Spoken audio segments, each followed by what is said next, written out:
Chapter 6:15. Boom! Following the sound of an explosion, a large ball of flames instantly covered the entire roof of the building, and a dazzling mushroom cloud rose into the sky in the blink of an eye. Whoosh! Immediately after, a gust of wind suddenly appeared from the flames and quickly spread in all directions, instantly blowing away and extinguishing the flames on the roof of the building. Then, Seiji Ito, who was surrounded by a dazzling light, appeared from the scattered flames. Heh!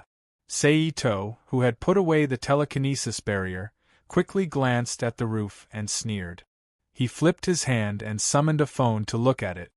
They want to split up and escape, Seito thought to himself as he looked at the 5 flashing red dots on the screen of the phone that had split into 2 teams.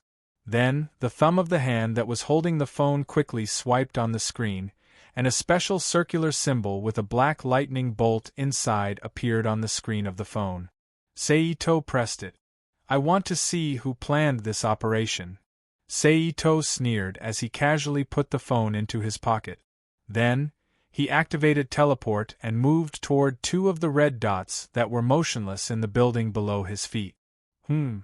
Itose, who appeared beside the 2 red dots and saw the current situation clearly, frowned slightly and let out a low voice full of doubts. "They're actually unconscious," Seito thought to himself as he slowly walked toward the unconscious Garcia and Elsie who were twitching on the ground. Then, Seito stopped the nanomachines in Garcia and Elsie's bodies and crouched down to wake them up from their coma. Ugh! The 2 of them groaned in pain at the same time when they regained consciousness. "Boss!"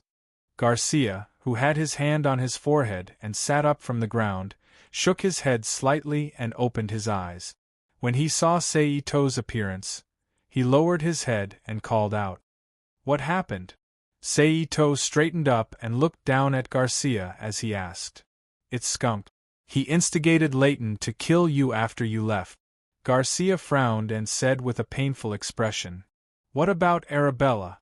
Seito asked again. She also agreed to Skunk's plan. "He was the one who helped Shrek make the bomb with the computer you left behind," Garcia explained. "I didn't expect the 2 of them to have such a trick up their sleeves," Seito sneered after listening to Garcia's explanation. Then, he turned to Garcia and Elsie and said, "You 2 stay here for now. I'll deal with the 3 traitors." After saying that, his figure flashed and disappeared in front of Garcia and Elsie. "How do you feel?" Itose appeared in a dark alley and looked at Arabella, who had fallen to the ground in front of him and was twitching in pain, and asked in a low voice, "Why is this happening?" "I made a signal blocker and brought it with me." Arabella looked at Itose. He asked in a broken voice, "If the signal is so easily blocked by the signal blocker you made, then the strength of the researchers in my hands is too weak." Itose looked at Arabella contemptuously and sneered. Then, he teleported with Arabella and appeared next to Shrek and Leighton, who were escaping together. Seeing Seito suddenly appear, the expressions of Leighton and Shrek, who were also twitching on the ground, immediately changed. They closed their eyes with ashen faces. Humph! Seeing their looks, Itose didn't bother to talk nonsense. With a cold snort, he took them and Arabella back to Garcia and Elsie's side. Then he used instant transmission again, taking Garcia and Elsie with him. They left the building that was about to be controlled. "I'm very curious, why do you want to kill me?" Itose, who had reappeared in an empty space on the outskirts of the city, looked at Punk, Leighton, and Arabella, who were still twitching violently on the ground. "If you want to kill me, just kill me. Why do you have to talk so much nonsense?" Shrek gritted his teeth as the veins on his forehead popped out due to the pain. "No, no, no. You're the mastermind. Killing you like this is too easy for you." Itose quickly shook his head and said, then continued with a smile, "It just so happens that my research team has some human experiments to do recently, and they lack some human materials. You, a guy who can fight against people with superpowers, can be used as a strong lab rat." "You bastard," Spike's expression changed when he heard this, and he gnashed his teeth in resentment. This is the punishment for betrayers. Itose was not moved at all and said in a low voice. He then turned to Layton and asked, "What about you? Why did you do it?" "No, why. It's just that Shrek's suggestion hit my psychology." Layton's hair was messy, and his face was covered in dust. Seito nodded, indicating that he understood. "You forget it. You are born to be a snitch." Itose, who turned to look at Arabella, opened his mouth and said disdainfully. Then, he flipped his hand and took out 2 ability-enhancing potions. Without turning his head, he threw them to Elsie and Garcia and said, "As a sincere reward, these 2 ability-enhancing potions are yours." Elsie and Garcia received the ability-enhancing potions with disbelief. After looking at each other, they hurriedly thanked Seito excitedly. "Thank you, boss. Thank you, boss." Compared to Garcia and Elsie's excitement, Leiden and Arabella, who had just learned that Itose had an ability-enhancing potion, felt as if their father had died. Apart from pain, regret, and hatred for Schopenhauer, they also felt resentment. Let me remind you that the ability-enhancing potion will cause a strong stimulation to the body during the process of taking effect. Moreover, there will be a period of weakness, ranging from 3 hours to 12 hours, depending on the person's body. So, you must consider the relevant conditions before taking it. Seito reminded them. "Yes, sir." Garcia and Elsie replied. "All right, you are free to move around. I will look for you if I need anything," Seito said. After that, he brought Shrek, Layton, and Arabella into the Rubik's Cube world and threw them into the plant biological laboratory, which was getting bigger and bigger. It was almost as big as a large laboratory. They were treated as living materials for the researchers in the laboratory to use. After that, Seito returned to the main world. Under the cover of the night, he continued to set up his black sphere system. On this day, Seito, who was driving along the road, suddenly received a call from Elsie. Elsie's voice sounded slightly anxious over the phone. "Boss, the Bounty Union's website has a bounty for your location. Not only that, I heard from Garcia that the underground organizations in France also have a bounty for your location." "Got it. Contact me if there are any new developments," Seito said. He then hung up the phone and put it away. He parked the car by the side of the road and took out the iPad he got from the Bounty Union when he registered. He logged into the Bounty Union's website and browsed. What a big price tag. Just my current location alone is worth $500. They are really generous. Seito, who had finished browsing the bounty information for himself, sneered. First, they issued an unrestricted mission to check my background. Then, they issued an unrestricted mission to find my location. It won't be long before they issue an unrestricted mission to take my life. Seito said self-deprecatingly. It seems that I am born to be at odds with France. I've only been here for a short while and a bunch of shit has already come knocking on my door. What AF * king mess. He put away the iPad, pulled the gear lever, and lightly stepped on the accelerator to drive the car along the road again. Come on, I want to see who loves me so much, Itose said fiercely as he looked around to find a suitable place to bury the black ball connector. A few days later. Vroom.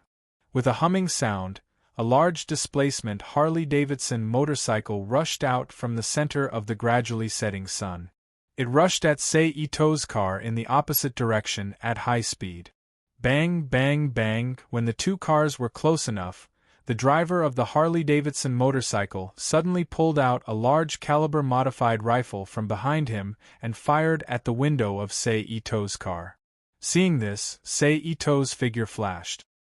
He suddenly disappeared from the driver's seat and appeared behind the driver of the Harley-Davidson motorcycle. He swung his leg and kicked the head of the driver wearing a black helmet. The driver didn't even turn his head to look at the rapidly approaching kick.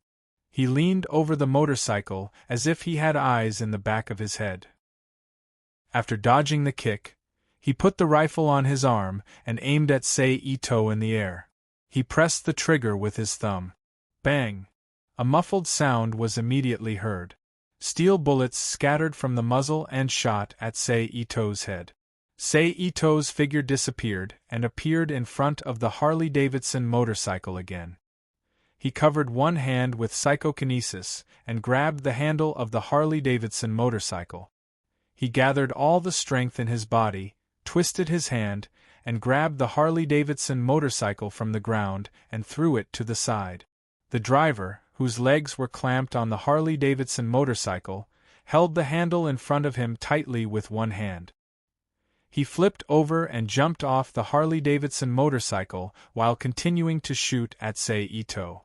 Saito, who had his hands free, opened one of his hands in front of him.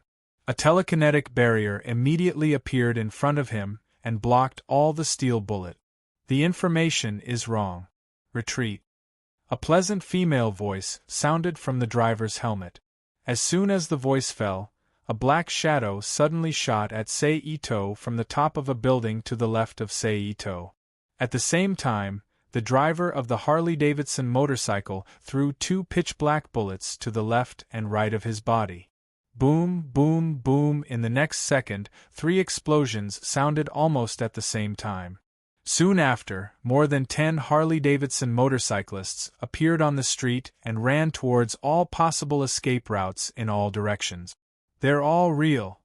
Saito, who had escaped from the explosion site, frowned as he looked at the figures. Chapter 6:16. Humph!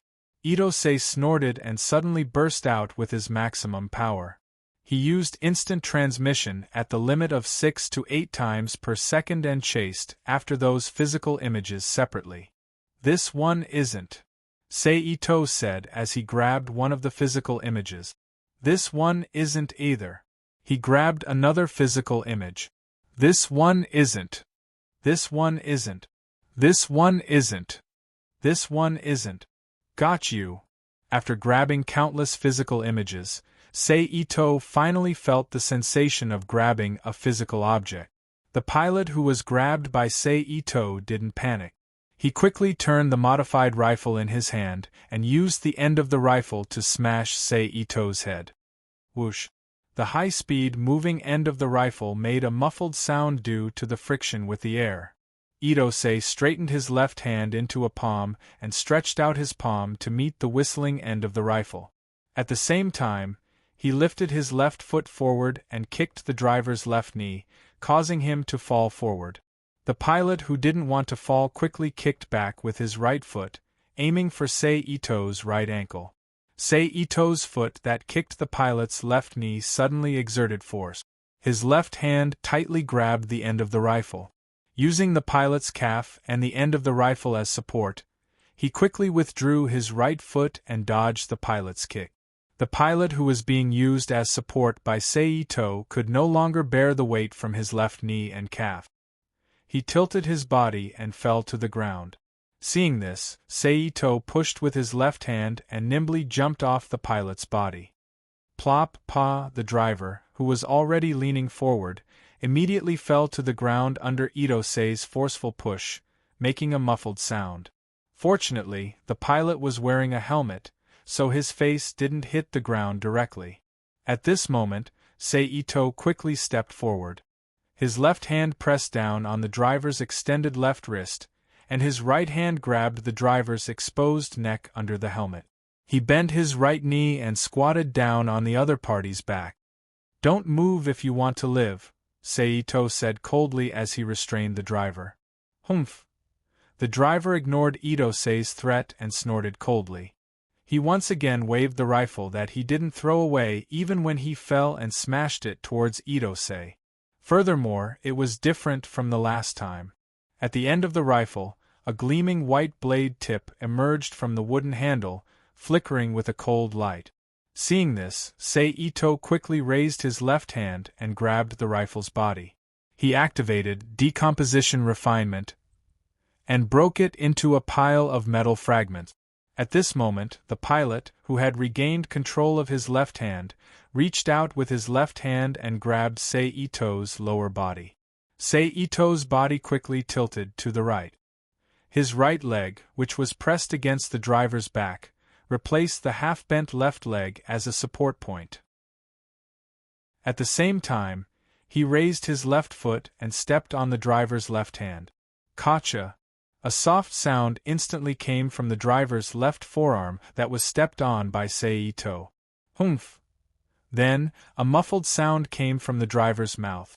Then Seito slapped the black helmet on the driver's head.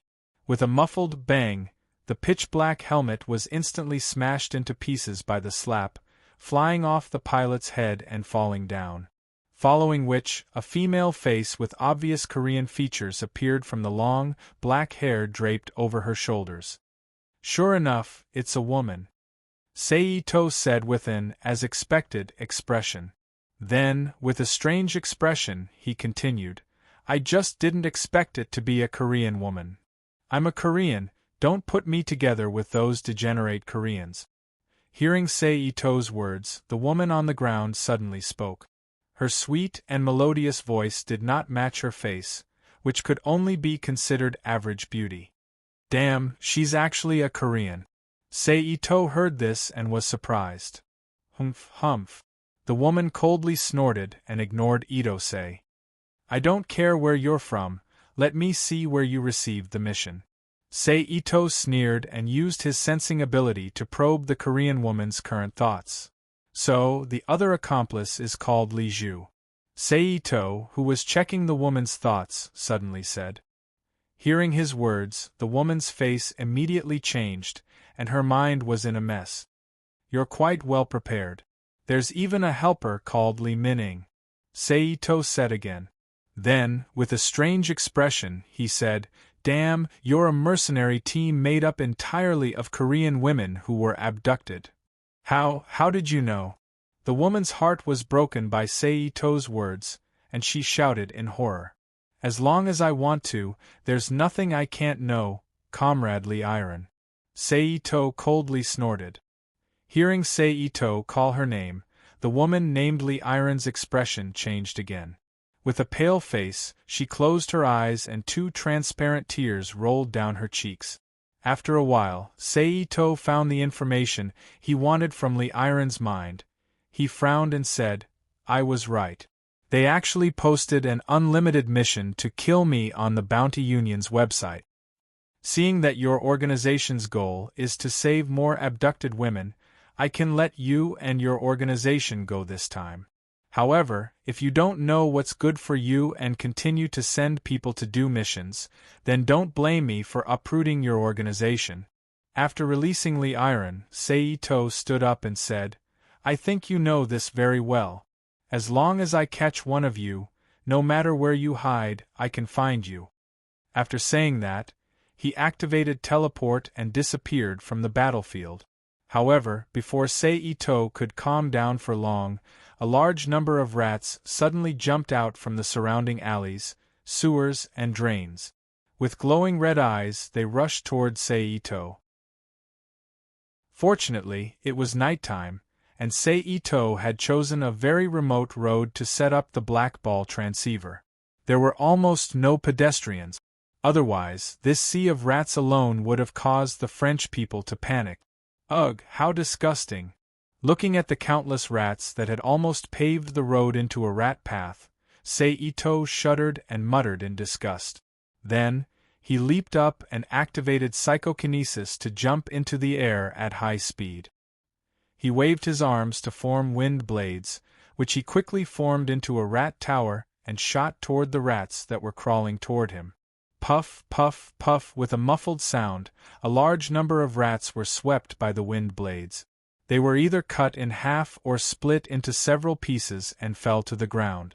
Then, they were quickly trampled by other rats and became a pile of meat paste stuck to the ground. Just after Seito killed an unknown number of rats with wind blades, several large bumps suddenly appeared in the running rats. Then, several human-shaped skeletons with glowing red eyes and holding weapons such as swords, bows, axes, and other weapons emerged from the scattered bump. Necromancer! Seeing the skeletons, Seito's expression changed slightly, and he said in a deep voice. At this time, the skeletons raised their heads and stared at Seito in the air with their hollow eyes. Then, the skeletons holding bone bows among the skeletons drew their bows and arrows and shot at Seito, who was suspended in the air. At the same time, the skeletons holding short axes swung their arms and threw their axes at Seito. Bang, bang, bang, bang, the bone arrows and axes hit Seito's psychokinesis barrier one after another and made muffled sounds. I have to find the necromancer as soon as possible. Otherwise, these rats will become the necromancer's raw materials. Seito thought to himself as he used his psychokinesis barrier to block the attacks and looked around. Asterisk asterisk asterisk percent caret and percent caret and percent caret and percent caret and, at this time, a strange murmur suddenly sounded in the night sky. Then, a black fog suddenly appeared around Seito and wrapped around him. Hisk! As soon as the black fog touched the surface of the psychokinesis barrier, a corrosive sound similar to sulfuric acid came from the surface of the barrier. At the same time, the psychokinesis barrier quickly became thin and brittle, as if it was really being corroded. Over there! Seito, who had temporarily located the necromancer through the sound, immediately used instant transmission and appeared at the source of the sound. Then, a necromancer whose whole body was covered by a black hooded robe, revealing only his pale hand holding a magic staff, and a slender man who was barefoot and wearing a gray rat hat with strange tattoos on his face. He was wearing a pair of beast skin shorts with long fur on the outside and a vest made of beast skin, barefoot, wearing a huge gray rat hat, and a strange tattoo on his face came into Itosei's sight. $% caret and asterisk. When the necromancer saw Seito, he waved his staff and chanted in a strange and hoarse voice. At this moment, the ground in front of the necromancer turned black, and several ghost-like creatures with shriveled skin and no lower bodies slowly rose from the ground. They had painful expressions on their faces, and they were wailing non-stop. They looked like ghosts, but at the same time, they weren't ghosts. Then, the creatures split up and charged at Seito, except for 3 who stayed by the necromancer's side as guards. So fast! Seito, who had used instant transmission to dodge the creature's attack, was shocked. Summon lightning! Seito waved his hand and a blue and white lightning bolt appeared in his hand. Seito threw it at the creatures that were charging at him again. Roar, roar, roar, roar, roar! The creatures that were hit by the lightning immediately stopped charging forward and let out a high-pitched howl. As expected, the howl has the effect of a soul attack. Seito frowned and thought to himself, "It's an Eastern Taoist art." The necromancer, who saw his summoned creature being restrained, said in a hoarse voice, "Bick, let's go." "Yes, master." The skinny man replied in a low voice and carried the necromancer on his back. Then, he leaped into the distance like a nimble ape. Behind him, the 3 creatures that were guarding the necromancer became the rearguard that blocked Seito's pursuit. Chapter 6:17. P.S. Thank you to Shirley for your precious monthly votes. Thank you to Nickfanny, 157747860, and Ignorant Girl for the tips. Since you are here, don't leave. Seito shouted when he saw the necromancer running away. Then, he stepped on the 9 palaces and his figure changed. He reached into the void and pressed the 64 positions of the Book of Changes. Bright yellow talisman papers with bright red runes drawn on the surface were attached to the strange dead objects around him almost at the same time. With a flash, he appeared in front of Bick, who was carrying the necromancer on his back. He waved his hand and shot several wind blades at the necromancer. Seeing this, Bick's body changed in a strange way. Like a giant rat that had been magnified several times, He nimbly flashed through the gaps between the wind blades and turned into a black shadow that dashed into the distance at an extremely fast speed. The same time, Seito stomped on the ground and appeared next to Bick with a speed comparable to Blink. He swung his leg and kicked Bick's waist. Bang! Bick's body flew to the side at a high speed and crashed into the wall of a building. Together with the necromancer that he held in his arms, he fell into the building through the broken wall. Crash! The sound of falling stones could be heard from the broken wall. "Kid, don't go too far."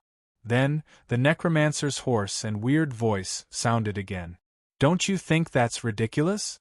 You should know that you were the first to seek me out," Seito said with a cold smile as he flipped his hand and summoned the heavenly sword. "Since you want to die, I'll fulfill your wish," the necromancer said in a deep voice. $% carat $% and a strange chant sounded from the necromancer's mouth. Then, a man, a woman, and a child slowly walked out of the broken building. It was obvious that they were a family. He stared blankly at Seito, who was standing on the street. "Puppets?" Seito frowned when he saw the appearance of the three. Carat and asterisk. At this moment, the necromancer muttered in a short and strange tone. Immediately, the three humans' eyes turned red. They spread their arms like vicious beasts and charged toward Seito. So ruthless, completely ignoring the endurance of ordinary people. Even if they can break free from the puppet's control in the end, they will definitely die, Ito Seiji said to himself as he speculated from the speed of the three humans. $, but before Seito could make a move, another short voice came from the hole in the wall.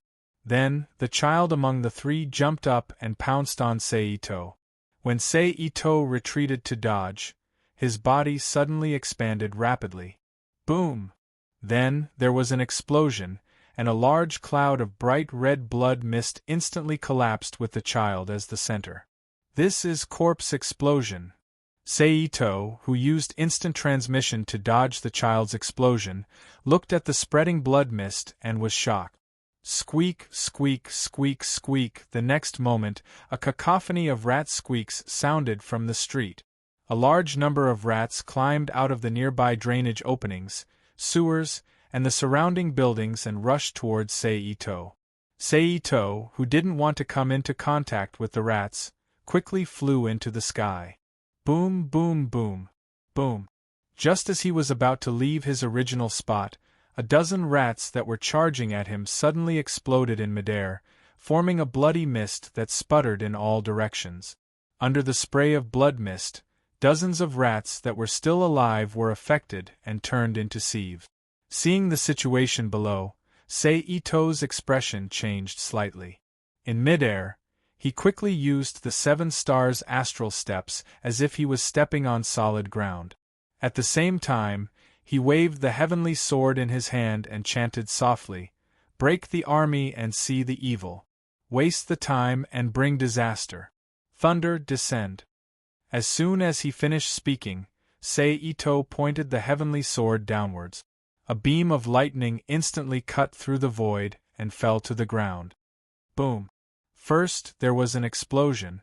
Then, the lightning that fell to the ground suddenly scattered, turning into a large number of tiny lightning bolts that rushed in all directions. Crackle, crackle. Amidst the crackling sound, a large number of rats were electrocuted into charcoal. A strange smell of meat wafted from the rats' corpses. Then, Seito changed his astral steps, jumping from Dubhi to Fekta. He continued to wield the sword and chanted, "Fekta is a human. Humans are bound. Fekta's spirit fix."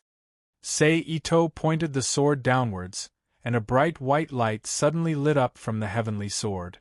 Then, an invisible wave instantly spread out from the heavenly sword. In an instant, it passed through the group of rats below, the 2 living people who were being controlled by the puppet technique, and the damaged building. At this time, the 2 living people who were swept by the invisible wave froze in place. As for the rats, they returned to normal after a short pause. However, Compared to their previous frenzied and orderly behavior, they had now returned to the appearance of normal animals and were running around disorderly. Just as Sei-Ito was about to continue using the Dao technique, a sharp howl suddenly came from the damaged building. At the same time, a soul-piercing attack broke through the spatial barrier and attacked Sei-Ito. Sei-Ito, who was attacked, subconsciously took a step back.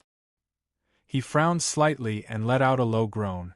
At this time, the two living people who had just been controlled by the Dao technique trembled and suddenly exploded into a bloody mist. They wriggled and merged into one, swallowing up all the rats that had not run away. Then, the bloody mist spread out and instantly turned into a bloody person with blurred facial features. The bloody person charged at Sei-Ito. Sei-Ito, who had never touched things he did not understand, flashed and teleported back to the ground. Then, he turned around and rushed toward the damaged building. Whoosh whoosh. Just as Sei-Ito was about to enter the building, two pitch-black bone hairs shot out from the hole. Seeing this, Sei-Ito twisted his foot and turned his body 360 degrees to dodge the bone hairs. Then, he rushed toward the building again. However, in the next second, Sei-Ito's figure flashed and suddenly disappeared from the building. At this time, a putrid black smoke suddenly shot out from the building. Necromancers are really difficult to deal with, Sei-Ito said with a frown as he reappeared in midair. Hiss! There was a soft sound. The bloody figure that had been ignored turned into a bloody line and shot toward Sei-Ito. I don't have time to deal with you. Sei-Ito activated the energy in his body and transformed it into lightning. He attached it to the heavenly sword and swung it toward the bloody line. Crackle, crackle. A bolt of lightning flew out from the heavenly sword and collided with the bloody line in the blink of an eye. The collision between the two produced a soft paw sound. Since you don't want to come out, I'll just kill you. Itosei didn't even look at the result of the collision between the lightning and the bloodlines. Instead, he unleashed his teleportation ability to the limit and moved around the building where the necromancer was at a speed of 6 to 8 times per second. At the same time, he pasted pieces of talisman paper with bright red runes on them on the walls of the building. A few seconds later, Sei-Ito suddenly stopped at the top of the building. He waved his hand and stabbed the heavenly sword into the cement ground beside him. Then, he quickly made a series of hand seals in front of him.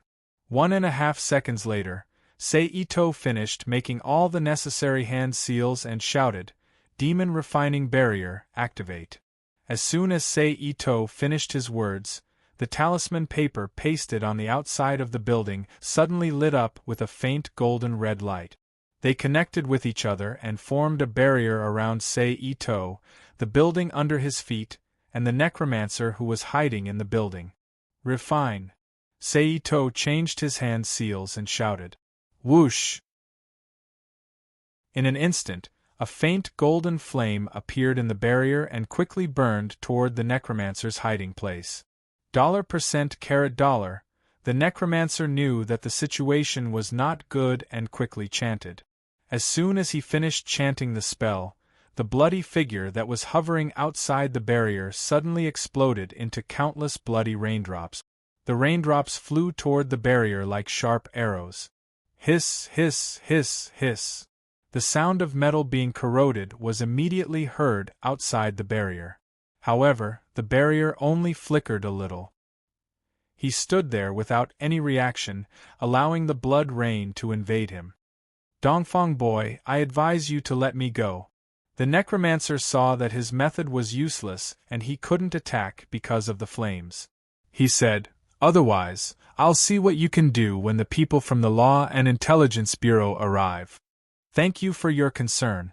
If the people from the Law and Intelligence Bureau come, I will deal with them. You don't have to worry about it." Sei-Ito was not moved at all. "Are you sure you want to kill me?" the necromancer asked again. "If people don't offend me, I won't offend them. If people offend me, I will retaliate if I have the chance." If I don't have the chance, I will find a way to get back at them. This is my life principle. Since you want to kill me, I won't let you live. Sei Ito said lightly. Even if you will be hunted down by other necromancers and recorded by the Covenant of Darkness after I die, you still want to kill me? The necromancer said in a threatening tone. You don't have to scare me with your words. Sei Ito said with disdain. I believe that I will be hunted down by other necromancers. After all, even the weakest person has 2 or 3 friends. As long as they dare to come, I will dare to kill them. As for being recorded by the Covenant of Darkness, that's ridiculous. If you are qualified to enter the Covenant of Darkness, will you accept missions for money? You will be enjoying the resources of the Covenant of Darkness and studying necromancy. Boy, don't be too self-righteous. The necromancer sneered as if he heard a joke. Even if I am self-righteous and you are a member of the Covenant of Darkness, I don't believe that the Covenant of Darkness will do anything to me for a nobody. If that's the case, there are so many members who die every day.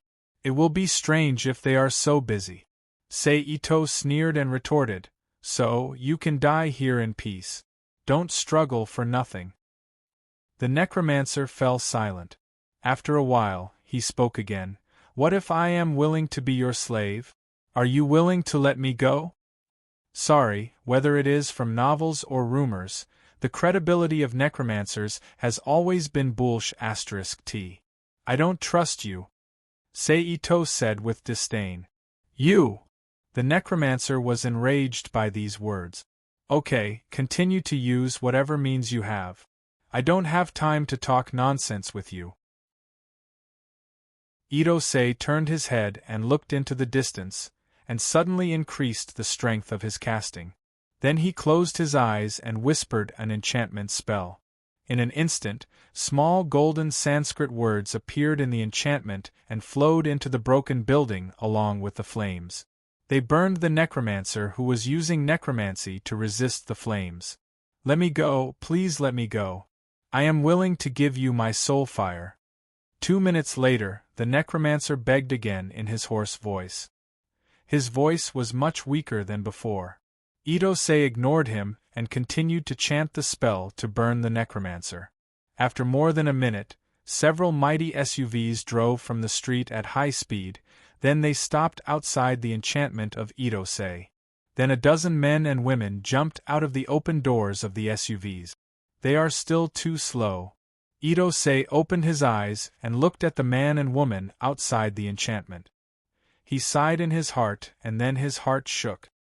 He once again concentrated on burning the necromancer. I curse you! I curse you to be torn into pieces! After a while, the necromancer screamed in a sharp voice. Ah! In the next moment, the necromancer let out a blood-curdling scream as he was burned to ashes. At this time, a dark smoke suddenly rushed out from the ashes of the necromancer. It ignored the surrounding flames and flew towards Ito-sei's body. Om Mani Padme Hum. Seeing the black smoke flying toward him, Sei Ito's hand seals changed and he solemnly chanted the 6-syllable mantra of Buddhism. With the incantation of the mantra, a boundless power of light instantly filled Ito-sei's body, turning into a protective light, blocking the black smoke that flew over. Then, he released the light demon subduing mighty power, completely vaporizing the black smoke into nothingness. Phew! It's finally over. Sei Ito released his hand seals and exhaled. Kacha, kacha, crackle. With the disappearance of Ito-sei's energy supply, a large number of slender cracks immediately appeared on the surface of the enchantment, and then with a burst of shattering sound, it shattered into countless fragments and disappeared into the air. Boom! As the enchantment disappeared, the burning building collapsed to the ground. A large cloud of smoke rose from the cracks of the building and covered Sei Ito, who was hovering in the air. Walala, at this moment, several energy chains suddenly jumped out of the smoke and bound Sei Ito's body. Ito-sei chuckled when he saw this. He threw a newly mass-produced antimatter grenade into the crowd below, and then he teleported away from the scene with the heavenly sword. Chapter 6:18.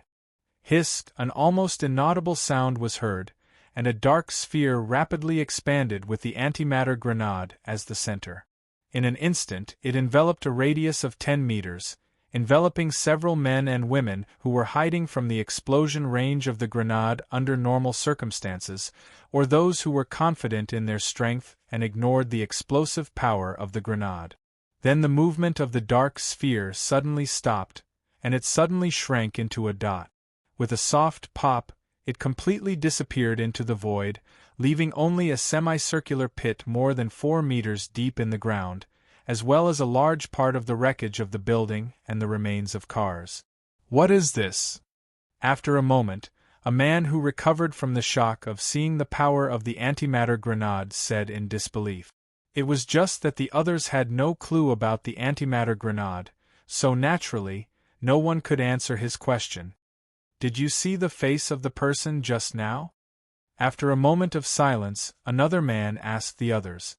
"I saw a little more clearly," one of the surviving women said. "Let's go back to the station and compare the image. Make that bastard's face and put him on the wanted list nationwide." The man turned around and walked into the distance while he said fiercely, "Yes." The others responded in unison, then followed the man into the distance.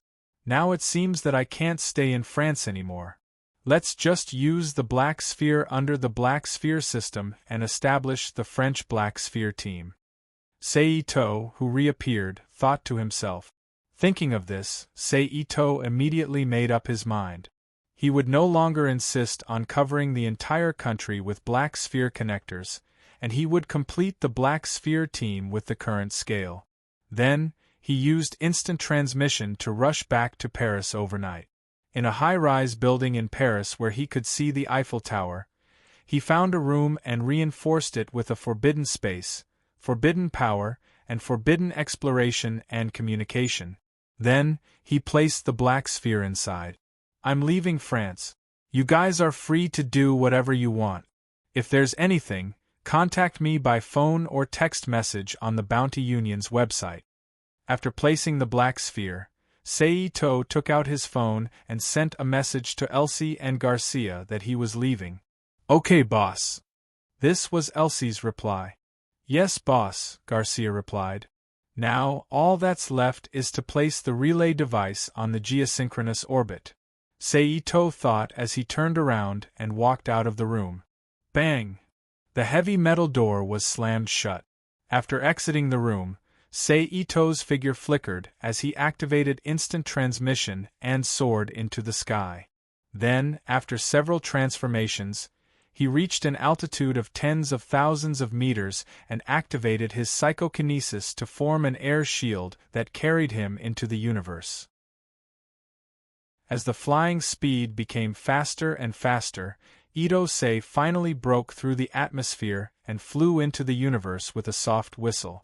"It's so deep," Seito muttered to himself as it was his first time appreciating the universe of the origin world. Now is not the time to be intoxicated. Let's hurry up and release the relay device. Otherwise, with the current rate of energy consumption, it won't work. It won't be long before I run out of fuel. Seito put away his thoughts and summoned a black sphere with a wave of his hand. He activated it with a relay device. Then, he used instant transmission to send the relay device to the geosynchronous orbit. What's that? Just as Seito saw that the relay device was in operation and was about to return to Earth, a bright white light that suddenly appeared in the distant starry sky attracted his attention. Who cares what it is? It's more important to return to the atmosphere first. After a while, Seito, who still couldn't see what the light was, had a thought. He activated instant transmission and returned to Earth. Then, he quickly descended toward Germany, a neighboring country of France. Let those French guys investigate. It'd be strange if they could find me, Seito thought to himself as he landed in a city in Germany. That's right. I remember that the Sage Parliament seems to have a branch in Germany. Maybe I can find those guys who attacked me in Japan through them. Then, Ito's expression turned serious as he lowered his head and pondered. Virum.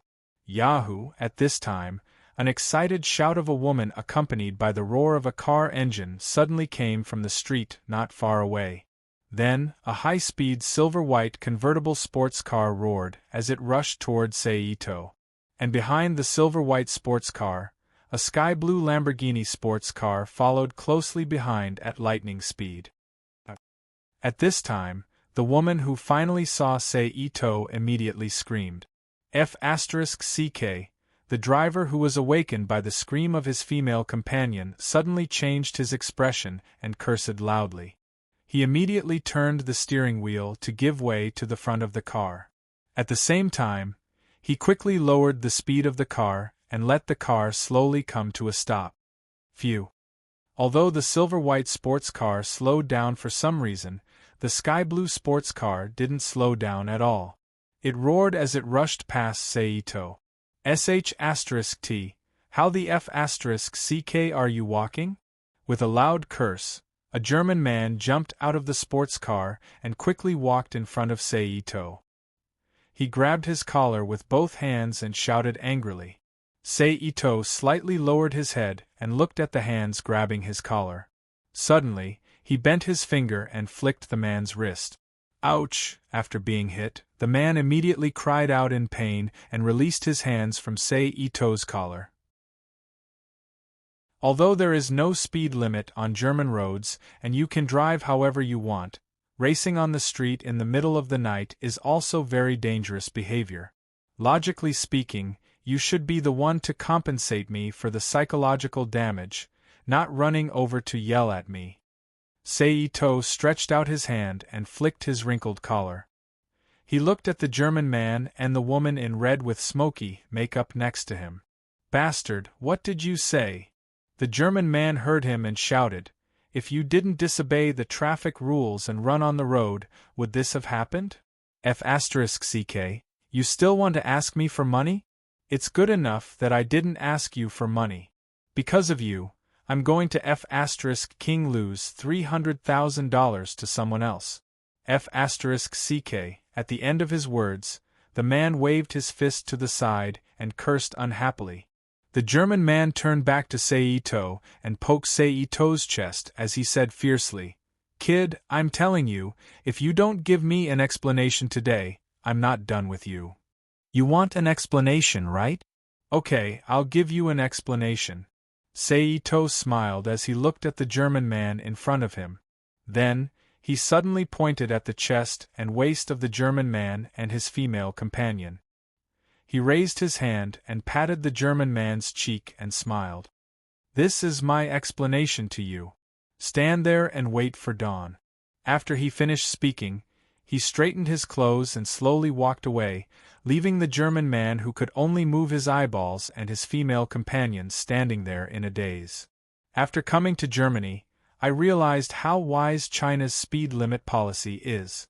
Ito sighed softly as he walked slowly on the street. This is a good location. I'll put one here. After a while, Ito found a secluded and unnoticed alley. He turned around and walked into the alley and buried a black ball connector in the middle of the ground. Then, Ito walked out of the alley from the other end and continued to stroll on the street. Forget it, I'll stop here for today.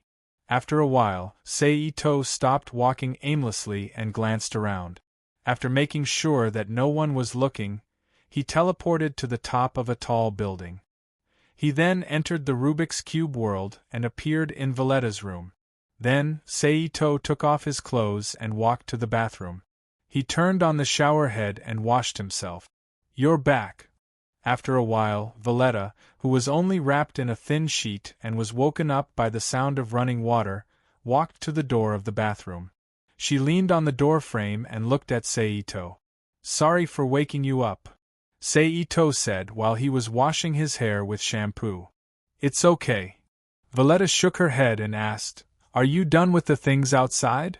There's no way I'm done with the things outside. Ito put his head into the sprayed water to wash off the foam on his head and said with a chuckle. It's just that because of the frequent battles and the fact that I went into space without any protection, I used up a lot of energy. It's not suitable for me to walk around outside, so I came back a little early. Seito explained after he finished washing his hair and turned off the shower head. Oh. Valletta nodded in agreement. Let's go, Seito said as he walked out of the bathroom. Let's go back to the bedroom. Valletta straightened up and fell into Seito's arms. Then, she returned to the bedroom with Seito and lay down on the bed in each other's arms. Oh right, how's the search for the teacher you mentioned going? Valletta asked as she snuggled into Seito's arms. Oh, I forgot. I'm sorry. I'll go look for a new teacher tomorrow, Seito said embarrassedly as he pinched Valletta's breast. Seriously, you don't even care about your own city, Valletta said. It's because you guys are here. I don't feel burdened. Seito squeezed her breasts and laughed. Humph. Valletta reached out her hand and covered Ito-sei's hand on her chest. She snorted and closed her eyes with a smile on her face. Good night. Seito sensed Valletta's movement and kissed the back of her head. Then, he stopped pinching her and closed his eyes to rest. The two slept soundly for the rest of the night. Before you leave, go to the Central Academy. There's a group of kids who have chosen to learn martial arts waiting for your guidance, Valletta said to Seito during breakfast. Chapter 6:19. P.S. Thanks to Nex for the tip. Okay. Seito nodded. After a warm breakfast, the two left Valletta's house and drove to the city hall. You go up, I'll go there myself, Seito said to Valletta after getting out of the car. Okay. Valletta nodded and locked the car door. After bidding farewell to Seito, she slowly walked into the city hall. After watching Valletta enter the building, Seito's figure flashed and instantly disappeared from the city hall and appeared in the Central Academy near Academy City. Sama, a young female teacher from the Hyuga clan who was instructing students in martial arts and taijutsu, greeted Seito respectfully after seeing him. I remember your name is Naomi, right? Seito said while looking at the Hyuga clan girl in front of him. Yes, Sama. Naomi's face was full of joy as she quickly responded. I'll have to trouble you to inform the students of the martial arts class to gather on the field, Seito said with a smile. Yes. Naomi responded and immediately used the body flicker technique to disappear in front of Seito and her student. She went to the school building to pass the message to the students of the martial arts class on behalf of Seito. Wow, that's amazing. The students who saw Naomi's disappearance immediately exclaimed in surprise. A few minutes later, Naomi came out of the school building with more than 70 boys and girls.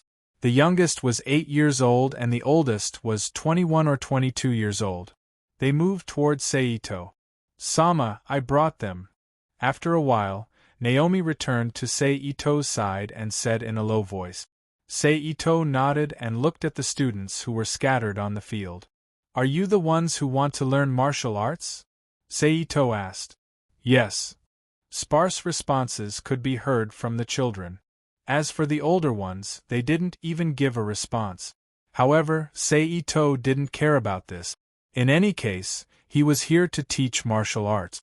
As for whether the students could learn it or not, and how far they could go after they learned it, he didn't care. It was all up to them. Can anyone tell me why you chose to practice martial arts? Seito asked again. Because it's powerful, a boy around 10 years old shouted. Because he looks handsome, a 13-year-old boy continued. Because we don't need to exercise, a plump boy around the age of 11 said. Ha ha ha ha.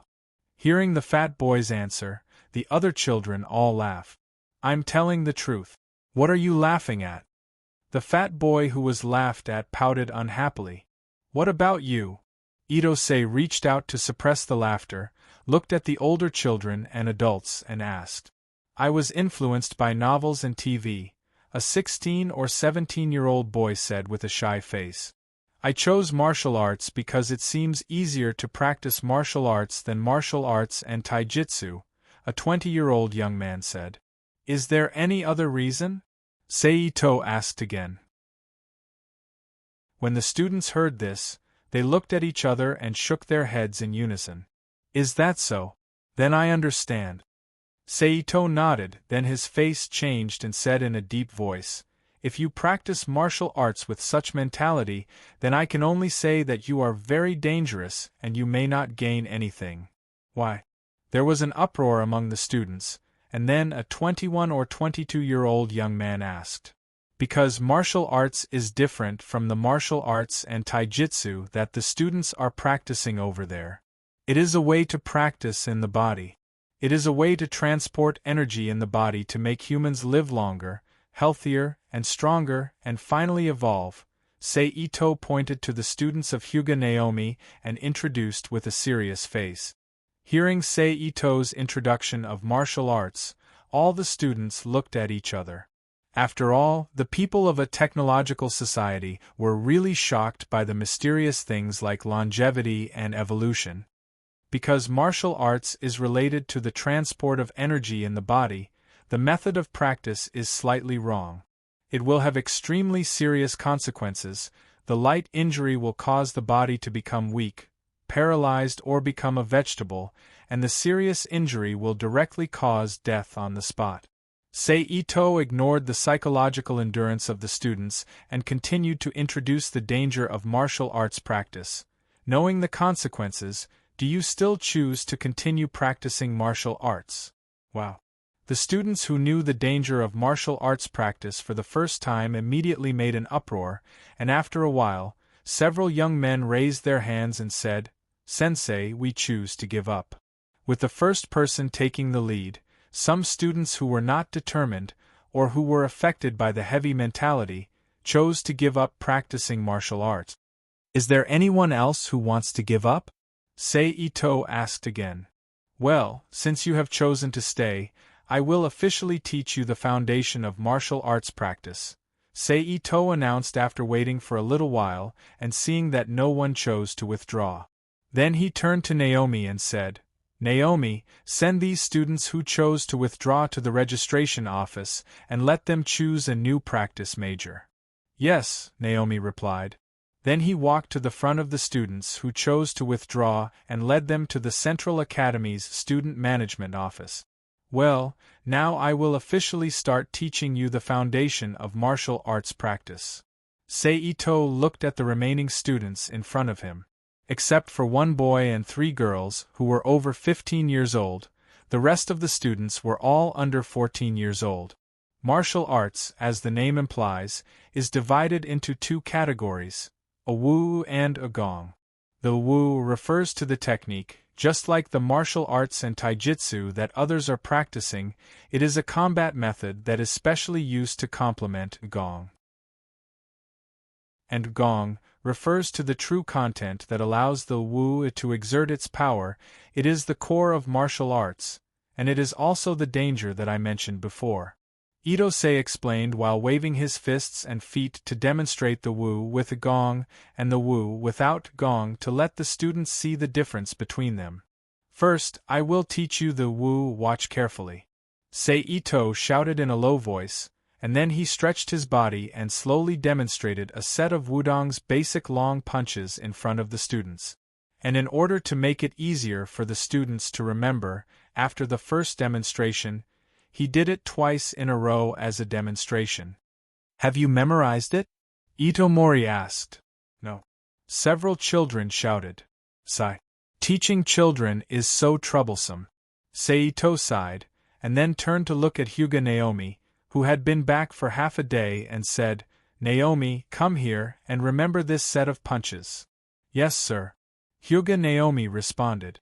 Then Saito demonstrated to the students, and also demonstrated several sets of Wudong's long punches for Hyuga Naomi to remember. Remember? Saito looked at Hyuga Naomi and asked. Yes, sir. Hyuga Naomi nodded and responded. Good, then I will leave their Wu training to you. Saito ordered. Yes. Hyuga Naomi responded. In the future, if you have anything you don't understand about Iwu, ask this Naomi teacher next to me. Sei Ito pointed to Hyuga Naomi and said to the students. Yes, the students responded in a messy voice. Now, follow my example and sit on the ground. Sei Ito nodded and sat on the ground. His hands were clasped together on his lower abdomen, and the tips of his 2 thumbs touched each other, forming a Taiji seal. The students who received the instruction also sat cross-legged on the ground one after another, and imitated Ito-sei's actions. Listen carefully. Sei Ito lightly shouted, and immediately used his hypnosis ability, and together with Sei Ito's preaching, he imparted the most basic breathing technique to the students in front of him, and imprinted it in the depths of their memory. Okay, this is the practical content about martial arts. As for the theoretical content, later when you go back, log in to the city's network, and use your student ID to log in to the basic category of martial arts to learn. After teaching the breathing technique, Sei Ito stood up from the ground and said, "But no matter what, you must memorize the meridians and acupoints." Yes. The students also stood up from the ground and responded in unison. You should also pay attention to this matter. Sei Ito turned to Hyuga Naomi and said, "Okay." Hyuga Naomi nodded and agreed. "Go back and study hard and practice diligently," Sei Ito finally announced. "Yes, goodbye, teacher." The students responded politely, and then turned around and left in a scattered manner in front of Sei Ito. Finally, the teaching is finished. Looking at the students gradually leaving, Sei Ito let out a long sigh and whispered to himself, "But it seems that I must find this teacher as soon as possible, otherwise, I will tire myself to death by relying on me to teach them." "Okay, Naomi, I'm leaving, you do what you need to do." Sei Ito took a deep breath, looked at Hyuga Naomi, and then without waiting for her to answer, disappeared from the Central Academy. Speaking of the teacher candidate, I don't know how she is now. Sei Ito, who was suspended in midair, sighed, "I hope everything goes well. Rubik's Cube, send me there." Sei Ito, who put away his thoughts, looked up and said. Start of transmission. With the appearance of the Magic Cube's prompt, a huge vortex hidden in the void once again emerged clearly. At a speed visible to the naked eye, it changed from a slow rotation to a high-speed rotation. It sucked in Ito-sei, who was below the vortex, until he turned into a stream of light and disappeared into the center of the vortex. Only then did it slow down and slowly disappear into the void again. Crackle. At the same time, with a familiar sound of glass breaking, Sei Ito's figure appeared in a small path between several Japanese residences. Well, I remember that this seems to be the path I took when I left last time. It seems that the place where I appeared before returning to the world is the place where I disappeared last time. Sei Ito guessed as he looked around. Chapter 620. P.S. Thank you to 1577478860 and Nickfanny for their tip. Thank you to Sky Splitter for your comments. Note, it's really hard to write about a weapon-type battle. At least, it's much harder than a fistfight. With a kind of nostalgic mood, Ito-sei slowly walked along the road in his memory to the destination of this return. The journey wasn't very far, and Sei Ito walked at a moderate pace.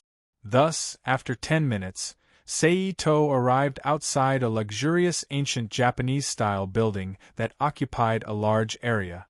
I wonder if she's at home. Sei Ito muttered to himself as he glanced at the small rectangular wooden plaque hanging on the doorpost with the family head's surname written on it. Then, he bent his legs slightly and jumped over the top of the door. After landing on the ground, he slowly walked toward the central room in the courtyard. Soon, a woman wearing a red ceremonial kimono with a white plum blossom pattern on it appeared before Sei Ito's eyes. She had light purple hair that reached her neck and was sitting on the porch of the central room with her hands behind her back. She was looking up at the sky. "It's you?" Hearing the sound of footsteps, The woman withdrew her gaze and turned to look at Sei-Ito, who was gradually approaching. Her expression changed slightly as she spoke in a low voice. "Long time no see, Zenyi." Sei-Ito raised his hand and greeted him with a smile. "Where's Yi?" Zenyi ignored Sei-Ito's greeting and looked directly behind him. When he didn't see Yi's figure, he asked indifferently. "I left Yi at home. He didn't come back with me this time." Sei-Ito, who had already walked to the porch of the central room, sat down next to Zenyi and said with a smile, "Why did you come back this time?" Zenyi sat up straight and asked with a serious expression. "To pick you up." Sei-Ito lay down on the porch floor with his left hand on his forehead. He looked at the sky from the edge of the central room and chuckled. "What do you mean?" Zenyi asked with a frown. "It's simple. I'm going to take you away from here." Sei-Ito turned his head slightly. She explained softly as she looked at Meiyo's graceful curves under the kimono. "Do you think I'll leave with you?" Zenyi put on his straw sandals and stood up from the porch. With his back facing Sei-Ito, he spoke sarcastically. "Why not?" Sei-Ito asked with a smile. Then, without waiting for Yi to answer, she sat up and said, "There should be nothing here for you to miss, right? In that case, why don't you come with me and live with your only family member, Yi? How do you know that there's nothing here that's worth my attention?" Meiyo turned around. He looked at Sei-Ito with disdain and mock. "Because I know you," Sei-Ito said with certainty as he raised his head and looked into Zhenye's eyes. Hearing this, Zhenyi didn't say anything. Just like that, he quietly looked at Ito-sei. After a while, he turned his head to the side as if he was dodging Ito-sei's gaze. He no longer looked at Ito-sei. When Sei-Ito saw this, he couldn't help but laugh silently. "I've already broken your original destiny, so instead of staying here alone, you should leave with me." Sei-Ito stood up from the porch and walked slowly to Zhenyi. He reached out and lifted her chin, making her look at him again. He chuckled and said, "And to be honest, I saved your life, which means that she belongs to me. Even so, you have no reason to refuse me." "Ridiculous. When did my life become yours?" Zhenyi looked at Sei-Ito and sneered.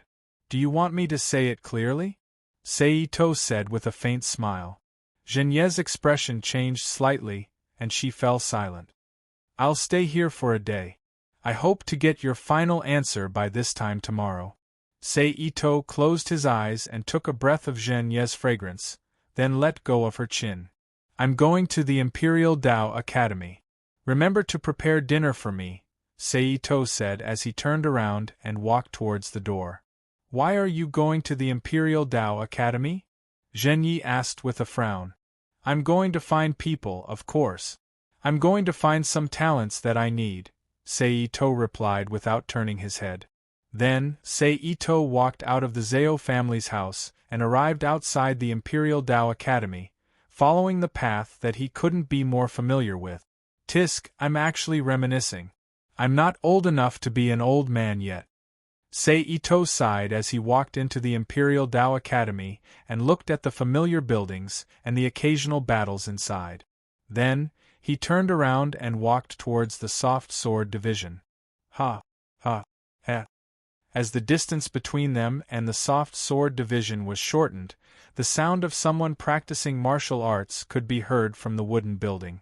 "What's wrong, Yuan?" Inside the building, Gao Yaxiao, who was guiding everyone's cultivation, looked at the only girl in the group with a puzzled expression.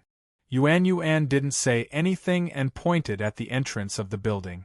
Following Yuan's direction, everyone, including Gao Yaxiao, immediately saw Sei-Ito standing at the entrance. "It's you!" Then, a voice filled with anger and hatred shouted. Before anyone could react, a figure instantly passed by Gao Yaxiao and rushed towards Sei-Ito, then sent a high kick towards Sei-Ito's head. "Bubi!" Gao Yaxiao anxiously shouted.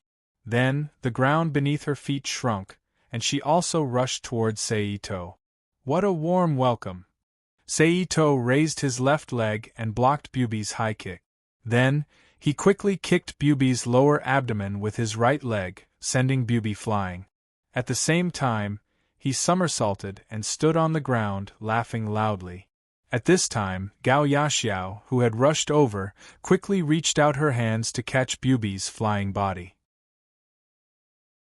Then, she used a soft circular force to remove the momentum from Bubi's body and placed him on the ground. Then, she looked up at Sei To and shouted, "What are you doing here?" "Of course, I'm here to see my comrades," Sei To shrugged and said with a smile. "We don't have comrades like you," Gao Yaxiao said in a deep voice. "You're not welcome here. Please leave immediately and don't disturb our cultivation," Takayuki said in a deep voice. "You guys are really cold." "Forget it, I'll leave," Sei To sighed with regret, then turned and left the soft sword division. After Sei To left, Bubi, who had been held down by Gao Yaxiao, angrily asked, "Why did you stop me?" "You're not his match," Gao Yaxiao retracted her hand and said as she looked in the direction Sei To left. "I know. But Soichiro's revenge won't be over just like that." Bubi, who had calmed down slightly, said in a low voice. Then, he walked back to the equipment and continued to cultivate. However, compared to before, now Bubi's expression was more serious and more hard-working. On the other side, Sei To, who had left the soft sword division, didn't leave the Imperial Academy. Instead, he hid in a place where he could monitor the soft sword division's activities. He retracted his aura and quietly watched and waited. Just like that, 2 hours later, Senior, goodbye. Roly Yuan, who had changed back into his student uniform, stood at the entrance of the soft sword division and bowed. "Be careful on the way," Gao Yaxiao instructed. Roly Yuan bowed again to express his gratitude. Then, he carried his black leather bag and left the soft sword division, walking out of the Imperial Academy. Finally, Sei To thought as he watched Roly Yuan leave. Then, he carefully controlled his aura, cleverly hid his figure, and quietly followed. Lord Roly.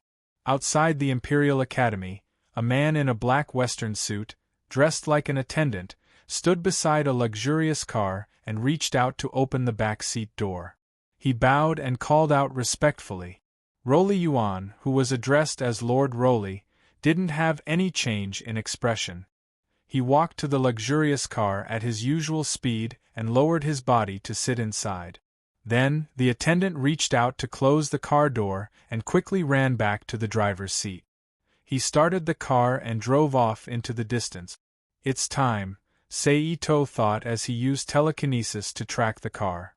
Immediately, he leaped onto the hood of the car and punched the windshield with his fist. Bang! With a muffled sound, a large patch of white cracks appeared on the windshield in front of the driver. The white crystalline circle formed by the impact immediately blocked the driver's vision. Screech, the driver, whose vision was blocked, hurriedly stepped on the brakes. The friction between the suddenly locked tires and the concrete road instantly produced a long, ear-piercing screech. "So your target is me." Roly Yuan, who had rushed out of the car the moment the car stopped, said expressionlessly as he looked at Sei To, who had jumped down from the car's hood with his strange-looking wide-tailed sword. "That's right," Sei To, who had summoned the heavenly sword, said with a smile. Then, he glanced at the driver who had climbed out of the driver's seat and said, "Actually, I have an easier way to capture you. However, in order to better integrate you into my world, I can only defeat you with my own hands and make you submit to me. So, Roly Yuan, let's fight with our lives on the line," Sei To said calmly as he waved his sword and pointed it at Roly Yuan. "Humph!" Roly Yuan snorted softly when he heard that.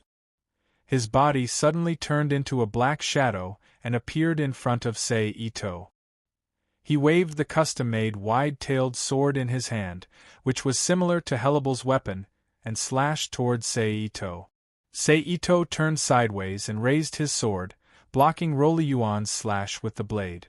However, at that moment, the sound of a mechanism opening and closing suddenly came from Roly Yuan's sword. Then, several thin and long black lines suddenly appeared on the surface of the sword. Then, the sword split and went around Sei Ito's heavenly sword like a bone whip, slashing toward his head. Sei Ito immediately turned his arm and bent over. While dodging the sword whip, he stabbed at Rolly Yuan's lower abdomen from a tricky angle. Rolly Yuan tapped the tip of his foot and suddenly retreated a distance to dodge Sei Ito's sword thrust. Then, he shook his wrist and straightened his sword. Then, he attacked Sei Ito with the sword whip. Sei Ito raised his eyebrows when he saw that.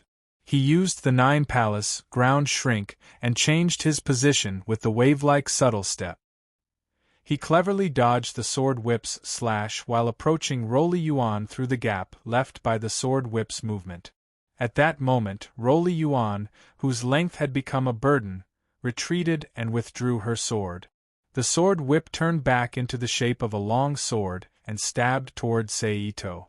Sei Ito stretched out his heavenly sword and used the essence of Taiji sword to block Rolly Yuan's sword. He guided the power on Rolly Yuan's sword to move according to his will. Then, he suddenly used his strength to push the sword away and used ground shrink to get in front of Rolly Yuan.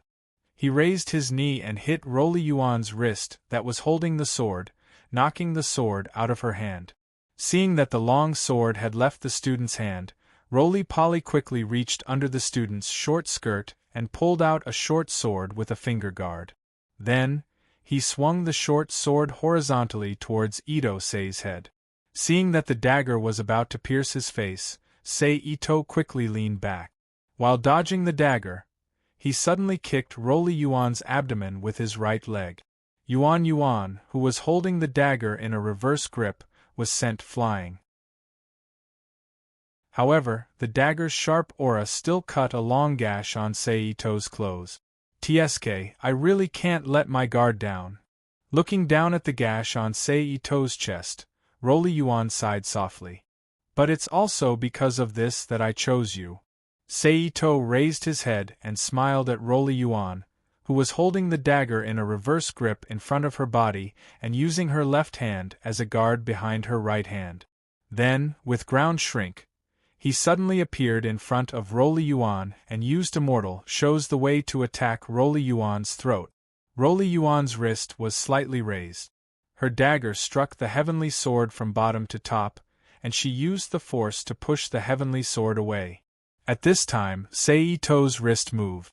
Following the force of Rolly Yuan's dagger, she moved the heavenly sword. Then, in an arc, she flicked the sword upwards, diagonally cutting toward Rolly Yuan's abdomen. Rolly Yuan took a step back and dodged Sei Ito's diagonal slash by a hair's breadth. Then, she moved in front of Sei Ito and attacked Sei Ito with the Yuan family's unique sword technique, Circle. At this time, countless dagger afterimages appeared in front of Rolly Yuan, forming a 3-layered circle to protect him. At the same time, they attacked Sei Ito. Ito Sei's means were also not lacking. A Wudong swordsmanship that was mainly used for defense was used by Ito Sei in an airtight manner. It also formed a vertical circular surface, blocking all of Yuan's attack. "If you don't have any other methods, then let's stop fighting." Sei Ito, who had seen through Rolly Yuan's attack, suddenly shook his sword. While disrupting Rolly Yuan's attacks, he used the simplest clear wind sword technique to counterattack. Clang! A short moment later, the sound of metal clashing could be heard. A short knife flipped over and fell to the ground. "You lost," Sei Ito, who had pressed the tip of the heavenly sword against Rolly Yuan's throat, calmly announced. Then, Sei Ito swung his arm and moved the heavenly sword away from Rolly Yuan's throat. "So, according to our agreement, from now on you're mine. Go to the car and take your things. Then, come with me," Sei Ito said as he put away the heavenly sword. Rolly Yuan did not resist and obediently walked back to the car. As the driver anxiously muttered to himself, Rolly Yuan put away his items and returned to Sei Ito's side. "Keep your weapons well." When Rolly Yuan returned to the car to get her things, Sei Ito, who had retrieved her dropped weapons, handed one long and one short invincible sword back to Rolly Yuan. Chapter 6:21. Let's go. Ito ignored the driver, who looked like he wanted to say something, and said to Rolly Yuan, who was silently hiding his weapon on his body in a special way. Rolly Yuan, who had no intention of resisting and was silently following behind Ito, suddenly asked, "What do you want me to do?" Ito tilted his head and pondered for a moment, then looked at Rolly Yuan and said with a smile, "I really haven't thought about what I want you to do. I just thought about you and wanted to take you away." Rolly Yuan was stunned when he heard Ito's answer, then curled his lips and said softly, "Damn it." Then, Rolly Yuan put away his displeasure and asked again, "Where do you want to take me?" "Let's go back to Zhenye's place first. After tomorrow afternoon, we'll leave here and go to my place," Ito explained patiently, then turned his head and looked at Rolly Yuan with a mysterious smile. "My place is very interesting. It can let you experience a completely different and exciting life."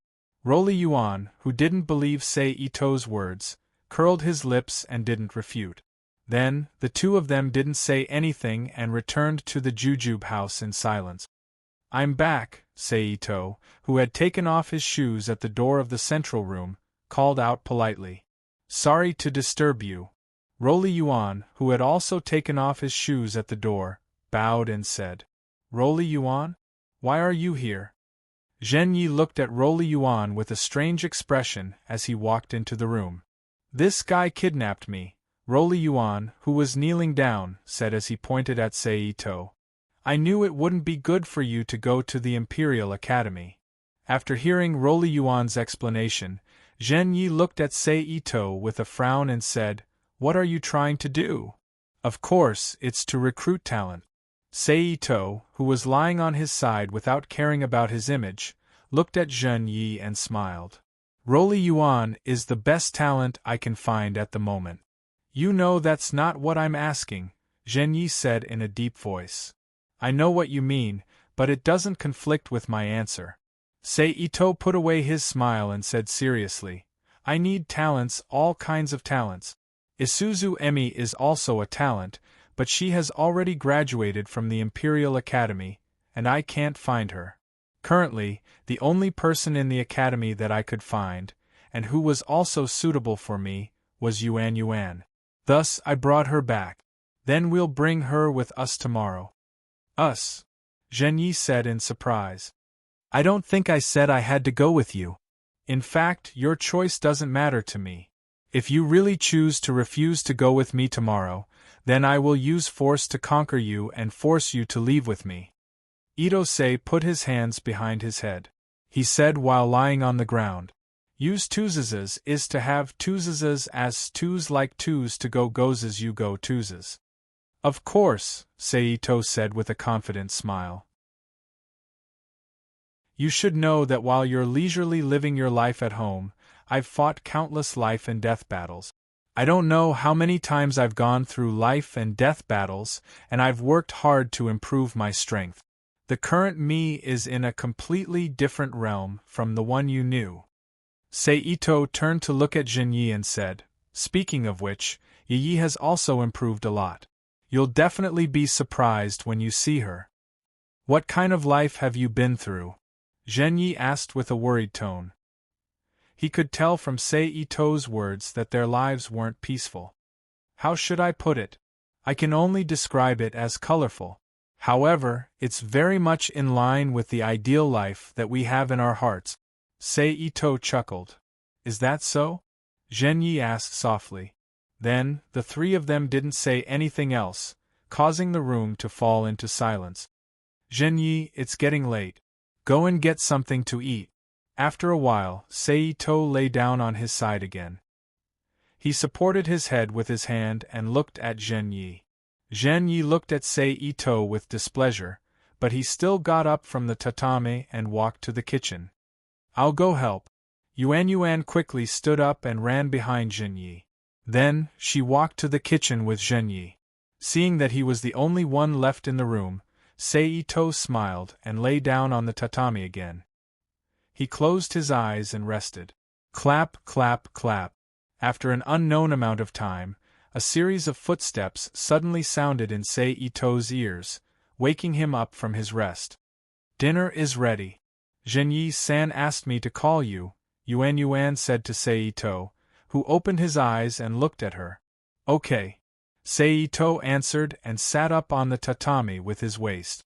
Then, he stood up from the ground and walked to the dining room with Yuan. Wow, it's so sumptuous. As soon as he walked into the dining room, Seito saw a table full of well-made dishes. His tone was slightly exaggerated. It's all thanks to Yuan's help. If it weren't for her, I wouldn't have been able to make so many dishes, Zhenyi, who was adding rice to his bowl, said. I didn't expect Yuan to be such a housewife. It seems that I've earned a lot this time. Seito walked to the table and sat down.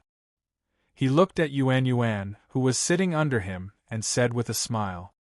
Hearing Seito's words, Yuan's face immediately fell. She looked depressed and didn't respond. But speaking of which, this is the first time I've eaten your cooking. Seito, who reached out to take the bowl from Zhenyi, smiled and said, I'm looking forward to it. As he spoke, he picked up a dish with his chopsticks and put it into his mouth, chewing gently. Very good. Seito gave Zhenyi a thumbs up and smiled. Humph. Zhenyi snorted softly and ignored Seito's praise. He picked up the bowl and ate slowly. The entire meal ended with Zhenyi and Yuan talking from time to time, and Seito remaining silent. After that, the three of them tidied up the leftovers and watched TV programs out of boredom. At around 11 o'clock in the morning, they went to the bathroom one after another to wash up. After washing up, they returned to their rooms to rest. In the side room, Seito, who was resting with his eyes closed, suddenly opened his eyes and muttered to himself with a smirk, Little girl, I knew you wouldn't behave at night. Then, his figure flashed and instantly disappeared from the side room, appearing at the back door of the Zhao family. Yuan, it's not right to leave without saying goodbye, Seito said to the fully armed Yuan with a faint smile. Why are you here? Yuan asked in surprise. Since you are here, why can't I be here? Seito said with a smile as he walked slowly toward Yuan. Stop, don't blame me for being rude if you take another step forward. Yuan's hands quickly touched her back, holding a short knife in each hand and crossing them in front of her body. Then, she got into a fighting stance and said to Seito, TSK, it seems that it's impossible to make you recognize reality without using some extraordinary means. In that case, you should experience this ability that is different from the power of Red Feather. Seito stopped and stretched out his hand toward Yuan, activating his telekinesis power. In an instant, a strong force shrouded Yuan's body, imprisoning all of her mobility, causing her body to slowly float from the ground into the air. Open! Feeling the power of the imprisonment, Roly-Poly let out a low roar and released the chi in his body. Immediately, the telekinesis imprisonment that enveloped Roly-Poly's body seemed to be attacked from the inside by something and suddenly expanded outward. However, because the gap between Yuan's chi and Ito-Sei's psychokinesis was too big, he couldn't break free from the telekinesis shackle once, and all his movements were sealed by the telekinesis shackle again. It seems that telekinesis isn't omnipotent for warriors, Seito, who had witnessed the battle between ki and telekinesis, sighed in his heart. Okay, let her go. At this moment, Shinya's figure suddenly appeared at the back door and said to Seito, Okay, but to prevent her from running away again, she has to sleep with me tonight, Seito said to Yuan after deactivating his telekinesis. What? I'll sleep with you? Hearing this, Yuan cried out with a shocked face. That's right, Seito nodded and confirmed.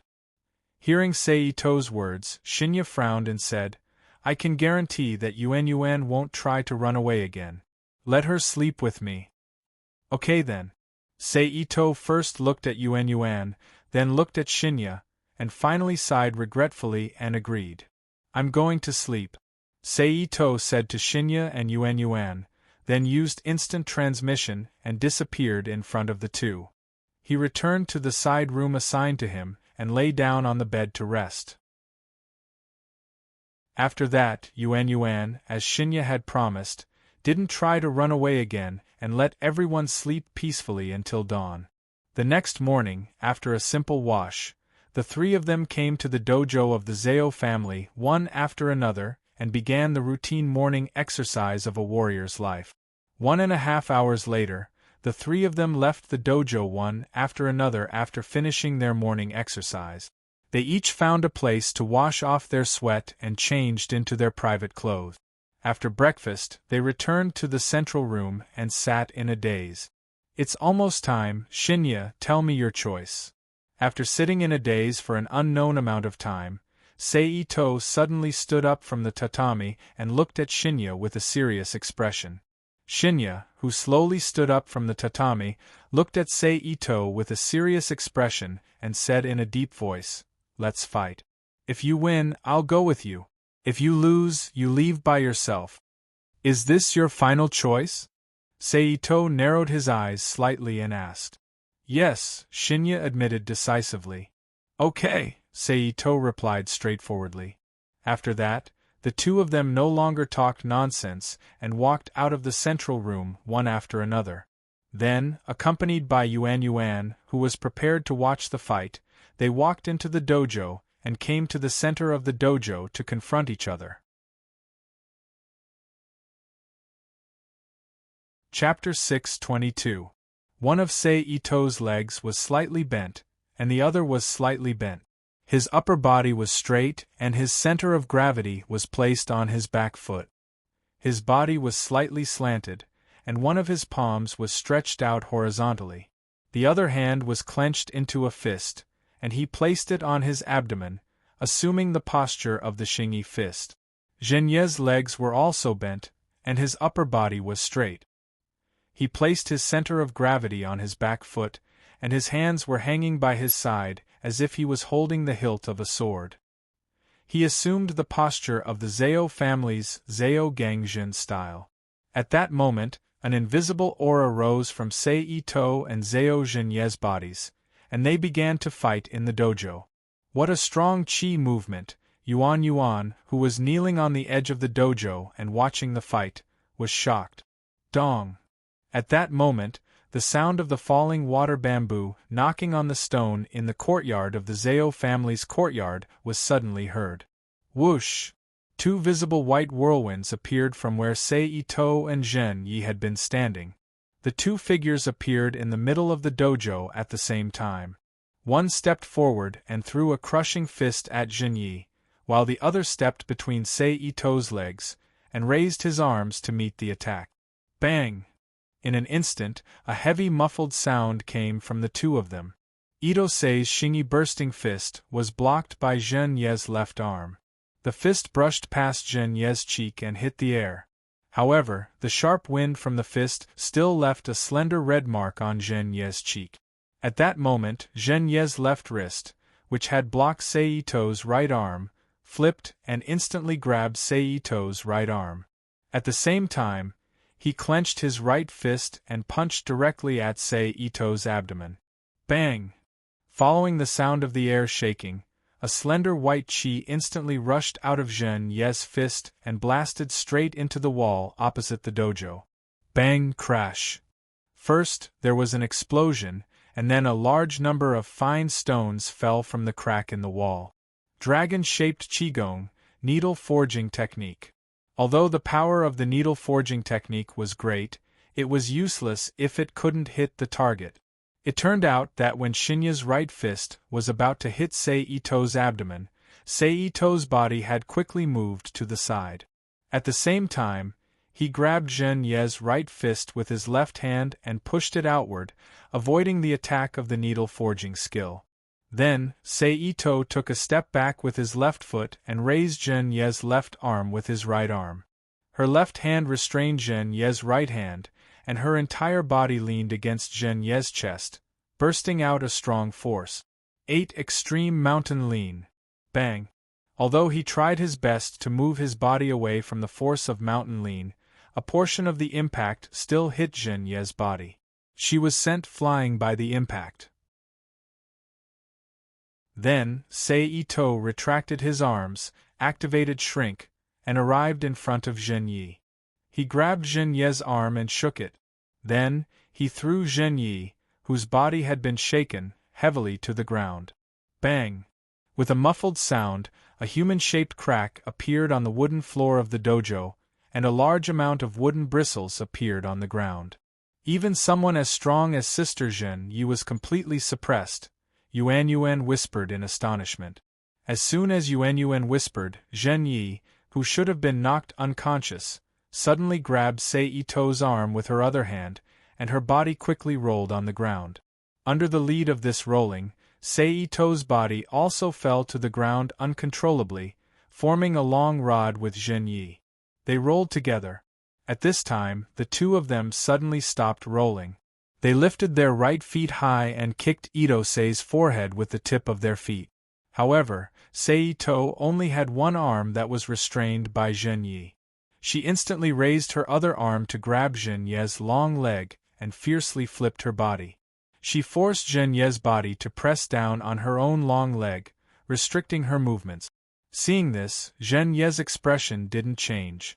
She grabbed Sei Ito's arm and waved her left hand, slashing at Sei Ito's eyes like 5 sharp blades. Sei Ito's head tilted back, and at the same time, she quickly withdrew her hand from Zhen Ye's arm. She reached out to grab Zhen Ye's hand and pressed it to the ground. At this moment, Zhen Yi, whose other hand was free, turned her body back, making way for Sei Ito's other arm. She bent her body at high speed and kicked at Sei Ito's head. Sei Ito, who couldn't free her hands, had to give up on restraining Zhen Ye's body. She quickly rolled back and half-knelt on the ground. At this moment, Zhen Yi, who had completed the kick and used the Tomas spin, half-knelt on the ground and raised her head to look at Sei Ito, who was also looking at her. It seems that I'm not the only one who's improved. You've also improved a lot, Zhen Yi, said Sei Ito, who had straightened up from the ground and was now staring at Zhen Yi. I've lost too many things because of my weakness, and I don't want to walk down the same path again. After that incident, I've been working hard to become a cultivator, all for the sake of preventing something I don't want to happen to me in the future. Maya, who had changed into another Maya, spoke in a heavy tone. How rare. You've always been indecisive, but you've changed so much. However, I want to take you away even more now, Sei Ito said with a chuckle. If you want to take me away, you'll have to defeat me first, Zhen Yi shouted. Then, Zhen Ye's figure disappeared and suddenly appeared in front of Sei Ito. Taking advantage of the difference in vision, he squatted down and swept his leg toward Sei Ito's feet. 1,000 gold pendant. Seeing Sei Ito's leg sweeping toward him, Sei Ito didn't move at all. He lowered his waist and took a deep breath, sinking his center into his lower body. Bang! The long leg that swept over collided with Ito-sei's calf without any fancy moves, and after the collision, a dull sound was heard. Front kick. Sei Ito, who had taken Zhen Ye's leg sweep head-on, suddenly kicked forward with his back-supporting leg. Whoosh! A strong gust of wind cut toward Zhen Ye's body like a wind blade. Zhen Yi quickly leaned back and put his arms behind his back. While dodging Sei Ito's front kick, he raised his legs and kicked toward Sei Ito's lower body. Sei Ito leaned forward and pressed down on Zhen Ye's kicking legs with both hands. Then, using Zhen Ye's kicking legs as support, he flipped over and landed next to Zhen Ye's head. He half-squatted down and punched Zhen Ye's head. After being interrupted, Zhen Yi stretched out his hands and quickly grabbed Sei Ito's arm. Sei Ito's fist and guided Sei Ito's fist to hit the ground next to him. Boom! An explosive sound rang out, and a large amount of wood fragments shot out from the floor, flying in all directions. Zhen Yi completely ignored the possible damage caused by the wood chip. He straightened his waist and raised his legs to clamp down on Seito's neck. With a soft throw, he sent Seito flying. Seito, who had been sent flying, twisted his waist in midair and flipped over to land on the ground. Dragon-shaped Qigong needle technique. At that moment, a delicate shout rang out. A slender white beam of qi shot toward Seito's body. This was Zhen Yi using the dragon-shaped Qigong needle technique's external characteristics to pursue and attack. Dragon-shaped Qigong needle technique. Seito, who had just landed and was unable to use any other techniques to dodge, rotated the qi in his body. He waved his arm and also used the dragon-shaped Qigong needle technique. Boom! The two condensed qi jin collided halfway, and an explosive sound came from the place where the two qi jin collided. Zhaogong Zhen Ryu 8 Vajra Strike. At that moment, Zhen Yi, who had recovered from the stiff state of using the dragon-shaped Qigong needle technique, suddenly appeared in front of Seito. He stretched out his hand to grab Seito's arm and used the Zhaogong Zhen Ryu's secret technique. It was a combination of martial arts, jujitsu, karate, and other technique. Boom! A second later, Seito's body was heavily thrown to the ground with a loud bang. However, Zhen Ye's attack didn't stop. He immediately followed up with a grappling jujitsu. He turned around and pressed Seito to the ground, then punched the back of Seito's head. Sister Zhen Yi won. Yuan, who was watching the battle, was pleasantly surprised. However, before Yuan's expression could completely change, countless sharp qi suddenly shot out from Seito's body. They were like countless tiny needles that pierced toward Zhen Yi, who was sitting on him, and forced Zhen Yi off his body. Seito stood up from the ground and sealed the pores all over his body again. He looked at Zhen Yi and said, Aya, that was really dangerous. I almost lost. You actually went that far. Zhen Yi looked at Seito with a solemn expression and said in a deep voice, using the qi in your body to burst open the pores all over your body in an instant, you let the qi pass through the pores and form a needle attack. It's a move that integrates defense and attack. Am I right? Zhen Yi was Zhen Yi after all. His martial arts foundation wasn't just for show. He could see the principle and effect of Seito's attack with just a glance. That's right, Seito admitted straightforwardly. You bastard! Don't you know that it's very dangerous? Zhen Yi, who heard Yi Shiwen's admission, immediately scolded him loudly. If the qi eruption isn't careful enough, it will damage the meridians and acupoints in your body and turn you into a cripple. At the same time, if the opened pores can't quickly close and seal the violent internal qi, the leaked qi might kill you. Don't you know that? I know, Seito said calmly, but as long as the body is tough enough, the mind is strong enough to freely control the pores all over the body, and the control of energy can reach a fine level, the things you said won't be a problem at all. And I only dared to create this move because I met these requirements, Seito said as he looked at Zhen Yi.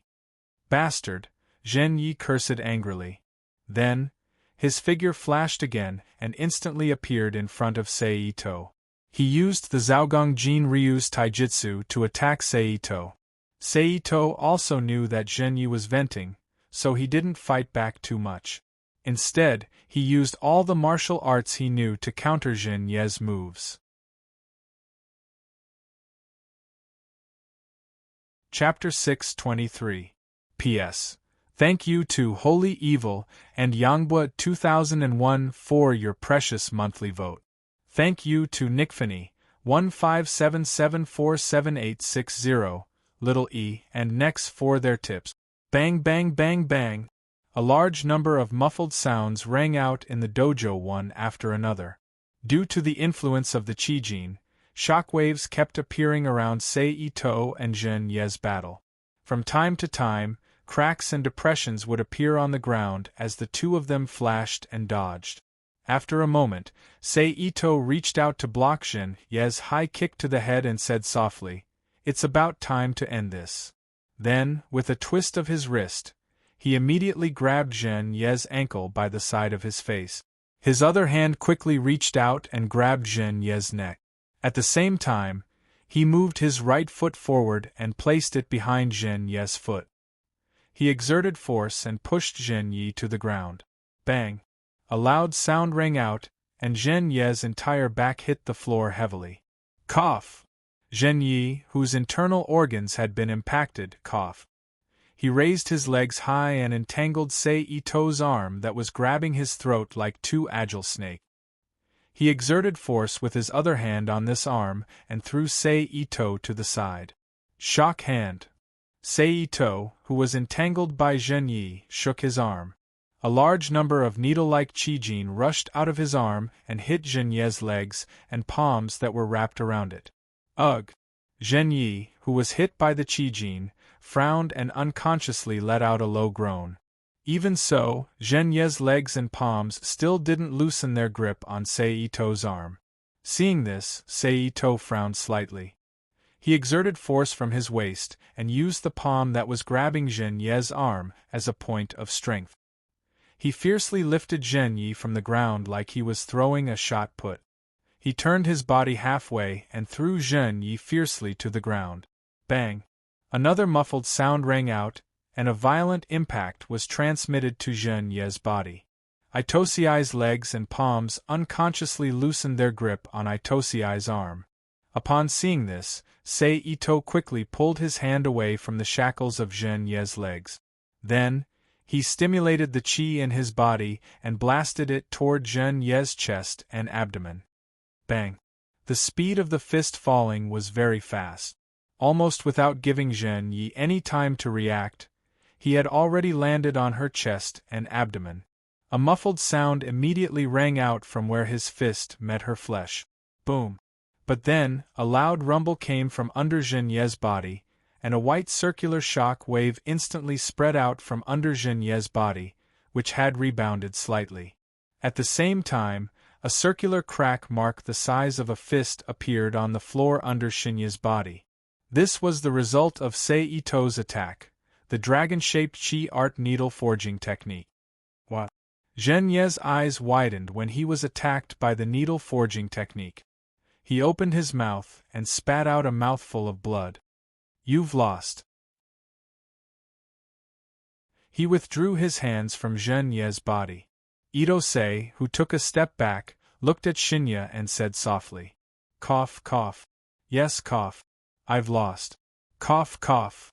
Zhen Ye, who was lying on the ground and looking up at the ceiling of the training hall, coughed and spoke softly in a slightly relieved tone. "According to our agreement, I'll go with you." His hand was half bent on the ground.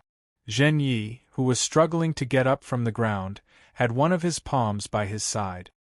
"Are you using me to break the last shackle in your heart?" Sei Ito looked at Zhen Ye and asked in a calm voice. "You can say that." Zhen Ye, who had stood up from the ground, reached out to wipe away the remaining blood at the corner of his mouth. He raised his head and spoke in a carefree tone. "Is that so?" Sei Ito, who had received an affirmative answer, narrowed his eyes and said softly. Then, he suddenly walked slowly in front of Zhen Ye and looked at Zhen Ye, who was almost as tall as him. Zhen Ye looked at Sei Ito in confusion. At this moment, Sei Ito suddenly reached out with both hands. One hand wrapped around Zhen Ye's waist, the other held the back of Zhen Ye's head, and he leaned forward to kiss Zhen Ye's lip. After being kissed, Zhen Ye, who was initially shocked, immediately pushed Sei Ito away. However, compared to Sei Ito, who had given up on kissing her, Zhen Ye's strength was somewhat lacking. He could only helplessly endure Sei Ito's kiss until Sei Ito let go of him. Oh, so embarrassing! Yuan, who was kneeling at the side, hurriedly raised her hands to cover her eyes and said shyly in her heart. However, the gap between her fingers was not closed, and her fingers were still separated, allowing her to see the two kissing. After a moment, Sei Ito let go of Zhen Ye, who glared at Sei Ito and shouted, "What are you doing? This is the fee for using me to break the shackles on your heart." Sei Ito stuck out his tongue and licked his lips. He chuckled and said, "At the same time, I will leave another shackle in your heart that belongs to me. From now on, you are mine." Then, Saito stretched out his hand to hook Zhen Yi's chin and announced with a smile on his face. "You bastard," Zhen Yi growled angrily. "Okay, come out with me." Saito ignored Zhen Yi's angry glare. He withdrew his hand and turned around. As he walked to the entrance of the dojo, he spoke to himself. "Humph." Zhen Yi looked at Saito's back with a complicated expression for a moment. He then snorted coldly and walked out of the dojo. "Give me some time. I want to go back to my room and pack some things." After walking out of the dojo, Zhen Yi looked at Saito, who was waiting outside, and Yuan, who was standing obediently beside Saito. "No need. I will take this house with me," Saito said with a smile as he turned around and looked at the building inside the jujube house. "Take the house with you?" Zhen Yi looked at Saito with a strange expression. "Come out with me. I will let you witness the truth that belongs to me," Saito said with a smile. He then turned around and walked slowly out of the jujube house. Yuan and Zhen Yi looked at each other with a confused expression on their faces. They then followed him curiously. Half a minute later, the three of them stood in front of the jujube house's door.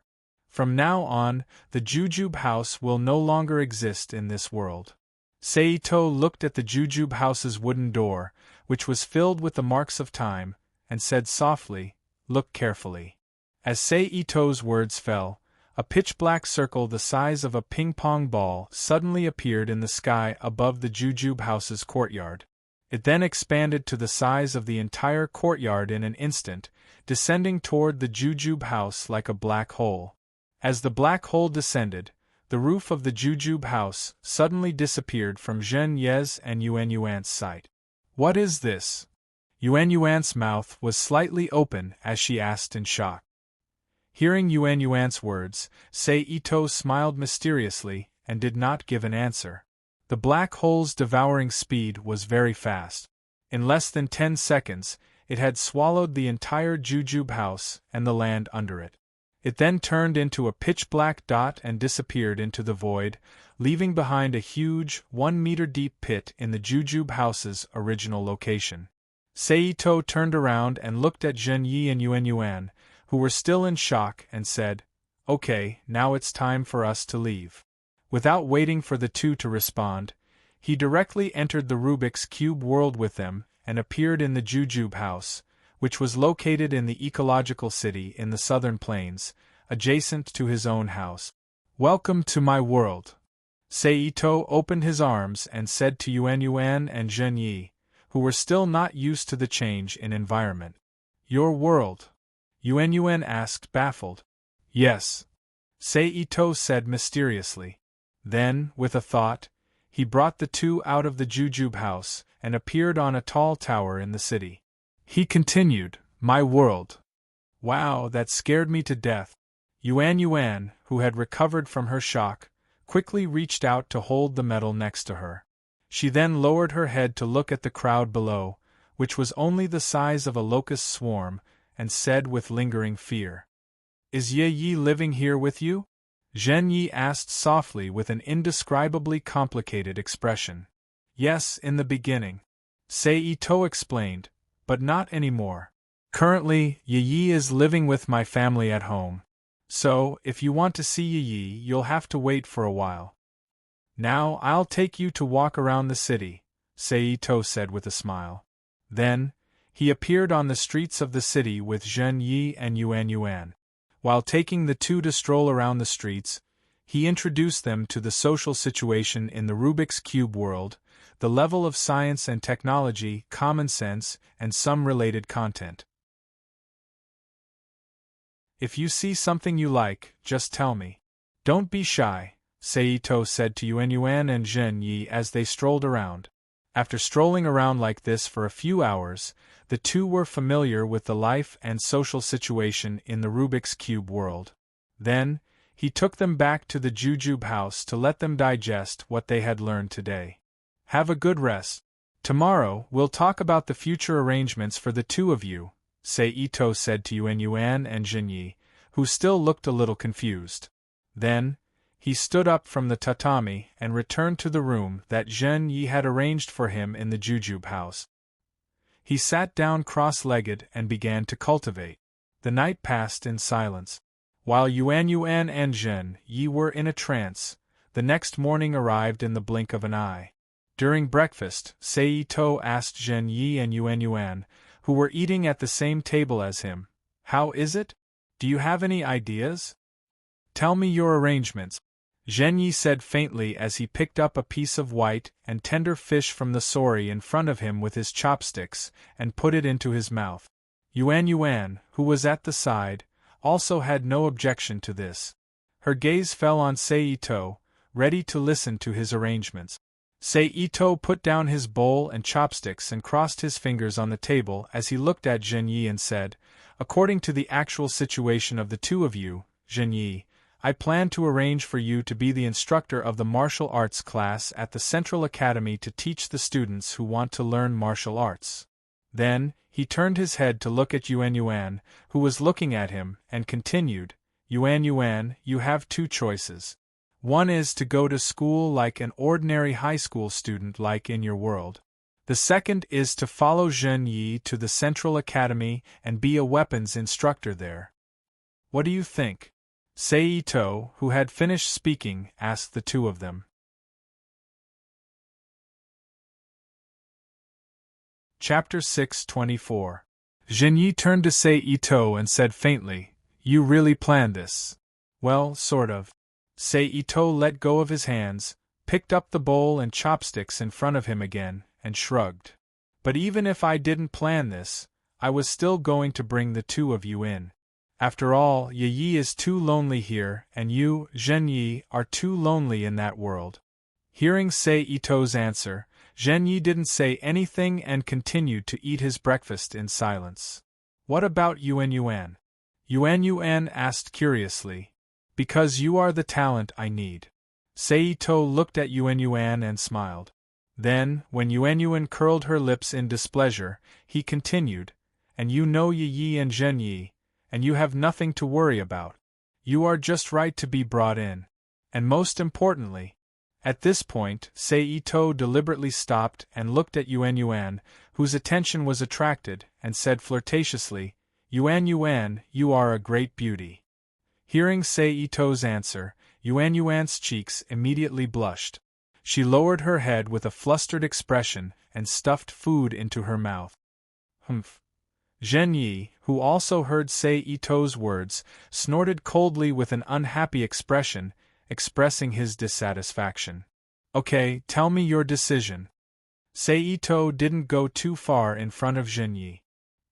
He smiled and lowered his head to put a mouthful of food into his mouth. After swallowing, he looked at the two and asked again.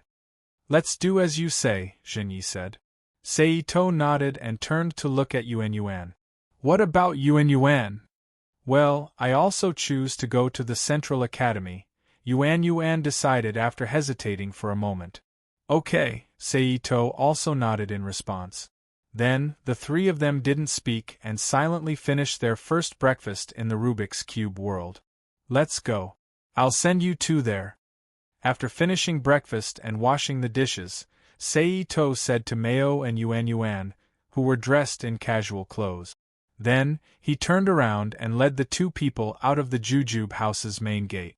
Seito drove the car, which was parked outside the Zabaya house, to the Central Academy. It would be used by Zhenyi and Yuan in the future. 20 minutes later, the three of them drove to the Central Academy. After parking the car, Seito pushed open the door and walked out of the driver's seat. He led Mayo and Yuan, who also got out of the car, into the Central Academy. They went straight to the staff lounge and registered their names. Then, Seito would act as the middleman. He introduced them to all the teachers who were resting in the staff lounge. "All right, I'm leaving. I wish you all the best in your work," Seito said with a smile as he tossed the car keys to Shinya. Then, his figure flashed. In an instant, he disappeared from the staff lounge. Rubik's Cube, can I directly travel to another world from the celestial world? Seito appeared in the void and asked. Yes, but you can only teleport to a world with recorded coordinate. You need to return to the main world and reset the coordinates before you can teleport to a world with unrecorded coordinate. The Rubik's Cube's reply appeared in Seito's mind.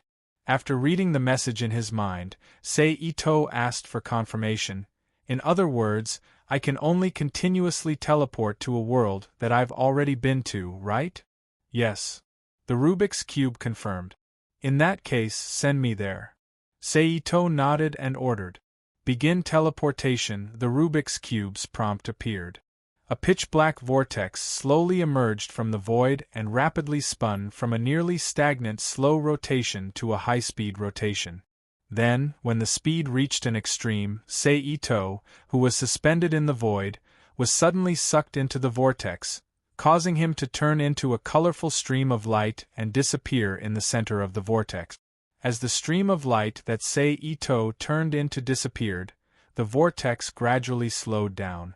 The vortex gradually slowed down from its rapid rotation, then returned to its original state and slowly melted into the void.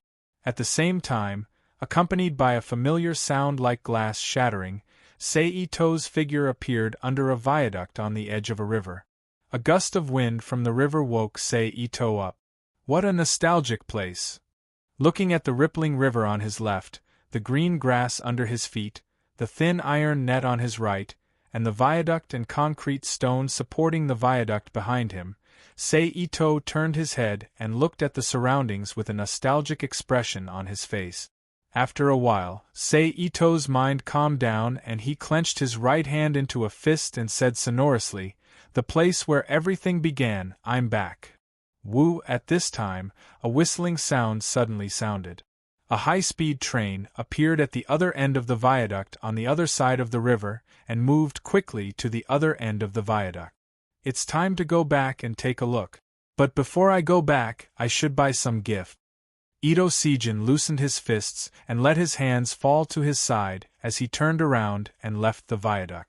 For this road, Seito could be said to be familiar with it, so it didn't take long for him to find a medium-sized general supermarket and buy what he wanted to buy. Unfortunately, I didn't find the doll and artwork I wanted. It seems that I can only take out 2 from the Rubik's Cube world. Seito stood in front of the counter and paid for the items. Thank you for your patronage, please come again. The cashier who watched Seito leave shouted loudly.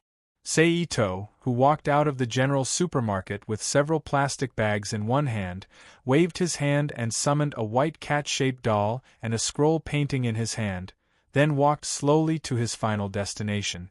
10 minutes later, Seito came to a building with a large area. The outer wall was covered with paint-peeling marks, the door was made of wood, and the surface was covered with the marks of time. The door is open, what a rare situation. Looking at the open door, Seito said to himself with a surprised expression.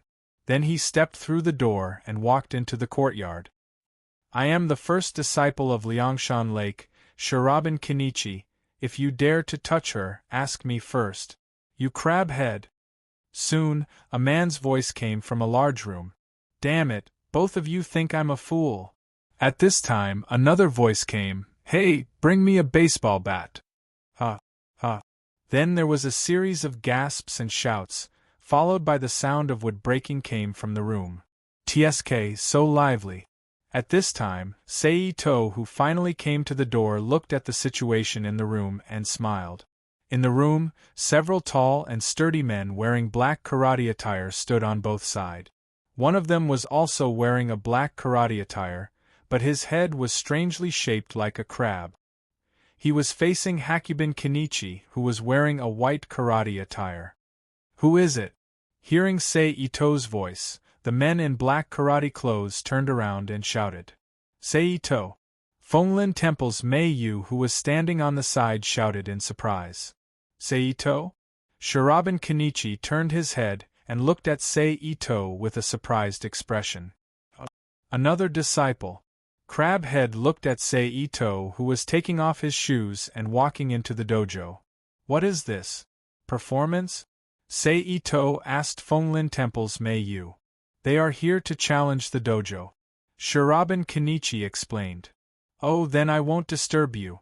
Sei Ito nodded and walked around Shiraben Kenichi and Crabhead, walking towards Fonglin Temple's Mei Yu on the other side. Boy, hurry up and start. I can't wait to take down your signboard, Crabhead said to Shiraben Kenichi. I know. Shiraben Kenichi's expression became serious, and he got into a karate stance. Humph, ha. The crab-head karate man snorted with disdain, then he kicked Shirahama Kenichi with a low growl.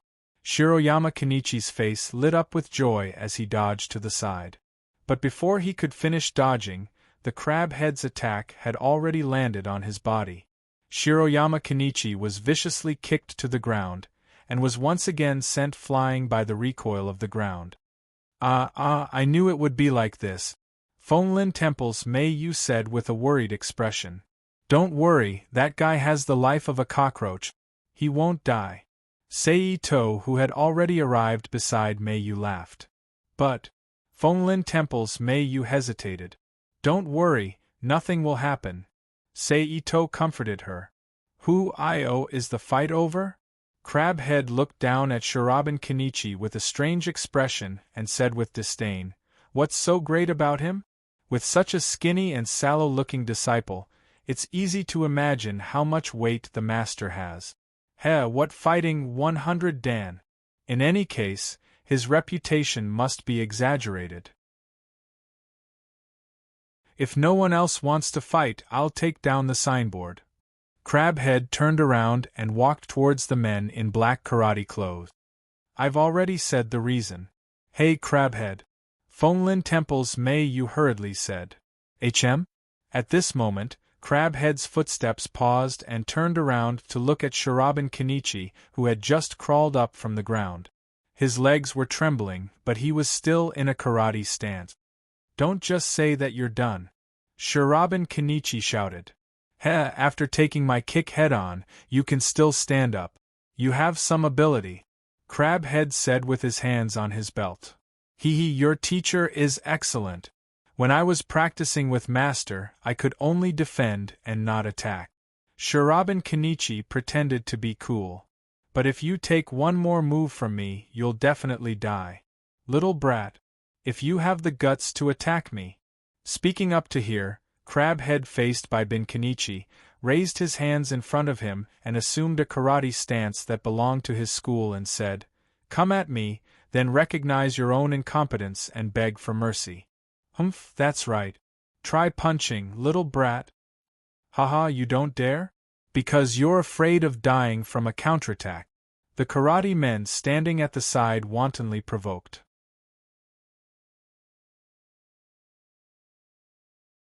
Chapter 6:25. Not good, Kenichi's aura is being suppressed. Fonglin Temple's Mei Yu, who was watching the fight, said softly with a worried expression. Hey! You really are a coward. Crabhead provoked. Just as he finished speaking, Bin Kenichi, who had been hesitating all this time, had a determined expression. He took a step forward and shouted as he punched Crabhead's abdomen. Hey! The Crabhead looked at Bin Kenichi, who was panting because he had just broken through the mental barrier, with a ferocious expression. He sneered, then reached out his hand to cover his abdomen and shouted at Bin Kenichi. Woo, yeah, you little brat, you punched the moment my abdominal muscles relaxed? Yeah, go die, little brat. Following this, the Crabhead furiously raised its left arm and slashed down towards Bin Jian. However, just as Crabhead's hand blade was about to land on Bin's head, a powerful hand suddenly grabbed Crabhead's wrist, causing Crabhead's hand blade to suddenly stop in midair, unable to move an inch further. Hey, what do you want to do to my cute chief disciple? The man was wearing jeans and a black shirt. He had a square face, but there was a long scar on his face. His black hair was neatly combed to the back of his head. He looked at the crab head with a ferocious expression. Wu master. He is. Fight. Fight 100 Dan. Anigui Ji Su. Crab head's disciples shouted in panic. What, are you here to challenge us? Anigui Ji Su laughed and said. Wuya? Let me go. Crab head shouted with a headache. Kenichi, thank you for looking after the house. I saw your punch just now, it was very powerful. Anigui Ji Su turned to Bai Bin Kenichi and praised. Have you been hiding and watching all this time? Bai Bin Kenichi, who had escaped with his life, fell to the ground and asked Anigui Ji Su. Kenichi, cheer up. Fonlin Temples Mei Yu saw this and quickly ran to Bai Bin Kenichi and helped him up. So, I must properly thank you for loving my disciple. Anigui Ji Su ignored Bai Bin Kenichi and looked at Crabhead. He looked at the crabhead and grinned. Go to sleep. Anigui Ji Su used the most basic moves of karate. Straight fist, front kick, triangle flying kick, hand chop and other basic moves towards Crabhead and his disciples. Although the moves were simple, it also depended on who was using them. If it was Shiroyama Kenichi, then naturally it wouldn't have much power, but the one using it now was Reverse Demon Osaku, who was an ultimate karate master. The power it produced was naturally different from the Japanese, and it was almost as if it was a move. Those karate men who were hit immediately lost consciousness and fell to the ground. Wah-ya-ya-ya-ya-ya-ya. Seeing the ferocious appearance of Anigui, Bai Bin Kenichi looked like a frightened woman as he covered his face with both hands. His face was filled with terror as he screamed. Calm down, Kenichi. Mei Yu, who was already used to Bai Bin Kenichi's antics, consoled him. He knocked the crab head unconscious in an instant. Bai Bin Jian, he said in shock. Is it over?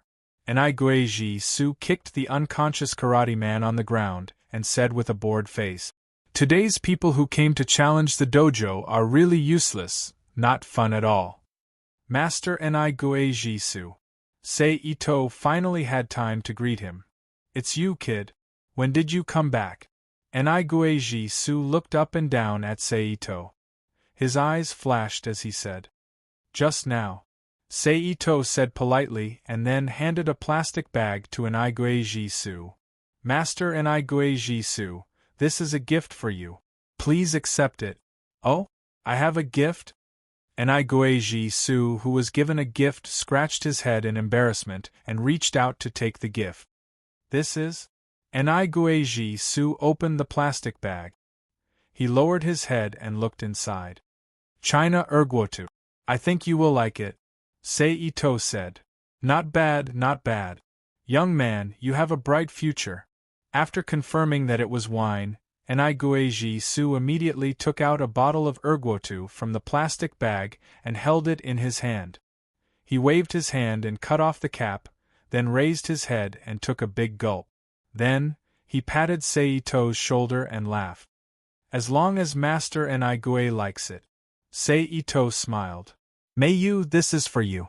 Sei Ito then walked in front of Mei Yu and handed her the white cat doll. Wow, it's a cat.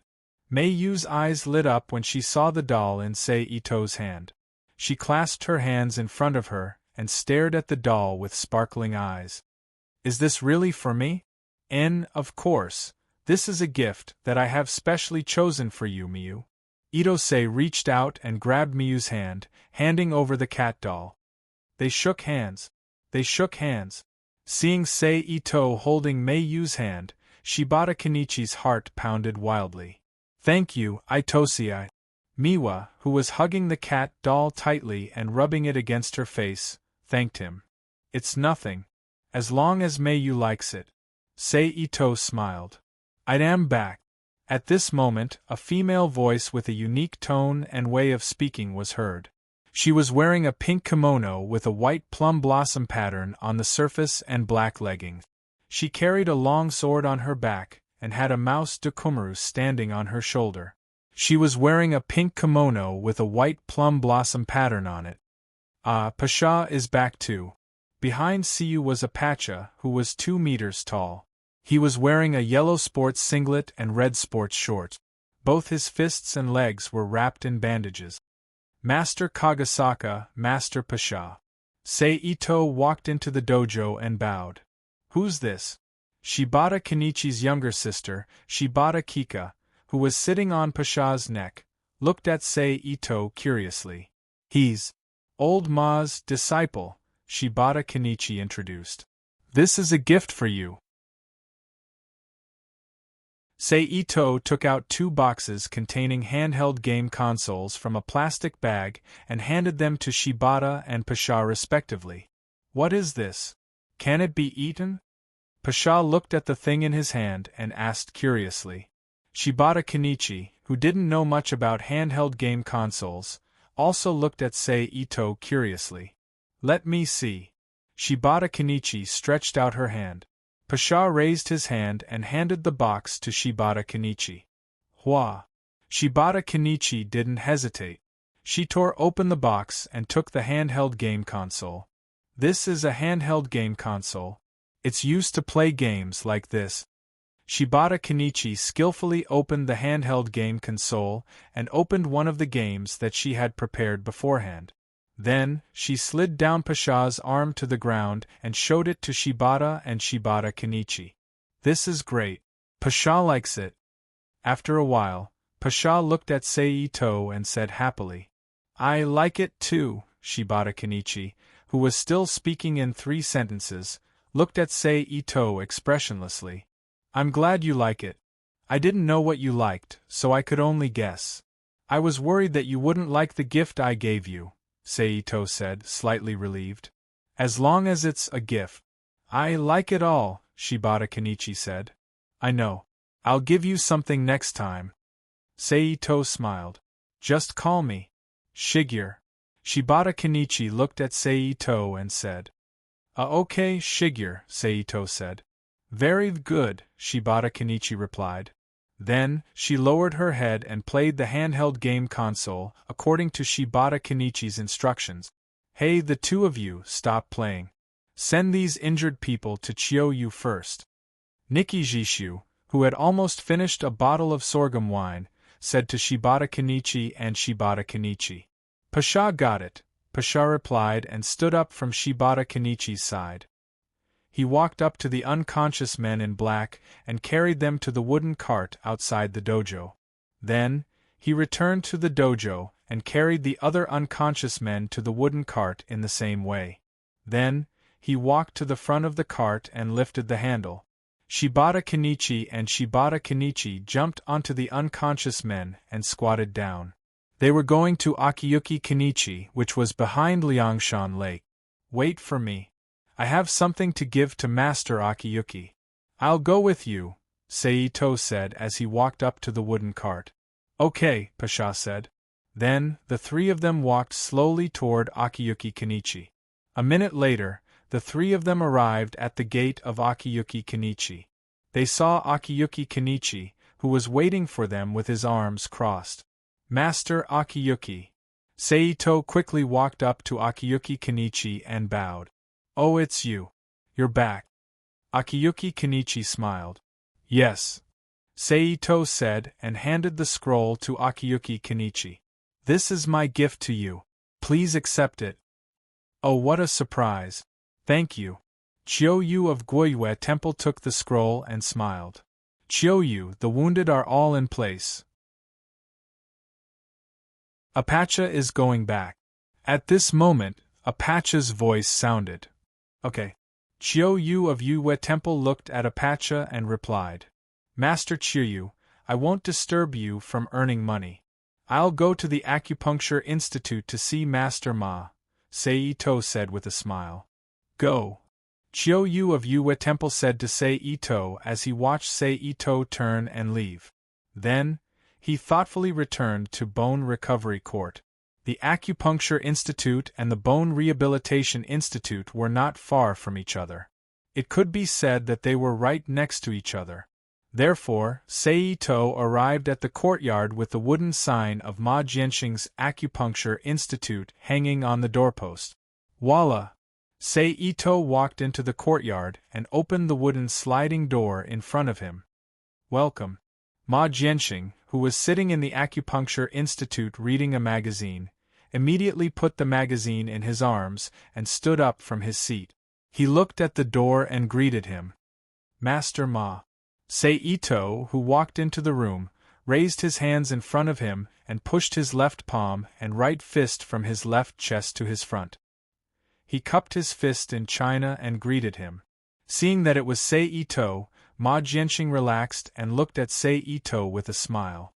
Ah Cheng, when did you come back?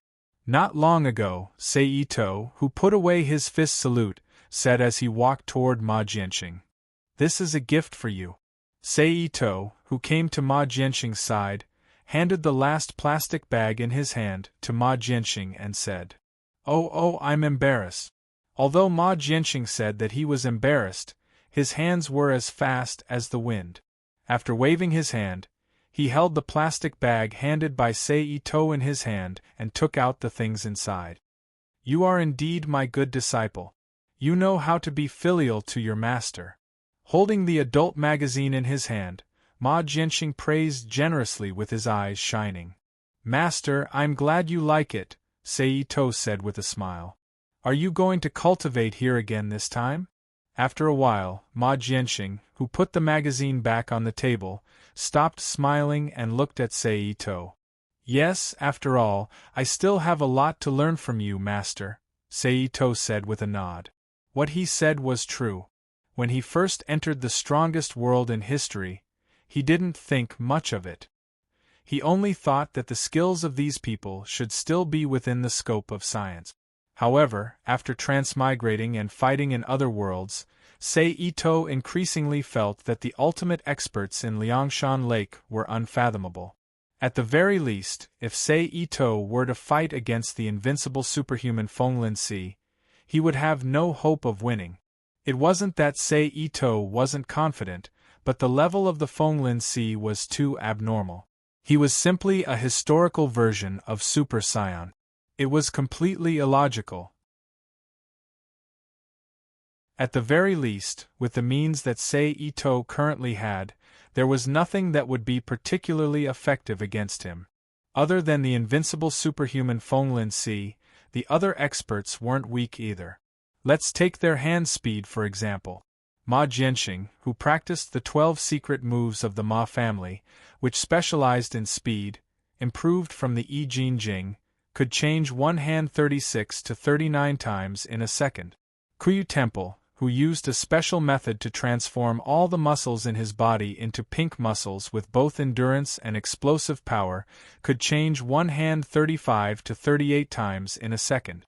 This was at least 6 times faster than 6 seals in a second in Naruto's world. What an exaggerated hand speed this was. How could a person who fought with this kind of hand speed be weak?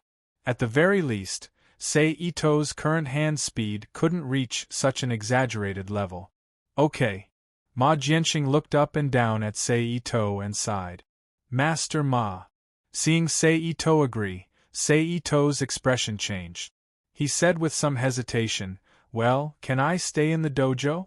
After all, this time I will be staying for a long time. If I rent a hotel, I won't be able to afford it financially. But Master Ma, don't worry, I will pay the accommodation and food fees as usual. Well, it's not impossible, but this matter isn't something that I can decide alone. I have to wait until I go back and ask for everyone's opinion. Ma Jianxing frowned and said.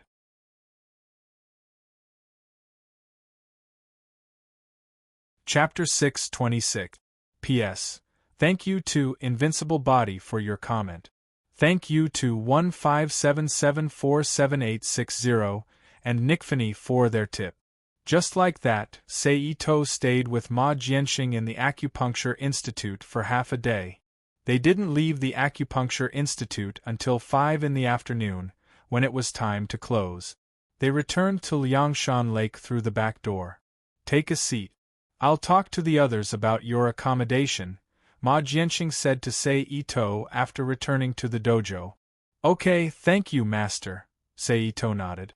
Ma Jianxing nodded and called reverse ghost Jisoo, who was drinking the sorghum wine that Sei Ito gave him while guiding Bai Bin Kenichi. He also called Apache and Kasaka Siyu, who were learning to play handheld games under the guidance of Bai Bin Kika. They also found Sei Ito, who had just returned from Jegu Courtyard, and went to another room to discuss Sei Ito's accommodation. Kenichi is very diligent. At this time, Ito-sei, who had nothing to do, walked to the outer corridor of the dojo and sat down. He looked at Bai Bin, who was in a karate posture and throwing punches after punches, and smiled. Hey! It can't be helped. It's not like you don't know the training requirements of the masters. Hey, if you don't complete the quantity, they won't make any exceptions, Bai Bin Kenichi replied as he made punches. That's true. But that's also because the masters love you very much, Sei Ito said with a smirk. Compared to this weird way of loving, the normal way is better, Bai Bin Kenichi said with a frown. Ha ha ha ha. Sei Ito immediately laughed. What are you laughing about? At this time, Fenglin Temple's Mei Yu walked out of the dojo with a tray with a clay teacup on it. She knelt down beside Sei Ito and asked. Sei Ito smiled and explained, It's nothing, I'm just discussing the love between masters. Is that so? Could it be that Kenichi has finally realized the hidden kindness of his masters? Miwa of Fenglin Temple asked as she handed the teacup to Sei Ito. Haha, right? Probably. Bai Bin Jiani, who was being stared at by Mei Yu, laughed dryly. I came back this time. Sei Ito, how long are you planning to stay? Not wanting Mei Yu to see through him, Bai Bin Kenichi changed the topic. I'm not sure, but I probably won't be leaving anytime soon. Sei Ito held the bottom of the teacup with one hand and took a sip with the other. Well, for the sake of convenience, I've just gotten rid of Master Ma. You can let me stay in Liangshan Lake for the time being. Hearing Sei Ito's words, Bai Bin Kenichi stopped what he was doing in shock. He turned to Sei Ito and said anxiously, Sei Ito, are you really going to stay here? You've received the same training as me, so you should know the consequences of staying here. Look at me, this is the portrayal of a bloody man. Kenichi, do you hate living here? Before Sei Ito could say anything, Bai Bin Kenichi's eyes widened. Fenglin Temple's Mei Yu looked at Bai Bin Kenichi with tears in her eyes. No, how could that be? That's not what I meant. Seeing Mei Yu's teary eyes, Bai Bin Kenichi immediately panicked and began to explain clumsily. Sei Ito didn't participate in the interaction between Bai Bin Kenichi and Fenglin Temple's Mei Yu. Instead, he focused his mind and guessed the results of the meeting in the other room. Let's push the time back a minute or so. I say, Old Ma, why did you call us here? Leaning against the doorpost with one hand on his chest and the other hand pouring sorghum wine into his mouth, Enai Jishu, who had never been able to hide his thoughts, took the initiative to ask. I think it has something to do with the disciple Ito-sei. His whole body was full of the temperament of a philosopher. Chiu Yu of Cape Etsu Temple said as he stroked his beard. That's right. Ma Jianxing nodded. Then, he told them the reason for calling them here. Before returning from the Acupuncture Institute, that disciple asked me to do something. He wants to live in Liangshan Lake. Live in? And Aijishu stopped pouring wine and turned to look at Old Ma with a frown. Yes. Ma Jianxing nodded. Old Ma, are you going to accept him as an official disciple? Chiu Yu asked with a serious expression. Don't worry, I won't mess around. I won't break the rule that inner disciples of Liangshan Lake can only be accepted with the approval of the elders. I'm just asking about him.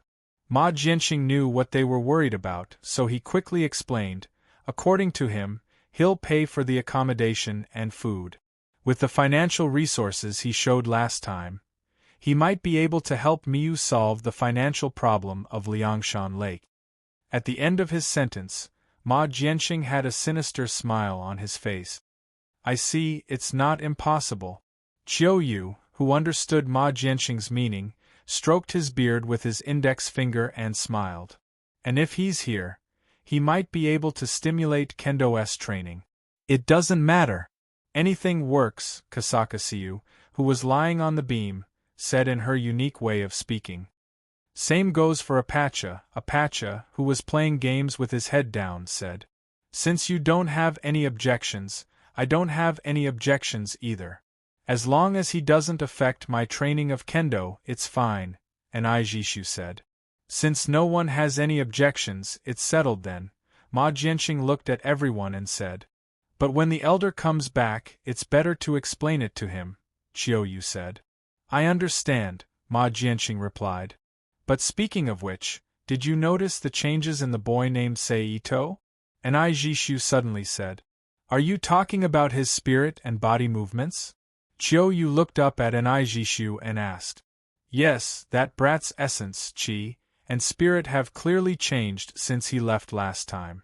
Compared to that time, he is like a completely different person. Moreover, his actions are also very different from last time. That kind of appearance, it is as if. Reverse Ghost Ji-Su said in a deep voice. After more than 10 years of tempering, he's turned everything about martial arts into instinct, Ma Jianxing said with a serious expression. It seems that something extraordinary has happened while he was away. Chiou of Cape Etsu Temple sighed. But that's still his personal privacy. We don't have to investigate it as long as he's still the same as before. We'll treat him like a normal disciple, Chiou said. I think so too, Ma Jianxing said. Whatever. That boy isn't my disciple anyway. I don't have to worry about him, and Aijishu said as he drank another mouthful of sorghum wine. I'll keep an eye on him, Kasaka Siu said. Okay. I'll inform the boy of our decision, Ma Jianxing said as he stood up from the ground politely. Seeing that Ma Jianxing had left, the others naturally had no interest in staying in the room. They left the room one after another to do what they had to do. For example, Aijishu. He returned to Bai Bin Kenichi's side and continued to instruct the lazy Bai Bin Kenichi on his cultivation. For example, Chiou of Cape Etsu Temple returned to his room. He picked up his tools and began to carve Xidagarba again. For example, Apache and Kasaka Siu returned to the dojo and played with the game that Seito gave them. Boy, after our discussion, we've agreed to let you stay in Liangshan Lake for the time being, Ma Jianxing said as he returned to Seito's side. Is that so? That's great, Seito said happily as he stood up from the outside of the dojo. As for the food and accommodation, I'll give you 100,000 per month. Plus the training fee that you're about to start, I'll give you 110,000 per month, Ma Jianxing said with a smile as he reached out his hand. Okay. When Ito-sei heard the final figure of the fee, the corners of his mouth twitched slightly as he smiled stiffly. Then, he took out 110,000 yuan from his pocket and handed it to Ma Jianxing. At the same time, he secretly said in his heart, Black, it's really black, the fee was indeed a little bit too much.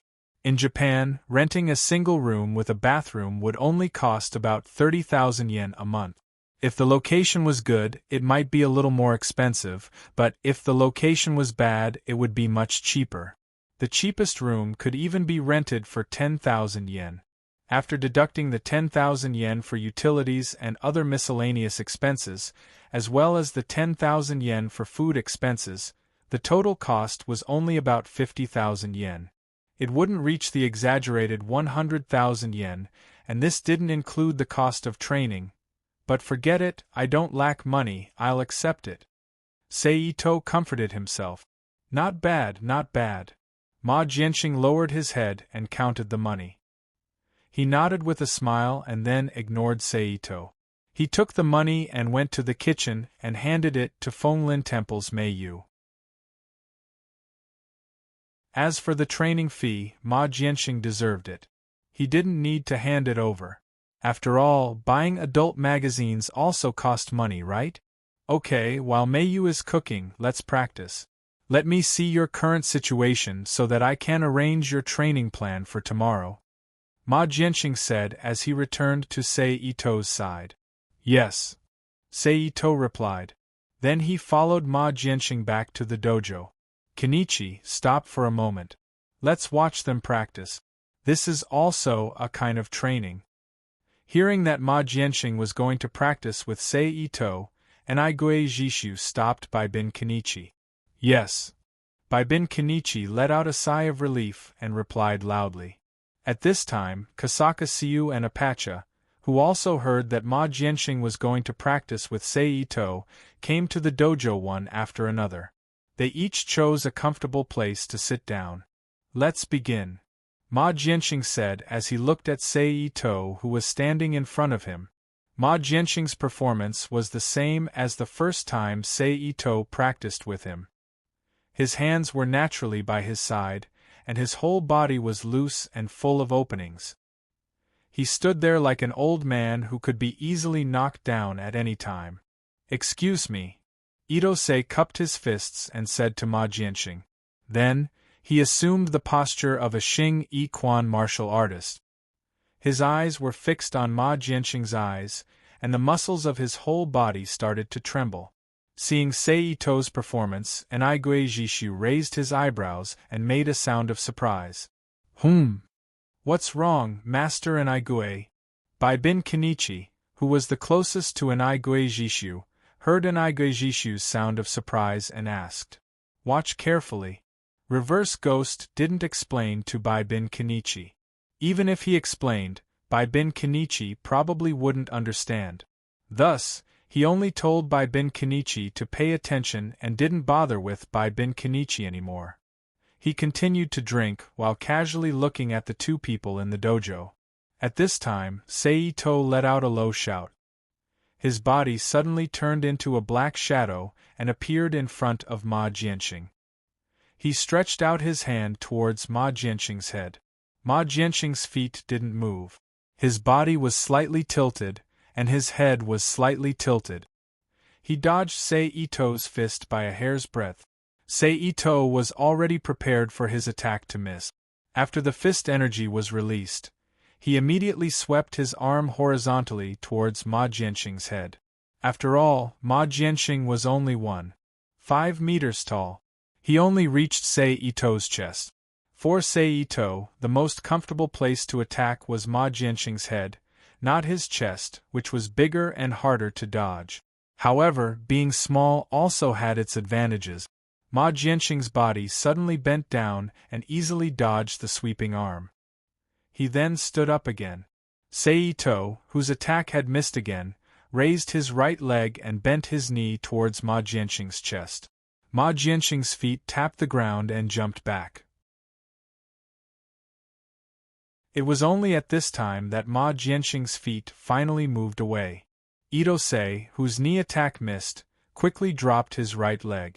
With the recoil force of his foot landing on the ground, he moved his body to the front of Ma Jianxing. He stretched out his palm like a knife and chopped towards Ma Jianxing's neck. Ma Jianxing twisted his foot and quickly leaned back to dodge Sei Ito's attack. At the same time, he circled to Sei Ito's side. However, he only came to the side and didn't attack Sei Ito. Sensing Ma Jianxing coming to his side, Sei Ito's left leg quickly stepped forward to act as a fulcrum. His right leg followed with a step and turned around, pushing Ma Jianxing with his palm. Ma Jianxing also used a step and step combination to dodge Sei Ito's attack. Just like this, Ma Jianxing dodged without attacking, while Sei Ito attacked without defending. In the blink of an eye, the two of them had exchanged dozens of blows. So powerful. Hakyubin Kenichi, who was dazzled by the mysterious scene, murmured. Compared to him, you're really nothing. Sei Ito glanced at Hakyubin Kenichi and said, I know I don't have talent, I know I'm trash. Bai Bin Kenichi heard this and immediately placed his hands on the ground, looking like a defeated dog as he muttered. Sei Ito, don't say that. Although Kenichi isn't very good, he's not completely useless. Chiou-yu, who had arrived at the dojo, said, Really? Master Chiyoyu, what are my strengths? Hakuben Kenichi immediately recovered from his dejected state. His eyes were filled with anticipation as he looked at Chiyoyu. This. Chiyoyu turned his head to the side and pondered.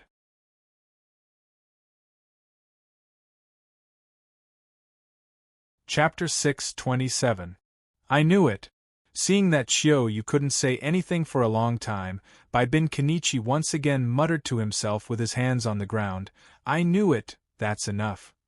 At this moment, Ma Jianxing's voice sounded, attracting the attention of Hakuben Kenichi, who was immersed in self-loathing. Phew! Seeing Hakuben Kenichi's change, Chiyoyu and Niguiji Su breathed a sigh of relief. Although they wanted to use Sei Ito to attack Hakuben Kenichi and give him the motivation to practice martial arts, they were afraid that if they hit him too hard, Hakuben Kenichi would lose his confidence in martial arts practice. So even if they didn't achieve the expected result, it was fine as long as Hakuben Kenichi was still the same old Hakuben Kenichi. You've made great progress. If I didn't see it with my own eyes, I wouldn't believe that someone could cultivate martial arts to this level in less than a month. Ma Jianxing looked at Sei Ito and said, and in your techniques, in addition to the original China boxing, I also saw traces of Muay Thai, karate, jiu-jitsu, ancient martial arts, and jiu-jitsu. You've absorbed and integrated all of them into your own attack system. In terms of martial arts talent, you're the only young person I've seen in so many years. Master Ma, you're too kind. Sei Ito said modestly. It's not an exaggeration. Ma Jianxing shook his head, then raised his hand to stop Sei Ito, who was about to say something. But your problem also lies in the techniques you've integrated. I'm willing to listen to Master's teachings, Sei Ito said respectfully as he cupped his fist. I don't know how you learned those techniques, but I'm sure you didn't receive any guidance from a proper master. Otherwise, you wouldn't be in this situation now. Ma Jianxing put down his arm and looked at Sei Ito seriously. Those techniques have caused many unnecessary movements and loopholes in your offensive and defensive movement. So in order to fix your movement problems from tomorrow onwards outside of practice, you have to relearn the basics of Muay Thai, karate, and jiu-jitsu, Ma Jianxing said. Yes, Sei Ito answered seriously. Then, he turned around and bowed to Chiyoyu and Niguiji and Apache.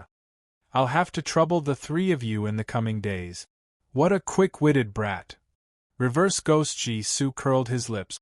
Perhaps it was because he had received Sei Ito's wine or something else, but he didn't refuse. Looks like Jian-E has found a companion. Chiyoyu of Cape Etsu Temple stroked his mustache and smiled. Apache will work hard until you succeed, Apache said happily when he saw that he had another disciple to teach.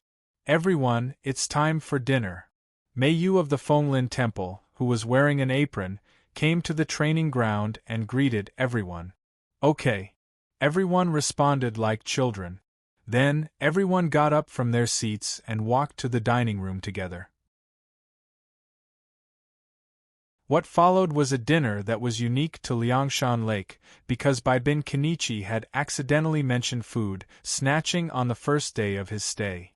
The victim was naturally Bin Kenichi, the person who had brought up this matter. Basically, it was considered good if he could eat half of the food during the meal. And this was the result of the teachers holding back in case Bin Kenichi didn't have any physical training on the second day. On the first day, Bin Kenichi had been snatched so much that he couldn't even eat a single grain of rice. In the end, he was reminded by Chiyoyu of the Fenglin Temple. Meiyu of the Fenglin Temple delivered supper in the middle of the night. Okay, I'll take you to your room. After the meal, Meiyu of the Fenglin Temple cleaned up the dishes and wiped her hands with a towel. Then, she smiled at Sei Ito. As expected, Meiyu will become a good wife in the future. I really want to take you home, Sei Ito, who was leaning against the doorpost with his arms crossed, stood up and looked at Meiyu of the Fenglin Temple. Don't talk nonsense. Meiyu of the Fenglin Temple blushed and whispered shyly. I'm not talking nonsense. This is the truth. Seito smiled and said, Meiyu, not only are you cute and have a good figure, but you are also good at housework. It would be strange if such a perfect woman didn't attract people. Okay, don't talk anymore. I'll take you to your room. Meiyu of the Fenglin Temple, whose face had turned even redder from Seito's straightforward praise, quickly walked out of the kitchen and said in a somewhat hurried tone, Okay. Seeing Meiyu of the Fenglin Temple not daring to look at him, Seito, who was rather cute, chuckled and casually followed her. Soon, the two of them arrived at one of the 3 buildings in the dojo. After entering the building and seeing the situation inside, Seito said with a stunned expression, it's really broken. Although he had long known from the manga that the buildings here were seriously damaged, it was still not as direct as seeing it with his own eyes. Everywhere he looked, there would be a long crack. Large amounts of peeling marks could be seen on the walls on both sides, and the marks left behind by the wind and frost of time could be seen everywhere. The only thing that could be considered passable in the entire building was the hygienic environment.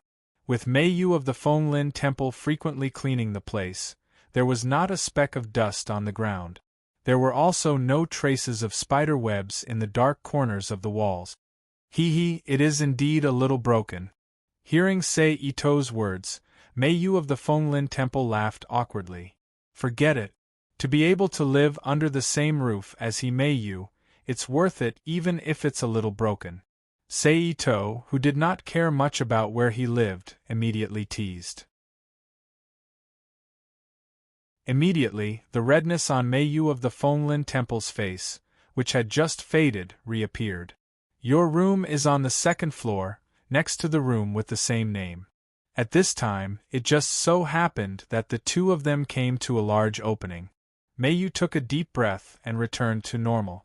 She tapped her foot and easily jumped out of the opening to the 2nd floor like a swallow. She turned around and said to Ito-sei, who jumped up right behind her. Oh. Seito nodded indifferently. It's here. After a short while, Meiyu of the Fenglin Temple opened the door and led Seito into the room. Oh right, Seito, you don't seem to have paid your respects.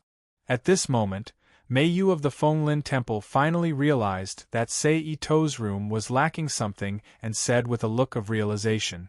Yes, I don't. But if it's only for one night, it's not a problem.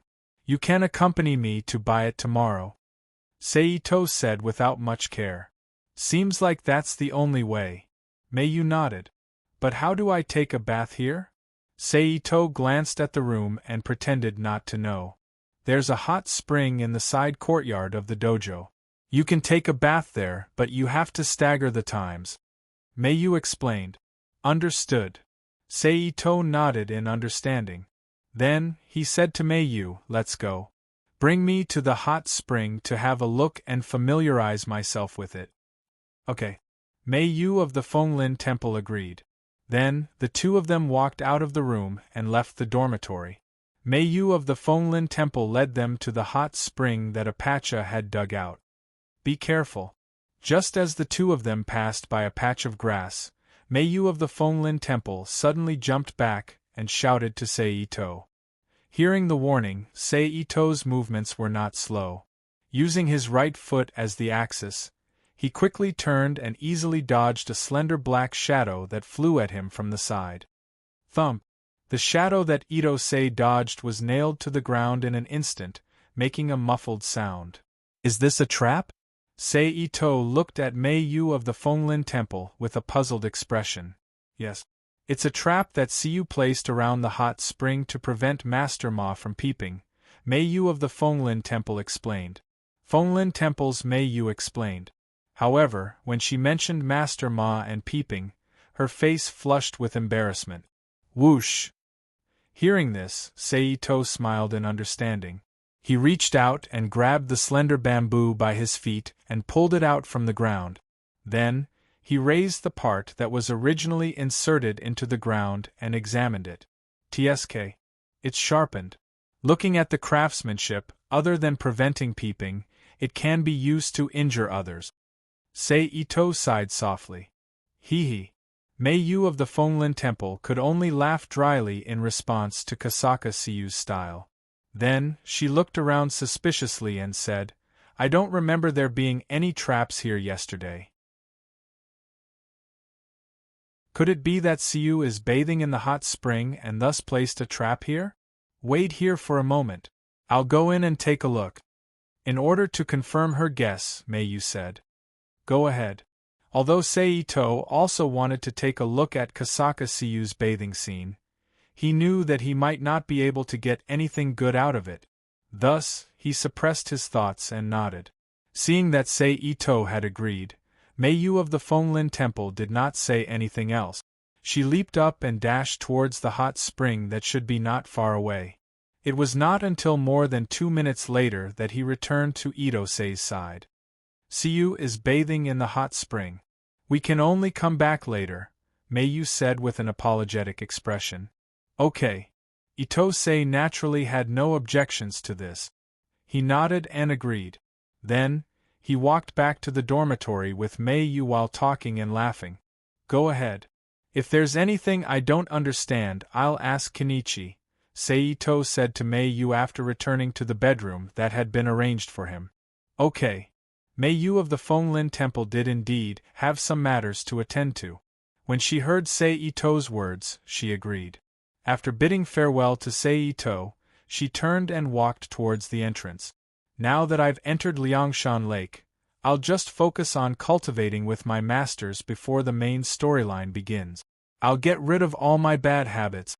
Seito closed the door and walked to the center of the room to sit down cross-legged.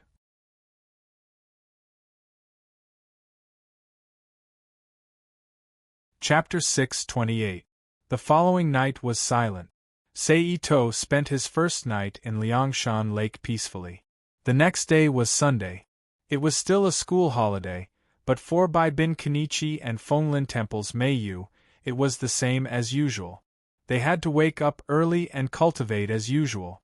However, today was different from usual. There was an existence called Seito accompanying them. It would be like this for a long time in the future. Kenichi, good morning Miyu, good morning. Ito-sei, who had just woken up, greeted Kenichi and Miyu, who were also washing up. Seito, good morning. Baibin Kenichi and Mei Yu greeted him one after the other.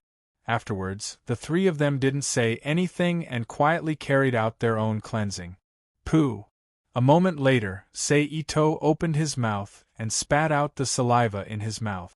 I'll go first, Seito said to Baibin Kenichi and Mei Yu, who were still in the middle of their cleansing. Then, he turned around and walked toward Ma Jianxing, who was in the middle of his morning training. Okay. Baibin Kenichi hurriedly raised his head and replied. However, at this time, he could only speak to Seito's back. Master Ma, Seito respectfully called out to Ma Jianxing when he arrived at the courtyard where the various experts were doing their morning training. Ma Jianxing nodded and didn't pay attention to Seito and continued to cultivate. Seito didn't disturb him and directly walked to an empty space in the corner and started his morning training. Just like that, an hour passed by in the blink of an eye. Everyone, let's eat. At this moment, Mei Yu of Fenglin Temple, who was still wearing a white apron with the picture of a yellow-haired cat and a cat paw print on it, held a wooden spatula in her hand as she stretched her body out of a room and shouted to everyone. Hearing Mei Yu's call, everyone stopped what they were doing and walked into the side room to eat. They sat in front of the long rectangular table filled with sumptuous food. They began to enjoy together. Come with me, Chiyo-yu said to Seito after dinner. Yes, Seito hurriedly replied, knowing that he was about to officially begin his cultivation. Then, he quickly caught up with Chiyo-yu and entered the room filled with Xidagarba statues.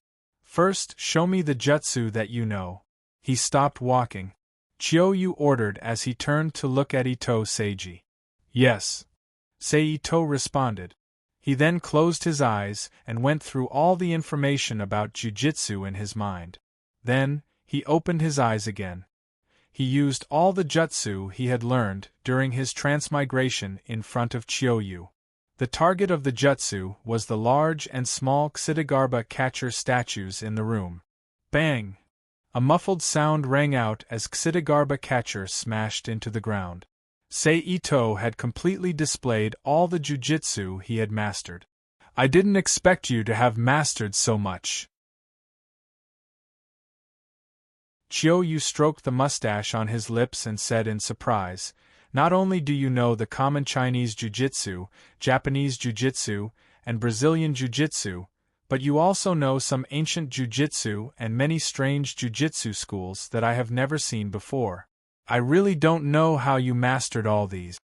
Ito didn't know how to explain this, not to mention that Chiyoyu didn't seem to want to get to the bottom of the matter. Ito simply remained silent. Seeing that Ito didn't intend to explain, Chiyoyu didn't ask further. After a moment of contemplation, he said, although you have mastered many types of jujitsu, you can't do that.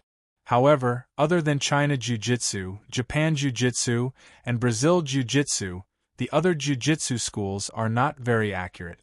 They are full of your habitual movements, so in order to correct these movements, we have to start from the most basic foundation. Now use a grab on me.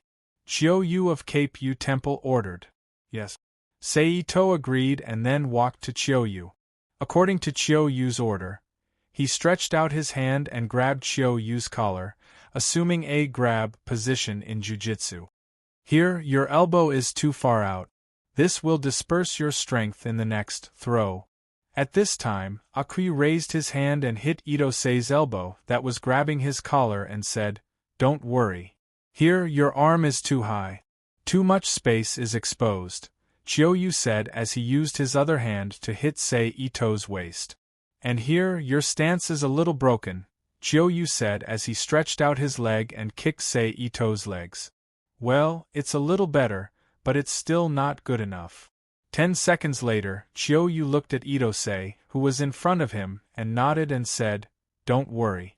Then, Chiyoyu pointed out the flaws in Ito's movements again, and asked Ito to improve them. After Ito grasped the correct movements, he repeatedly practiced until the final movement was correct. In order to master the key points taught by Chiyoyu as soon as possible, Ito even used self-hypnosis on himself and forced himself to change his body's movements to meet the requirement. Just like that, with one teaching seriously and the other learning hard, the 2-hour jujitsu practice came to an end. Okay, take a rest. It's time to teach you the basics of karate. Seeing that it was almost his turn to teach Ito, Chiyoyu stopped Ito and said, yes. After getting permission to rest, Ito let out a sigh of relief. He raised his hand to wipe the sweat on his forehead, then stood in place and closed his eyes to adjust his breathing.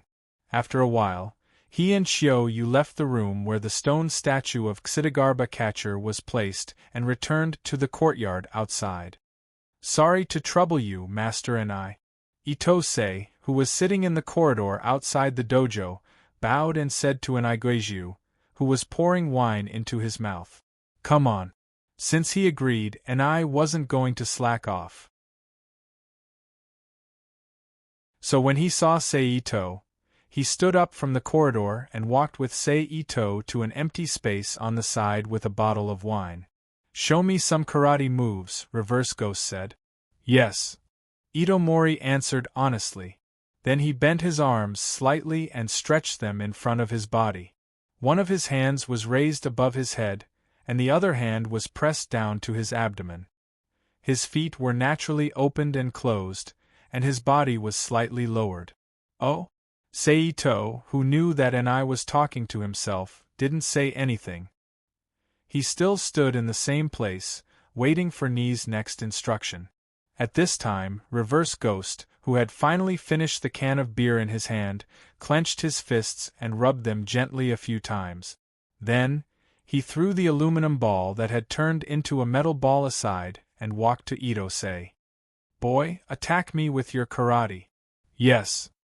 Ito answered crisply, and then he kicked out at Ni's front foot. There's something wrong with the movement. The position of the supporting foot is out of shape, and the foot movement of the front kick is off, Knees Ghost said as he waved his hand to deflect Sei Ito's front kick. The front kick is like this, watch carefully. Knees Ghost turned sideways and demonstrated the correct front kick to Sei Ito. You do it again. After the demonstration, Knees Ghost turned back to Sei Ito and ordered. Yes. Sei Ito answered straightforwardly, and copied Knees' front kick. Not bad, show me 2 more times, Knees Ghost asked when he saw that Sei Ito's movements were correct. Sei Ito didn't talk nonsense, and directly performed the karate front kick twice in front of Knees Ghost. Okay, next a straight punch, Knees Ghost said when he saw that Sei Ito had indeed mastered the front kick. Show me a straight punch. After receiving the instruction, Sei Ito immediately lowered his waist into a horse stance, and swung his arm at Knees Ghost, and threw a straight punch. Not bad, it's not out of shape. Knees Ghost nodded, and then asked again. Next, a side kick.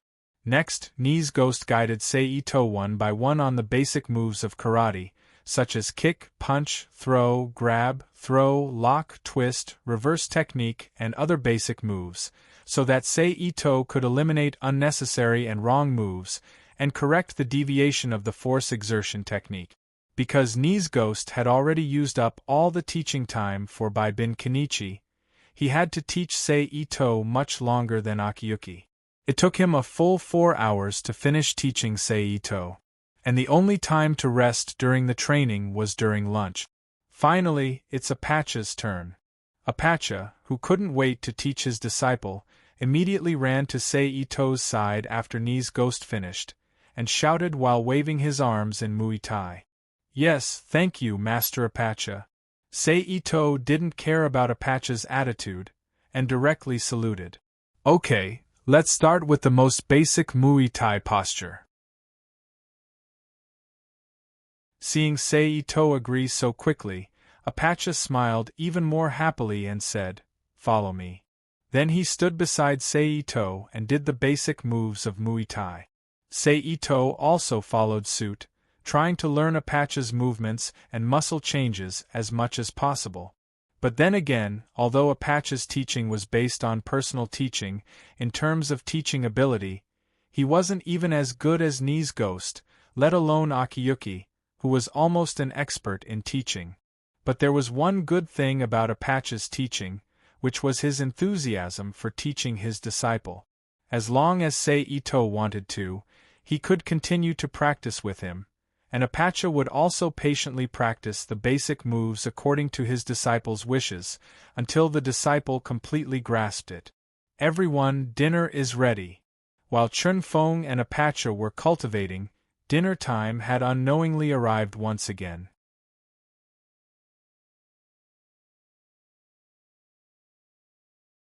Chapter 629. P.S. Thanks to Adam de Tears for his precious monthly vote. Thanks to Nickfanny, 157747860, and Sleepy Pig for their tip. Dinner ended peacefully in the midst of Byakugan Kenichi's suffering.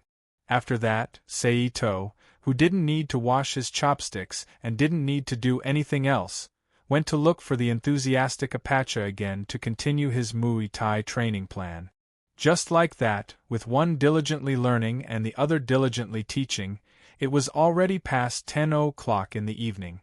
After 7 to 8 hours of continuous teaching, Sei Ito, who had self-hypnotized himself to adjust his body and memorized the standard movements without looking at them, basically reviewed all the basics of Muay Thai. He also used these basics to correct the movements that he had mastered but had some flaws. Sorry to trouble you today, Master Apache. After learning, Sei Ito bowed to Apache gratefully. You're welcome. Apache is very happy today, Apache said with an innocent smile. Sei Ito didn't say anything. He bowed to Apache again and turned to Ma Jianxing, who was sitting by the wall reading a magazine. Master, Sei Ito whispered to Ma Jianxing when he came to him. Ma Jianxing looked away from the magazine, looked at Ito Sei with a puzzled face, and let out a questioning sound. It's like this. I want to ask for leave tomorrow morning to handle my transfer procedures. Seito explained. Aya, if you didn't mention it, I would have forgotten. You are still a student. Ma Jianxing smiled and nodded. I got it. You can go do your own things tomorrow. I'll finish my personal matters as soon as possible and come back to finish your training. Seito said. Don't worry. Training isn't something that can be done in a day or two. With your knowledge, you should know the meaning of more haste, less speed. Ma Jianxing looked back at the magazine in his hand and advised. Yes. Seito replied respectfully. Seito then bowed to Ma Jianxing and left the house. She returned to her room and took a towel to wash. After washing up, he sat cross-legged on the ground and closed his eyes to cultivate the energy in his body. At the same time, he recalled the jujitsu, karate, and Muay Thai movements that he had learned from Akyu, Reverse Ghost, and Apache. The rest of the night was silent. In the blink of an eye, the second day of Seito's cultivation came. Kenichi Miyu, call me when you go to school. While washing up, Miyu said. Ito-sei said to Byakuin Kenichi and Fenglin Temple's Mei-yu. Oh, okay. Bai Binjian replied in a daze. Then, the three of them stopped talking and began to tidy up their personal hygiene. After cleaning up, they went to the dojo one after another to begin the morning training for Ito-sei, Hakyubin Kenichi, and Fenglin-ji Miwa. Compared to yesterday's training, today's morning training was much easier for Bai Bin Kenichi. However, that was only for someone like Bai Bin Kenichi who was already used to Liangshan Lake's training. If it was someone else, they could definitely make that guy lose a layer of skin even if he didn't die. After about an hour, everyone finished their morning training and went to the side room to enjoy the breakfast prepared by Mei-yu. Seito, we have to go. After breakfast, Bai Bin Kenichi, who had changed out of his karate clothes and into his summer school uniform, called out to Seito. Wait, I'll go with you.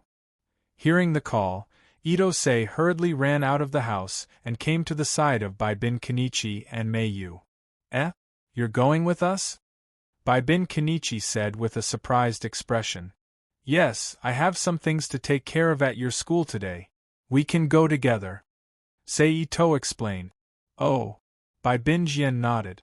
Together with Ito-sei, he walked towards the desolate high school where he and Miwa of Fenglin Temple studied. On the way, Byakuin Kenichi also curiously asked Ito-sei why he was going to desolate high school, but he was perfunctorily brushed it off with a mysterious smile, making Byakuin Kenichi puzzled and puzzled. Ah, kitten. At this time, Mei-yu happily called out and quickly ran away from Seito and Bai Bin Kenichi.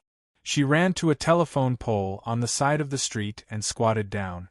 Her eyes were like stars as she stared at a stray cat that was looking for food in the garbage. So cute! Here she comes again. Bai Bin Kenichi saw this and sighed helplessly. Does Mei-yu do this often? Seito asked. Yes. Basically, as long as we meet a cat on the road, Mei-yu will be unable to move. She will stay there and look at the cat until it leaves. Bai Bin Kenichi sighed. Since you like it so much, why don't you take one home? Seito asked Mei-yu, who had returned to normal after the kitten ran away. That's because... At this point, Miwa's expression changed, and she came up with a conclusion based on her own imagination. If we bring the kitten back, Autumn Rain will definitely use the kitten to do some messy experiment. Master Ma will eat the kitten as food. Mr. Anai doesn't look like he likes cats. Even though Apache likes small animals, he doesn't hold back. He might even kill the kitten. As for Siu, in short, he'll die a horrible death. Mei-yu sighed. After hearing Mei-yu's explanation, Seito's mouth twitched. Alright, let's go. Otherwise, we'll be late again. Bai Bin Kenichi, who was looking at the time on his watch, reminded them. Sorry, let's go.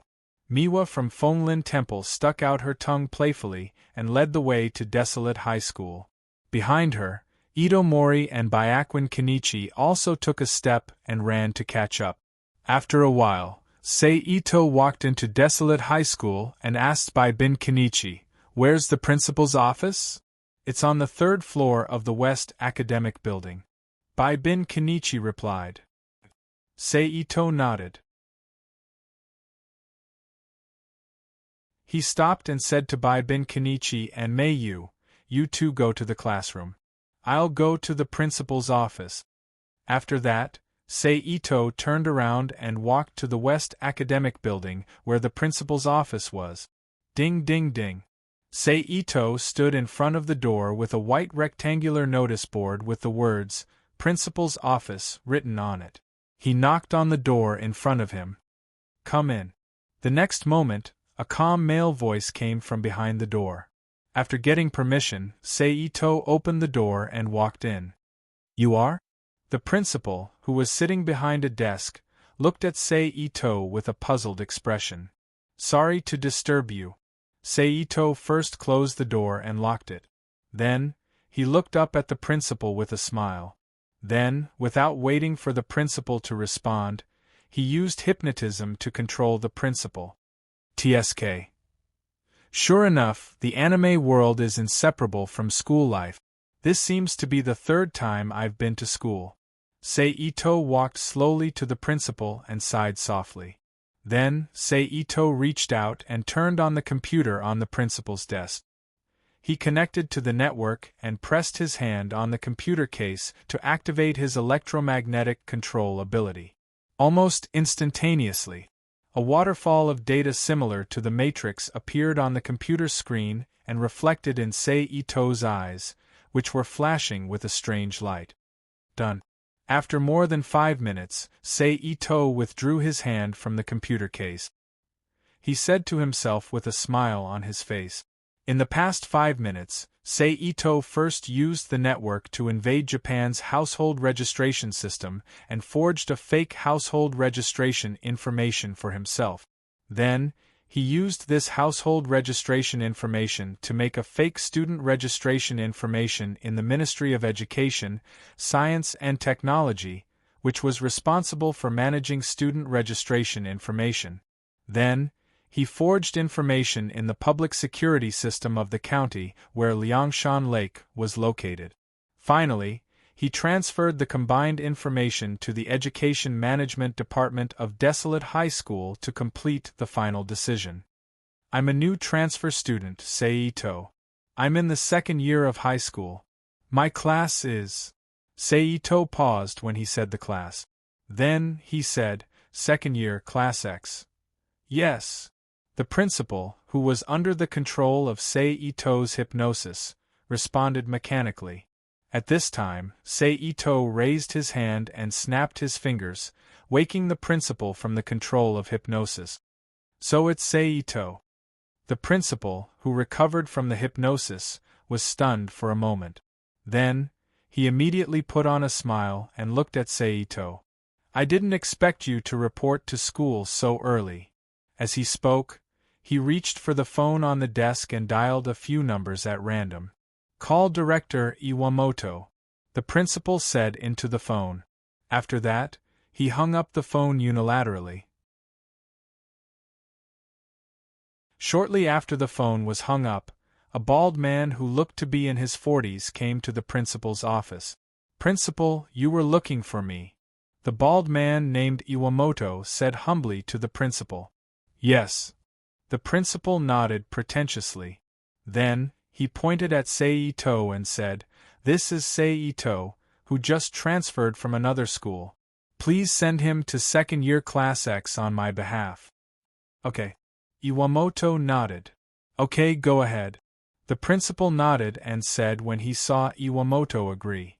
Then, the bald man named Iwamoto left the principal's office with Sei-Ito and headed to 2nd year Class X.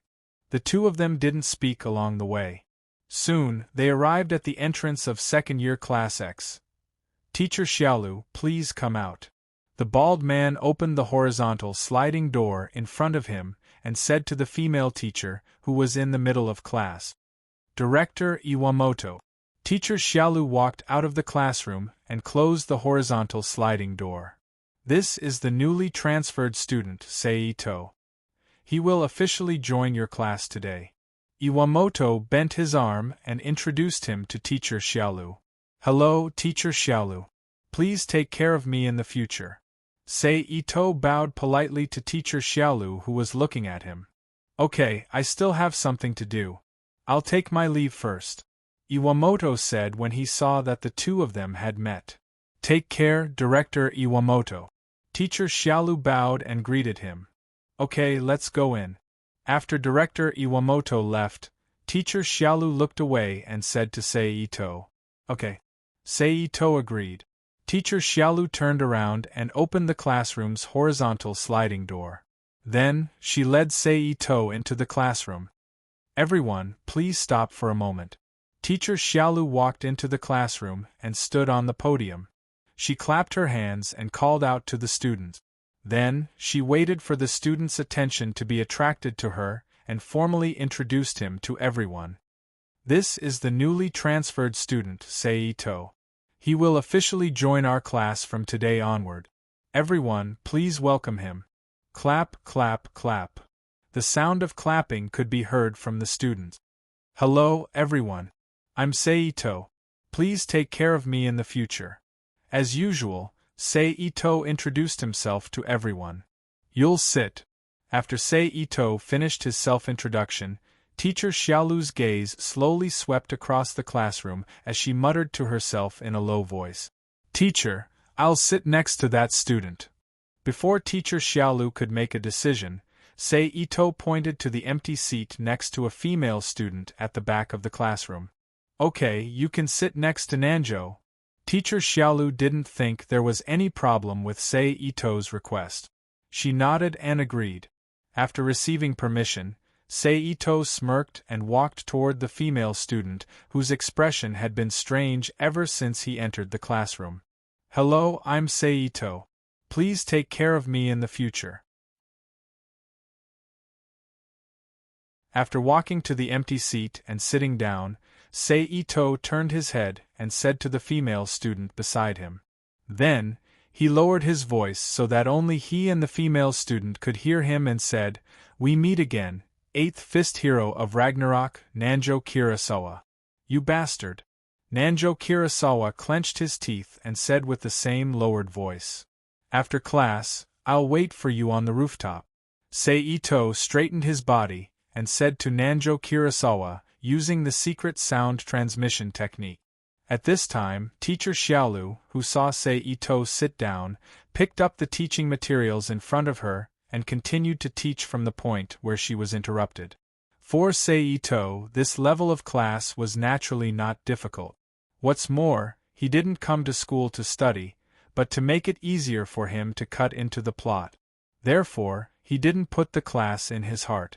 On the surface, he pretended to be listening attentively, but secretly, he was multitasking, correcting the martial arts techniques in his mind. Compared to Seito's leisure, Nanjo Kirasawa, who was sitting next to him, didn't feel so good. It was as if there were thousands of ants crawling all over his body. It was very uncomfortable. Under this kind of torment, the short 10 minutes of class time felt longer than a few years for Nanjo Kirasawa. But fortunately, no matter how long it was, it still had an end. After more than 30 minutes, following a series of ding-ling-ling sounds, Teacher Xiaolu finally stopped her teaching and announced the end of class. Following the shout of the word "end of class," all the students who were sitting in class immediately relaxed and became noisy in the classroom.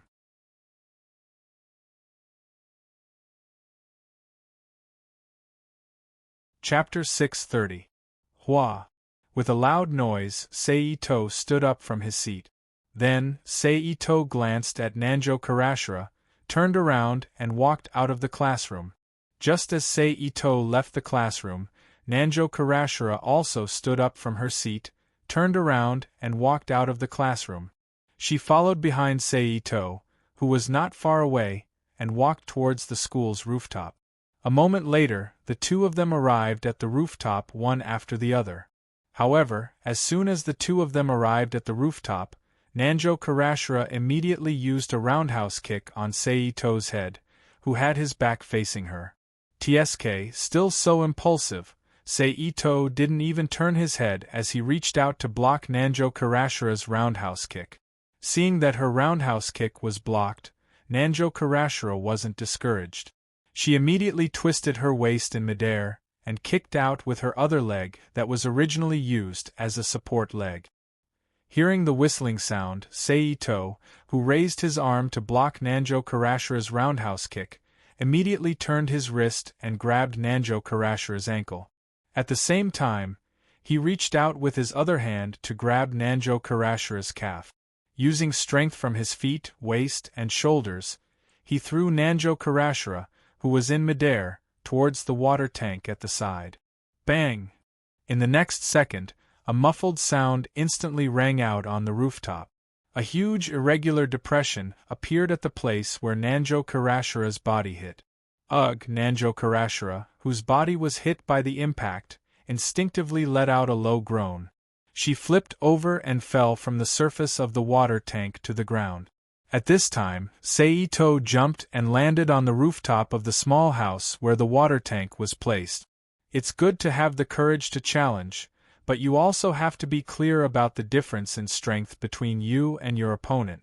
Blindly attacking an enemy whose strength is unknown is the path to death in a battle between martial artists, Seito said calmly as he walked to Nanjo Karashira's head and squatted down. Are you trying to humiliate me? Nanjo Nora raised his head to look at Seito and said angrily. No, I'm just imparting to you some common knowledge as a martial artist. Seito ignored Nanjo Nora's angry expression. He said with a faint smile. Then, he reached out and hooked Nanjo Kazara's chin and said with a strange smile, if I want to humiliate you, I like to use a more direct method. For example, towards the first part of Itosei's words, Nanjo Nora didn't feel anything, but towards the latter part of Itosei's words and Itosei's performance, he truly felt panic and fear. After all, no matter what, Nanjo Kira was still a girl who had just entered her second year of high school and was only 16 or 17 years old would naturally show signs of fear when her own safety was not guaranteed. You know what I mean. Just when Sarah Nanjo thought that Seito was going to do something to her, Seito suddenly let go of the finger hooking her chin and got up with a chuckle. Seeing that Seito had retreated, Nanjo Kira was really relieved, and immediately endured the pain in her body, and quickly climbed up from the ground. What exactly did you call me here for? After thoroughly recognizing the difference in strength, Nanjo Kira, who no longer did anything unwise, looked at Seito and asked with a guarded expression. I just wanted to ask you for some information. Seito smiled and said, some information about Baibin Kenichi. What do you want to know? Nanjo Kira asked with a frown. I want to know how far you guys have progressed in the battle against him. Seito explained. That kid called Shiraben Kenichi just defeated the strongest Takeda trio under me some time ago, and made two of them leave the Twilight of the Gods. I'm planning to find a time to punish them in a few days. After that, I'll personally deal with this Baibin Kenichi. Nanjo Kira said. The two guys who left Ragnarok are called Takeda Ichiki and Yukida Takazaki, right? Seito asked again. Yes. Nanjo Kazara looked at Itosei in surprise. He didn't know how Itosei knew the name of such an underling. It seems that because of my departure, the plot has been corrected back to the right track. After receiving confirmation, Seito secretly said in his heart, but this is also good. It saves me the trouble of looking for information myself. In the future, remember to tell me if there's any movement in Ragnarok. Seito, who had put away his thoughts, looked at Nanjo Kira and said, What are you going to do? Nanjo Kira asked with a frown.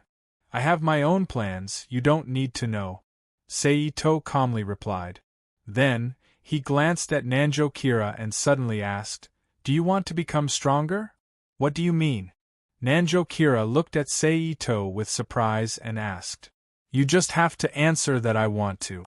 Or don't you want to?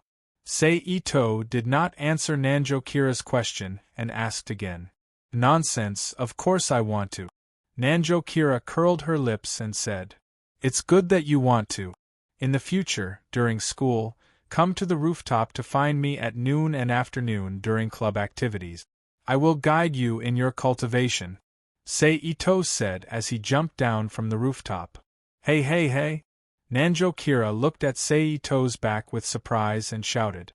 She really did not understand what Sei Ito was trying to do, to actually be kind enough to guide her. However, just as she was about to ask Sei Ito's figure had completely disappeared from the rooftop. On the other side, Sei Ito, who had left the rooftop, went straight to the staff lounge and found his homeroom teacher, Xiaolu, to apply for leave of absence.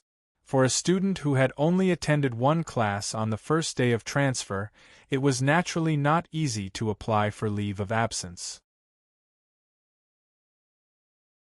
However, under Sei Ito's reasonable nonsense, Xiaolu finally agreed to his request and obtained the leave of absence permit. After that, Sei Ito said goodbye to Xiaolu and left Desolation High School and went to the nearby shopping mall. There, he bought a school bag, new bedding, a change of clothes, and other daily necessities. Then, he carried these things back to Liangshan and began his cultivation. Because today was school time, Chiou and Ni Guizhi Su did not have any students to teach. Naturally, they had a lot of free time to guide Sei Ito in his cultivation. And because Sei Ito had basically mastered the basics of Muay Thai yesterday, the teaching time that originally belonged to Apache was equally divided between Ni Guizhi Su and Chiou, so the teaching time of the two was extended by a lot. Apache is so lonely. Apache also wants to teach a disciple. Apache at the side was like a child who did not get a toy, squatting on the ground with his finger and muttering. In this way, a few hours passed unknowingly under the guidance of Chiou and Ni Guizhi Su. I'm back. At around 4 o'clock in the afternoon, along with the sound of the door, Fenglin Temple's Mei Yu's voice rang out in Liangshan Lake. Kenichi, what are you waiting for? Quickly put on your Taoist clothes and cultivate. Ni Guizhi Su, who had nothing to do because it was Chiou's turn to guide Sei Ito, hurriedly shouted to Baibin Kenichi, who followed behind Mei Yu into Liangshan Lake. Yes. Baibin Kenichi responded reflexively, then quickly ran back to the house, changed into his karate clothes, and returned to the courtyard to receive Ni Guizhi Su's guidance. Mei Yu, who was already used to this scene, smiled warmly and turned to walk back to her room.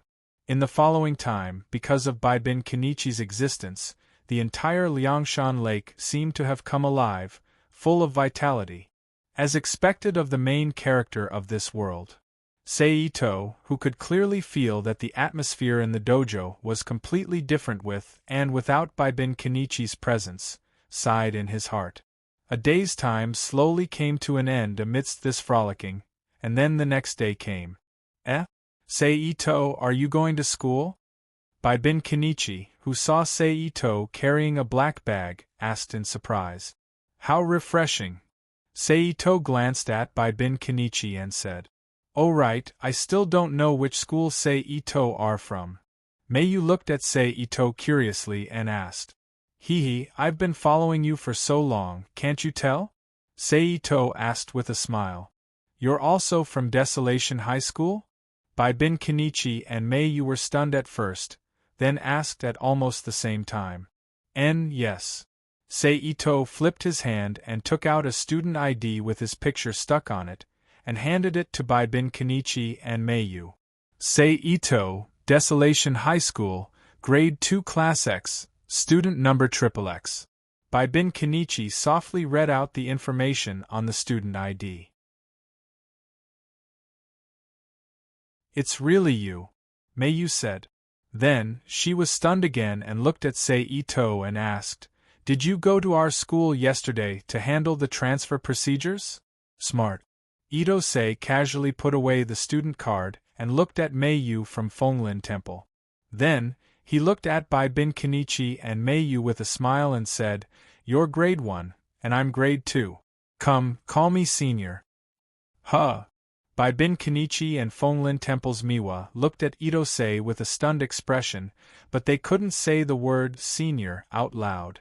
"Alright, I'm just joking." Sei Ito was just joking, and he didn't really expect them to call him that.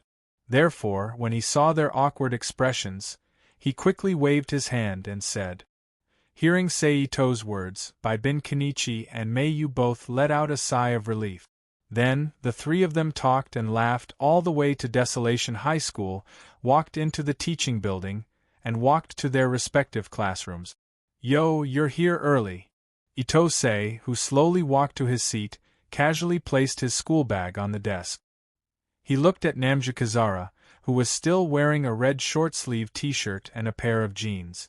At this time, his legs were crossed on the desk in front of him.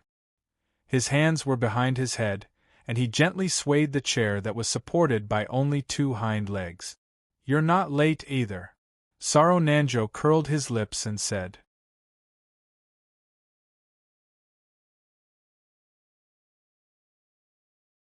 Chapter 631. Hey, you said that you would guide me in my cultivation. Is that true? Then Nanjo Kurisharo put down his legs from the desk, sat up straight, and turned to look at Sei Ito, who was hanging his bag on the hook on the desk. "It's true." "Why?" Sei Ito, who hung his bag, looked up, put his hands on the back of the chair and the desk, and smiled at Nanjo Kurisharo. "Why?" Nanjo Kurisharo frowned and asked after thinking for an entire night but still couldn't figure out why Sei Ito would do this. "Because I have my eyes on you."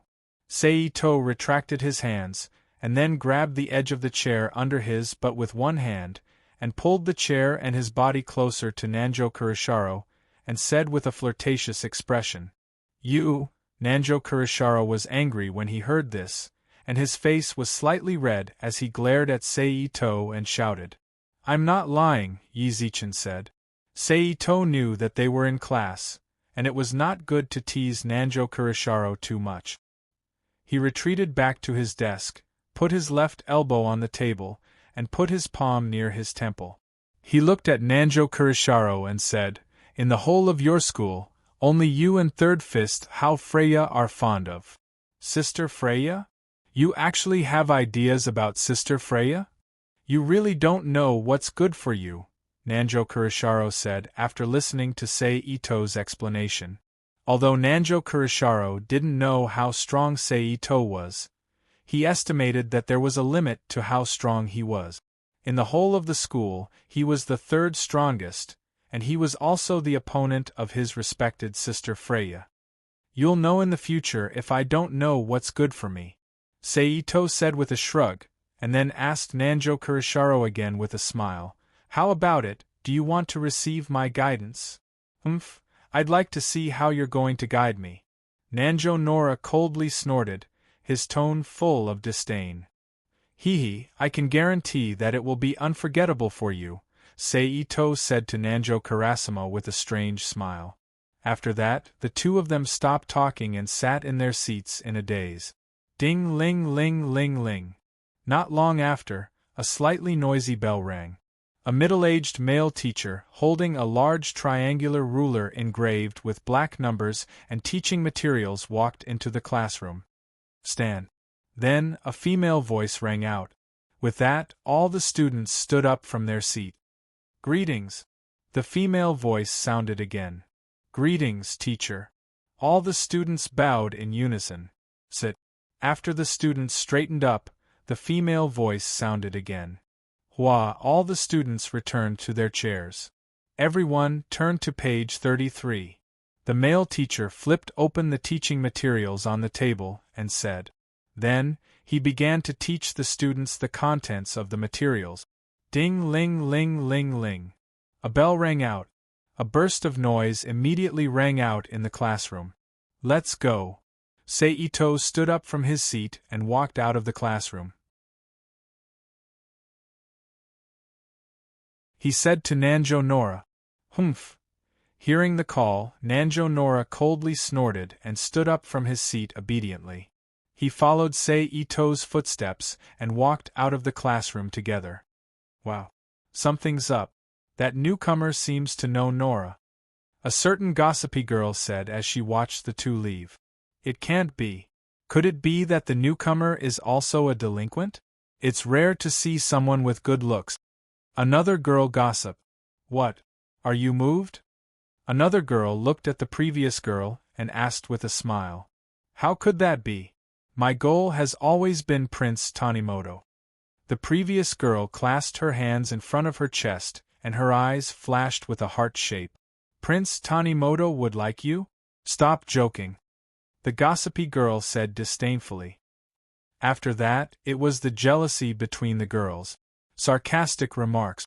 On the other side, Sei Ito, who was the center of the topic, had already arrived at the school's rooftop with Nanjo Nora. How are you going to guide me? Seeing Sei Ito stop, Nanjo Nora, who also stopped, looked at Sei Ito and asked. You can rest assured. Since I said that I will guide you, I will definitely have a way to guide you. Sei Ito turned to look at Nanjo Nora and said with a smile, but before that, let me take a look at your foundation. Now use all your strength to attack me until I say stop. Sei Ito continued. That's what you said. The corner of Nanjo Nora's mouth curled up as he hurriedly confirmed. Yes, I said it. Don't worry about it. Seeing the change in Nanjo Nora's expression, how could Sei Ito not understand her thoughts, and said with a chuckle. That's good. Watch my leg. Nanjo Nora quickly took a step forward. She performed a mid-kick towards Sei Ito. Sei Ito took a step back and calmly dodged Nanjo Nora's attack. Nanjo Kurosawa, who didn't expect to be defeated in one strike, didn't stop moving. He immediately used his left leg, which had been kicked out horizontally, as a support leg, and used his other leg to perform a roundhouse kick towards Ito-sei. Sei Ito moved his feet horizontally. As if he was taking a stroll, he dodged Nanjo Nora's attack from the side. Seeing that her attack missed again, Nanjo Nora changed her legs. A front kick was aimed at the vital part of Ito-sei's lower body. Aya, this place can't be kicked by you. Otherwise, what if you become a widow in the future? Sei Ito said flirtatiously as he dodged the kick. You bastard, who's going to be a widow? Nanjo Nora, who was angered by Sei Ito's flirtatious words, immediately landed on the ground and used her other leg to kick towards Sei Ito. Of course it's you. If something happens to me, I'll naturally look for you to take responsibility. The result of you taking responsibility is to become a widow. What's wrong with that? Sei Ito took a step back and turned his body, dodging Nanjo Nora's kick, and continued to tease her. You bastard, if something really happens to you, I'll throw you into a banshee shop. I believe you'll definitely be welcomed there. Nanjo Nora changed her attack and continued to kick Sei Ito. How cruel, Sei Ito said softly as he dodged. No wonder you became a delinquent. This has nothing to do with being cruel, Nanjo Nora also shouted as she attacked. Just like that, the two of them fought and dodged for a few minutes. That's enough, Sei Ito said as he reached out and grabbed Nanjo Nora's ankle that was kicking over. Then, he released his palm and looked at Nanjo Nora, who was standing upright, and said, Your basic skills are very solid. I can see the level of your daily training. Your body is flexible, your flexibility is not bad, and your adaptability to battle is also very clever. Overall, your martial arts level is far beyond your peers. No wonder you're the 8th fist hero. Now that I've finished talking about your strengths, let me talk about your weaknesses. Then, without waiting for Nanjo Nora to speak, Sei Ito spoke again. I just took a look at your fighting style. It's the type that pursues speed and dexterity. I think this has something to do with the fact that you're a woman and your strength and stamina are lacking compared to men. However, your body, or rather your movements, are too heavy. Too heavy? Nanjo Nora repeated, not knowing what was going on. In other words, your heart still can't let go, Seito explained. Heart still can't let go. Nanjo Nora muttered to herself with a confused expression. The three elements of martial arts are heart, body, and skills. Among them, the most important is the heart. Without the heart, your martial arts training will be useless no matter how good it is. Seito ignored Nanjo Nora's confusion and continued to explain. For now, your moves and skills are enough, but your heart isn't enough. It affects your performance of martial arts, causing your movements to be heavy and lose the dexterity that you originally pursued. What should I do? Nanjo Nora looked at Seito with a serious expression and asked. Let go of your heart and let yourself fly, Seito said in a deep voice. Let go of my heart and let myself fly? Nanjo Nora frowned as she pondered. This time, Seito did not explain any further and allowed Nanjo Nora to think on his own. After all, this kind of matter of releasing one's mind could only be done by oneself. The help and guidance of outsiders would only cause things to become counterproductive. After a moment, Nanjo Nora, who still could not grasp the slightest clue, raised his head and looked at Seito again, wanting to find the answer to his question from him. You don't understand? Seito smiled as he looked at Nanjo Nora and asked. Nanjo Nora nodded honestly, admitting that he didn't understand. I won't tell you exactly how to do it. This kind of thing can only be comprehended by yourself. If you can comprehend it, then you'll learn it. If you can't comprehend it, then there's nothing I can do, Seito said unscrupulously as he spread out his hands. You bastard! Nanjo Nora, who felt that he was being tricked, gritted his teeth and growled. However, I believe in your aptitude. I believe that you will soon understand the meaning of my words. Otherwise, you wouldn't have appeared here. Otherwise, you wouldn't have appeared before me and become the eighth fist hero, Seito said as he looked at Nanjo Nora with a chuckle. What do you mean? Nanjo Nora, who felt that Seito's words had a hidden meaning, frowned and asked again. Buddha said, can't say, Seito said with a mysterious expression. Go to hell. Nanjo Nora, who was tricked by Seito again, roared angrily as he sent a high kick towards Seito's head. Since you're the one who delivered yourself to me, then I won't be polite. Seito's mouth slightly curled up as he raised his hand to block Nanjo Nora's long leg as he said with a smile. Then, without waiting for Nanjo Nora to understand the meaning of his words, he directly stepped forward and stood in front of Nanjo Nora. To be continued. If you like this work, you are welcome to vote for it. Your support is my greatest driving force.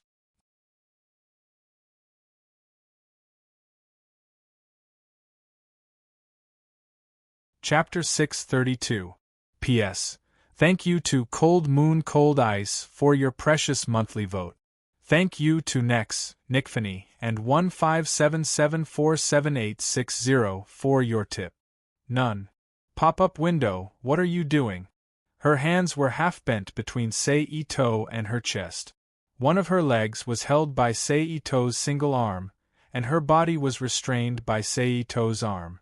She raised her head slightly, and looked at Seito, who was close at hand with a face full of anger and panic. Of course, I'm doing what I want to do.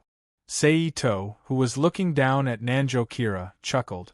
Without waiting for Nanjo Kira's reaction, he lowered his head and kissed Nanjo Kira's slightly open lip. Nanjo Kira, who did not expect such a change, immediately opened her eyes wide. She stared blankly at the blue sky beside Seito's ear, allowing Seito's tongue to move freely in her mouth. After a moment, Nanjo Kira, who was staring blankly, suddenly came back to her senses. She suddenly closed her mouth and tried to bite Seito's tongue. Aya, that was close, that was close. Just as Nanjo Kira's teeth were about to close, Seito fiercely pulled his head back and retreated from Nanjo Kira's face. Scram! In the next second, the crisp sound of teeth clenching rang in Seito and Nanjo Kira's ears. You bastard! I'm going to kill you! Nanjo Kira ignored the slight pain from her teeth after the forceful bite, and desperately struggled to curse. Come on, kill me. Sei Ito took the opportunity to let go of Nanjo Kira and stepped back. He smiled at Nanjo Kira, who was standing on the ground again. Go to hell. Nanjo Kira, whose mind was completely burned by anger, roared and instantly rushed in front of Sei Ito. She used her taekwondo, which was almost instinctive to Sei Ito, to attack Sei Ito. So fast, as expected of a martial artist with the potential to move. Anger can really stimulate her to improve her strength. Sei Ito, who was nimbly moving his feet to avoid Nanjo Kira's continuous attacks, thought, "It's just a pity that I have no clue about this world. I don't have any clue on how to cultivate, and those people in Liangshan Lake won't teach me. It seems that I can only deduce it from the way the boxer Jiang trained Takeda Ichiki and the way the boxing saint trained Adipanta. Alright, you can stop now." After letting Nanjo Karissima vent for more than 10 minutes, Ito Sei raised his hand to catch Nanjo Karissima's kick. Looking at the somewhat panting Nanjo Nora, he said, "Bastard, I won't let you go." After struggling a few times, Nanjo Kira realized that she couldn't retract her leg that was grabbed by Sei Ito. She was like an angry little beast, fiercely staring at Sei Ito and roaring. "I'll accompany you anytime." Sei Ito flipped his arm, turning his upper hand into a lower hand grip. Then, he suddenly pulled back with force. He reached out and hugged Nanjo Kira, who lost her balance and fell into his arms due to the external force. He smiled evilly, "But before that, you're a prey in my palm. I can take whatever I want." When he said, "Take whatever you want," Sei Ito's hand that was hugging Nanjo Kira's waist slowly moved down. It fell on Nanjo Kira's butt and gently kneaded it. Feeling the abnormal feeling coming from her but Nanjo Kira's face, other than the anger and humiliation that originally existed, also had a trace of undetectable embarrassment. "Well, there's not much time left for lunch break. Let's go eat something and rest. Otherwise, when it's time for the club activities in the afternoon, you probably won't have the strength to accept my training." Sei Ito, who was kneading for a moment, let go of Nanjo Kira, turned around and walked towards the iron gate leading to the teaching building, and said lightly, "In addition, as a reward for training you, starting tomorrow, you'll have to prepare lunch for me." Sei Ito, who was walking to the door, stopped, turned around and looked at Nanjo Kira, who was still standing in the same place and staring at his back. He smiled and said, "Remember to make it yourself, I don't like takeout." Finished. He turned around again and gradually disappeared into the doorway. Bastard!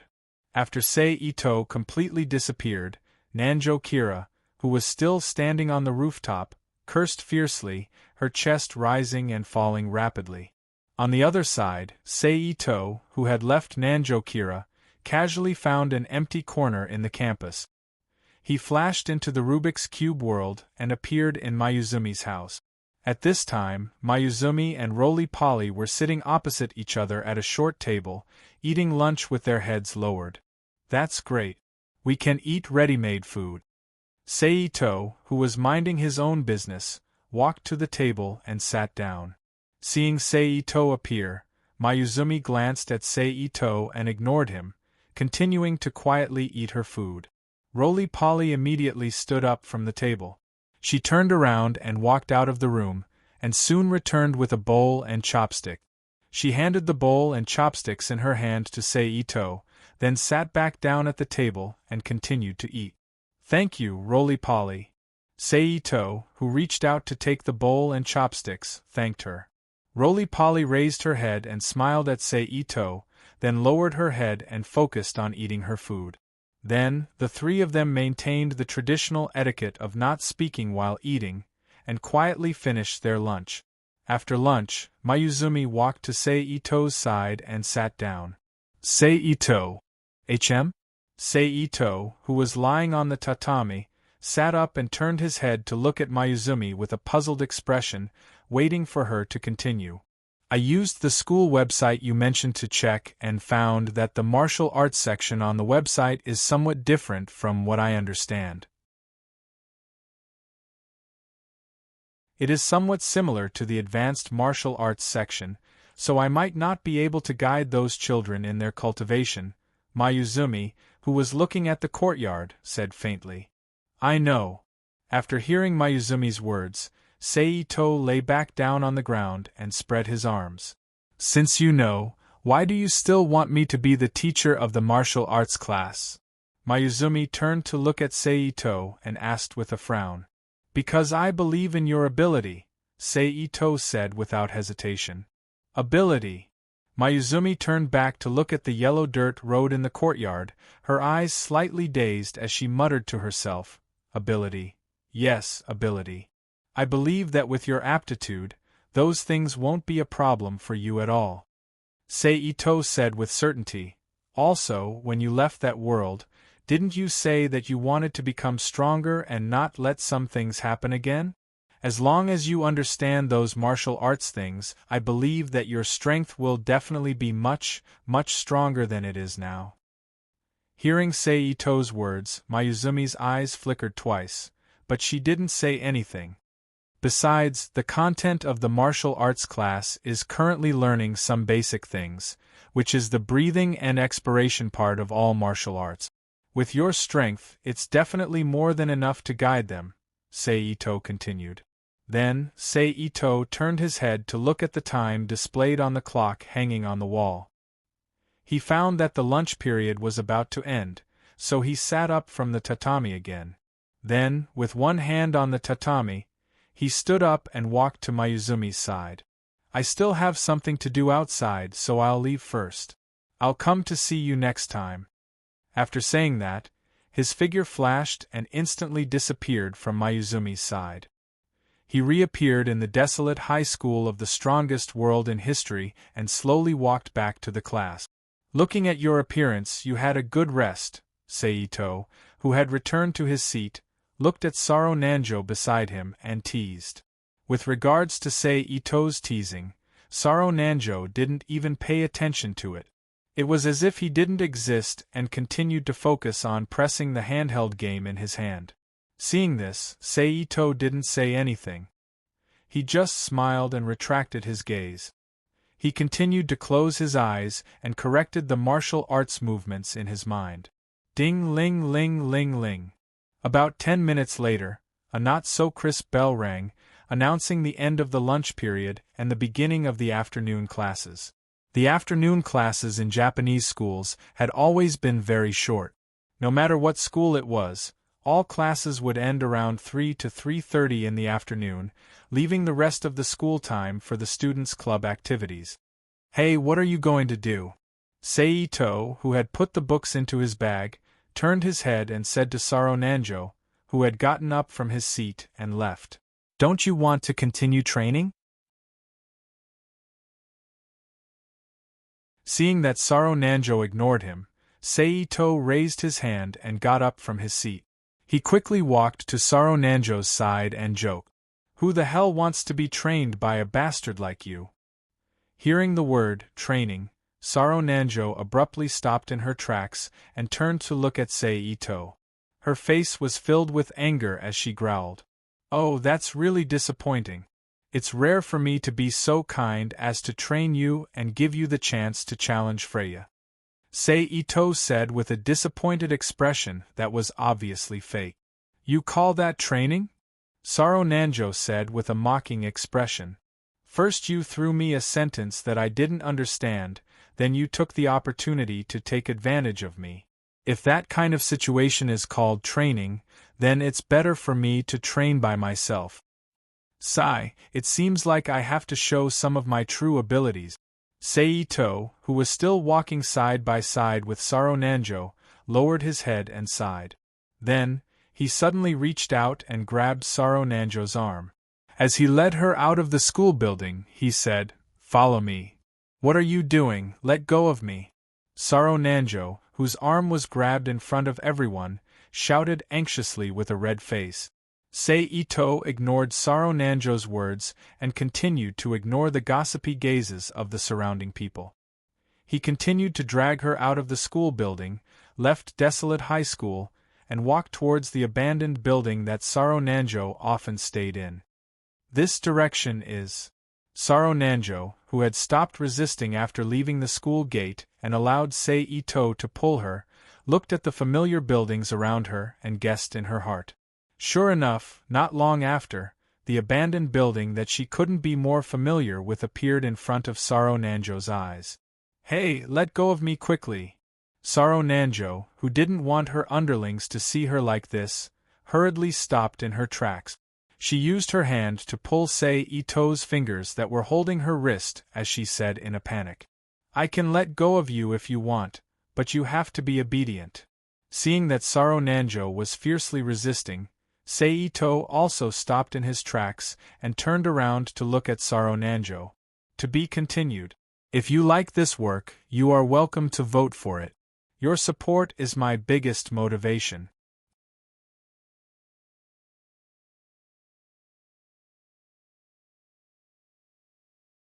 Chapter 633. What are you trying to do? None.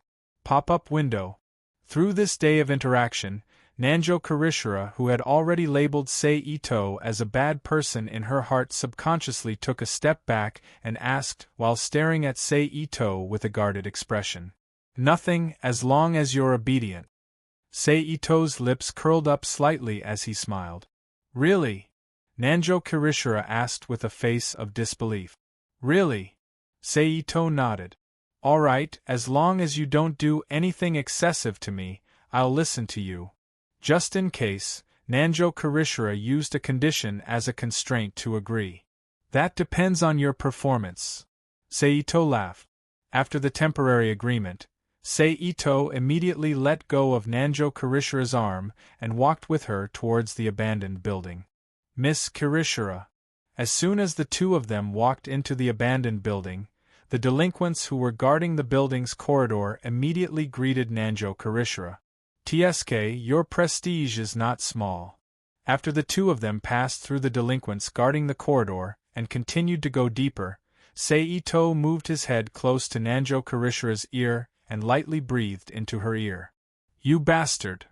Nanjo Kirishira, whose sensitive ear was stimulated, quickly dodged to the side like a kitten and angrily glared at Ito as she growled.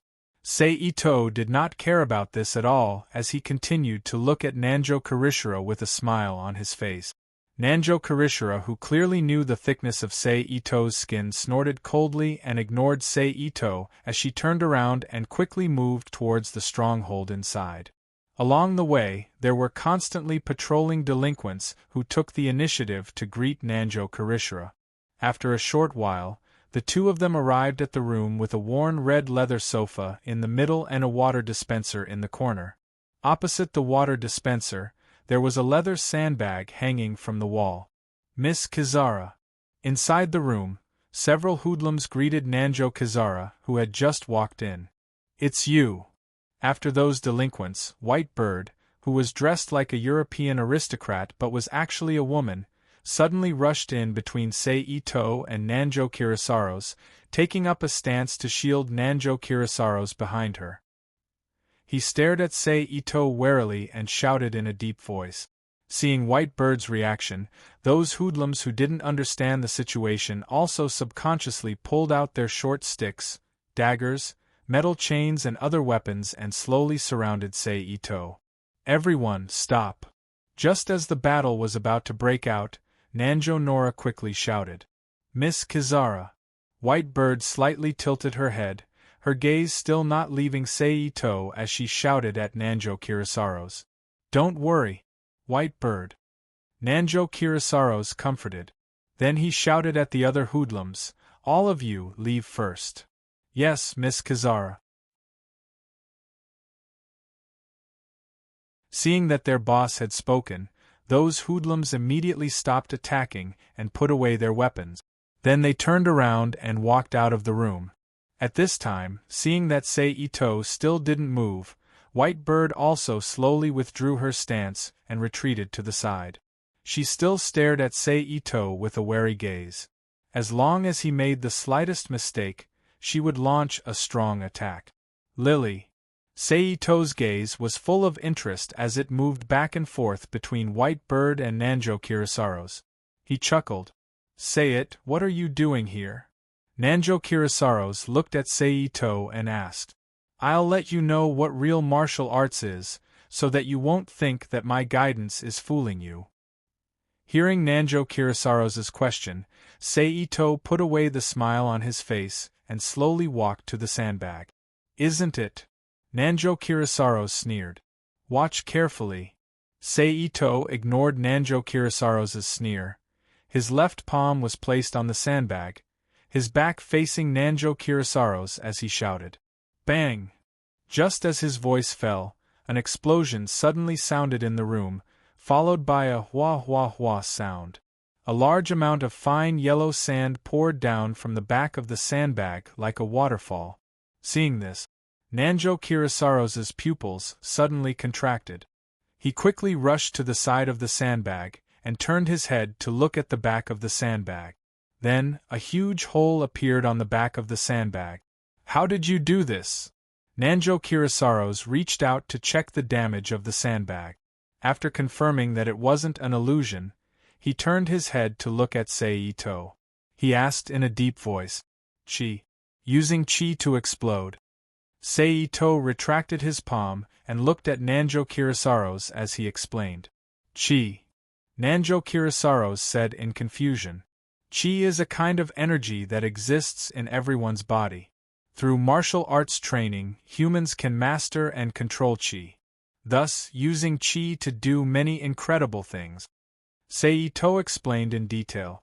And only martial artists who can master Chi can be considered real martial artists. Chi. Nanjo Kirisaro's muttered to himself as he felt that his common sense was somewhat impacted. Teach me. A moment later. After a while, Nanjo Kirisaro's, who had regained his senses, looked at Saito with a serious expression and said, Aren't you afraid of what I'll do to you? Saito said as he looked at Nanjo Kirisaro's lips with a smile that wasn't a smile. If you really want to do something to me, then I'll accept it. After all, I can't resist. Nanjo Kirisaro's face turned red as he stubbornly looked at Saito and said. Saito slowly walked in front of Nanjo Kirisaro's, reached out his hand to touch Nanjo Kirisaro's cheek and said with a smile, You're really likable like this. Hearing Saito's words, Nanjo Kirisaro's cheeks became even redder. Don't touch Miss Kirisaro's with your dirty hands. Just as Saito's palm was about to touch Nanjo Kirisaro's cheek, White Bird rushed to the side of the two and kicked away Saito's arm. She stared fiercely at Saito and shouted, As a girl, you have to be gentle. Otherwise, you won't be able to find a boyfriend. Saito retracted his arm that was kicked away by White Bird and turned to look at White Bird with a smile. You know that White Bird is a girl? Nanjo Kirisaro's looked at Saito in surprise and asked. White Bird, who was at the side, was also confused. She didn't know how Saito could tell that she was a girl. Have you forgotten? The first time I came here, I fought with you guys. During one of the attacks, I kicked there. Saito pointed between White Bird's legs and laughed strangely. From then on, I knew that White Bird was a girl.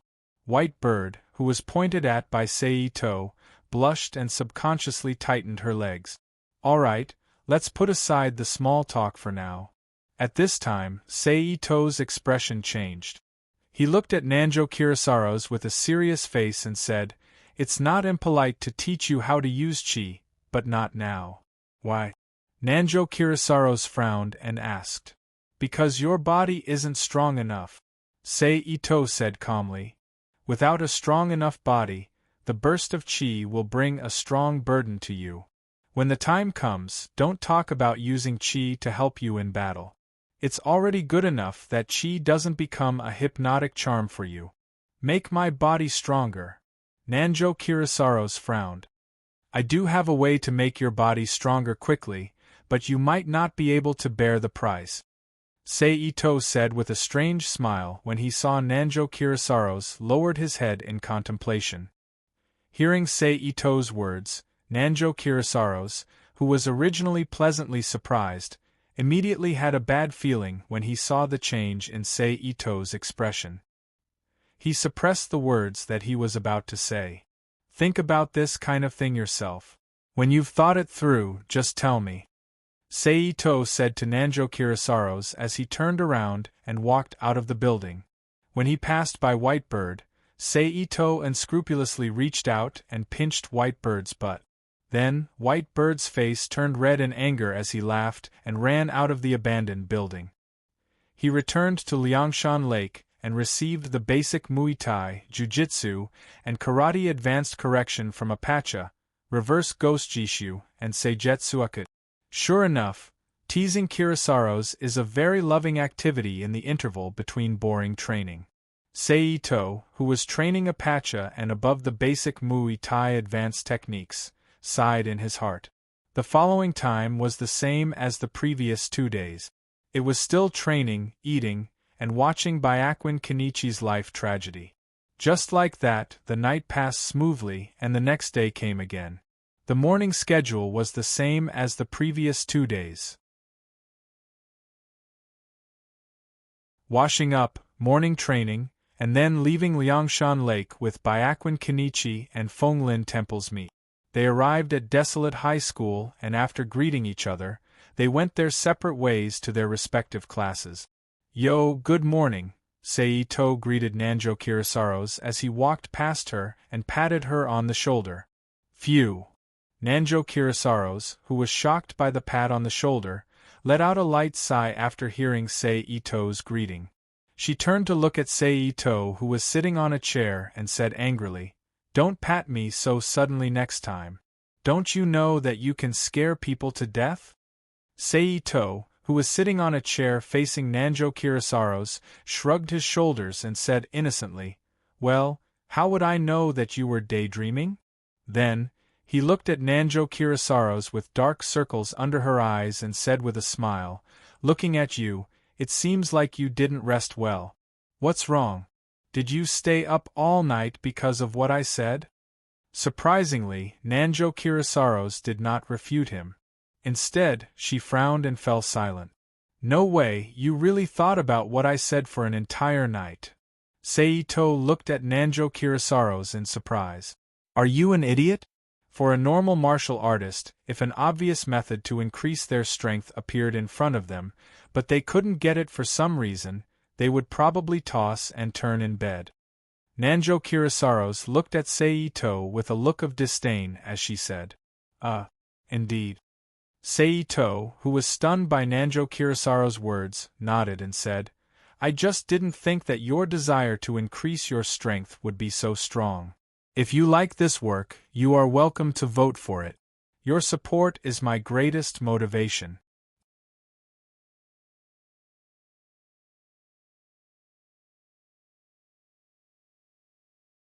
Chapter 634. That's because I've been thinking about teaching you a good lesson all this time. None. Pop-up window. Nanjo Nora looked at Seito with a serious face and said, "Is that so? Seems like after a day of contact yesterday, I have successfully penetrated deep into your heart. This feeling is really good." Seito smiled slightly upon hearing this. His whole body relaxed as he leaned back and looked at Nanjo Nora. "Don't think too highly of yourself. I just want to prove that women are not weaker than men." Nanjo Nora turned his head and looked at the blackboard in front of the classroom, his tone full of disdain. "Indeed, as long as a woman cultivates properly, she won't be weaker than a man. I even know a lot of powerful women, but you—" Itose deliberately paused as he looked up and down at Nanjo Karissima, who was still wearing a red short-sleeved t-shirt and a pair of jeans with no pants on the right leg. "You bastard." From Seito's words and actions, Nanjo Nora once again turned his head and glared at Seito as he growled in a low voice, "You know." Seito chuckled and stopped teasing Nanjo Nora's mood. After ending with a sentence with a broad meaning, he turned around and sat on the chair, waiting for the class bell to ring. Humph!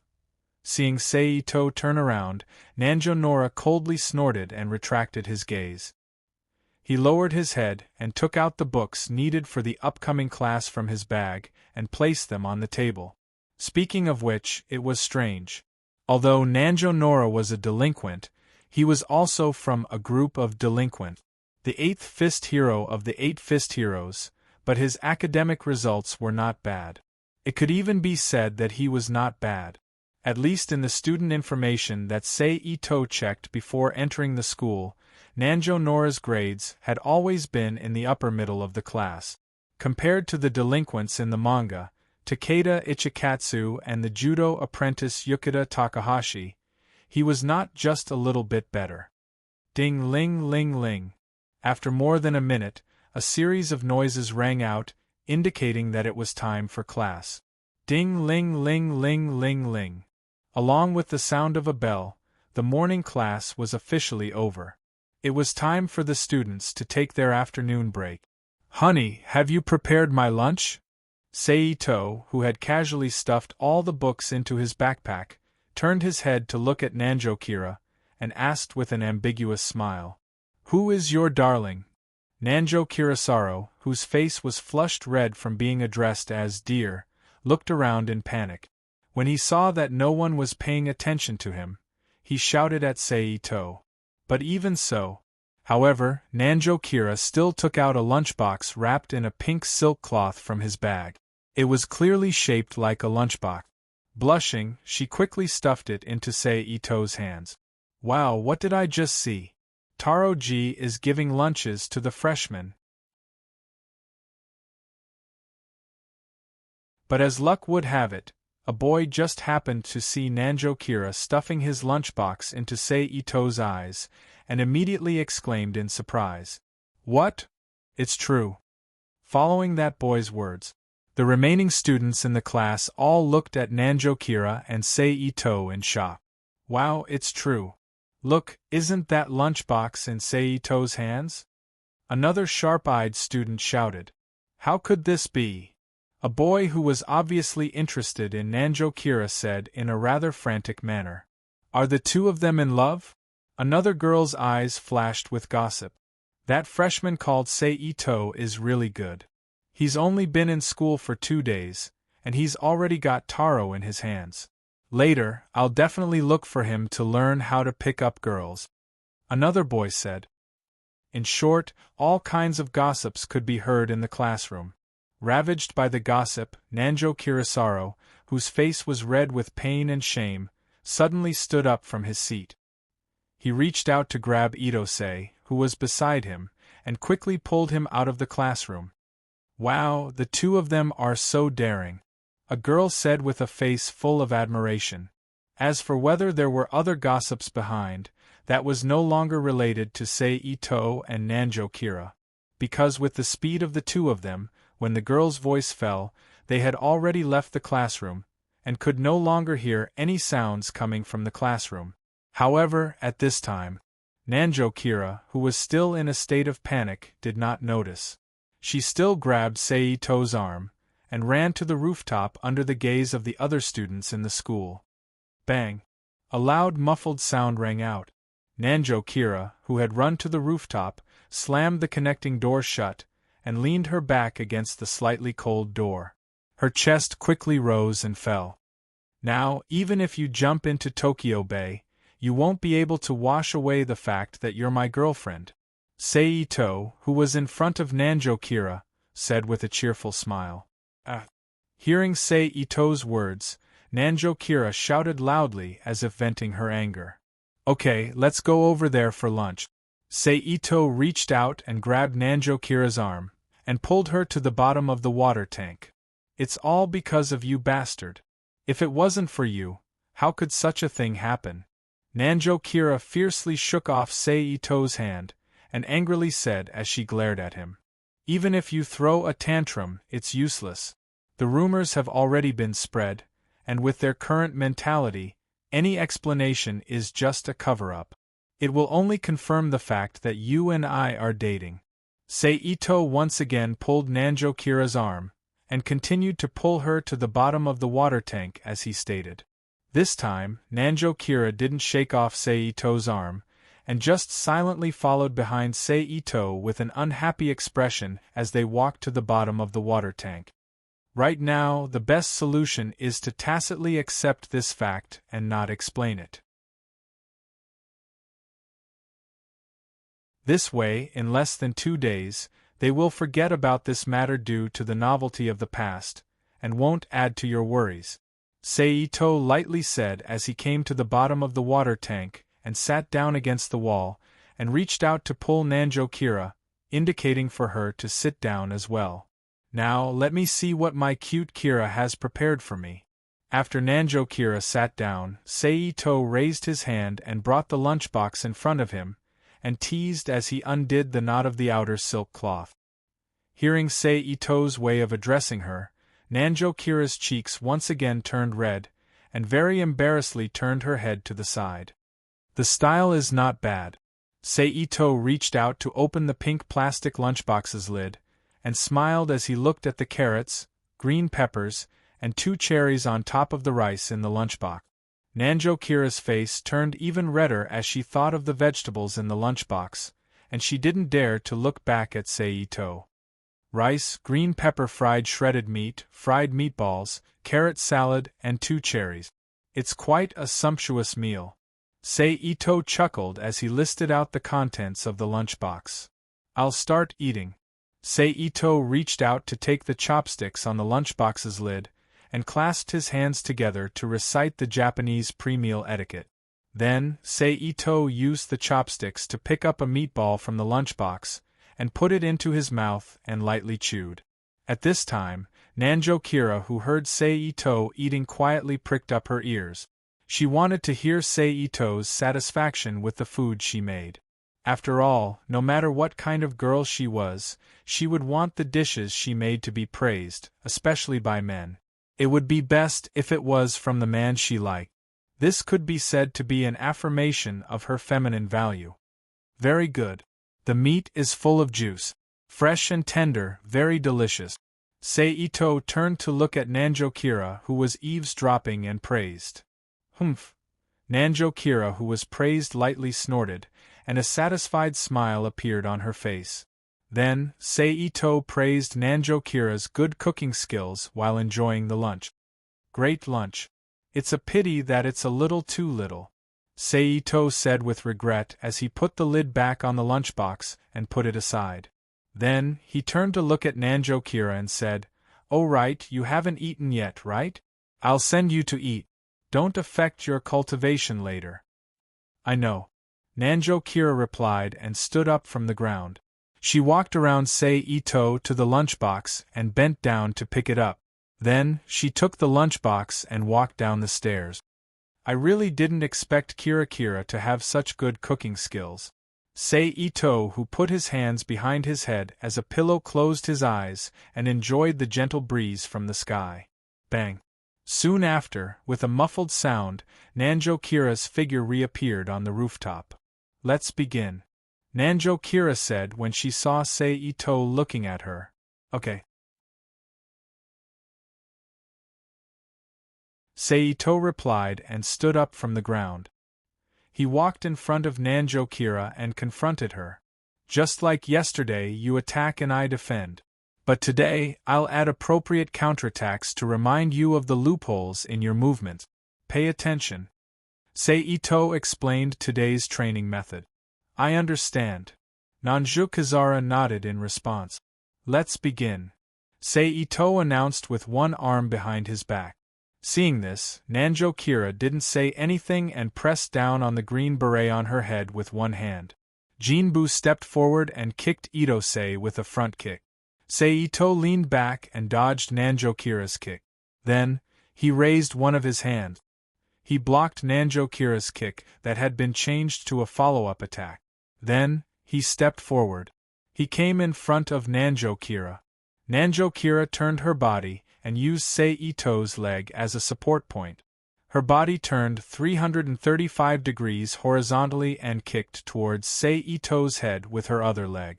Seito lowered his body and moved sideways, dodging the kick from under Nanjo-kira's body. Seeing that he had missed his target, Nanjo-Karasuma turned his body around and landed on the ground again. He then used a roundhouse kick to kick Ito-sei, who was at the side. Seito blocked Nanjo-kira's roundhouse kick with one palm. Her body quickly turned and leaned against Nanjo-kira's leg. Then, she smashed her elbow towards the side of Nanjo-kira's neck. Nanjo-kira's body immediately fell forward. While dodging the elbow attack, she supported herself with both hands on the ground.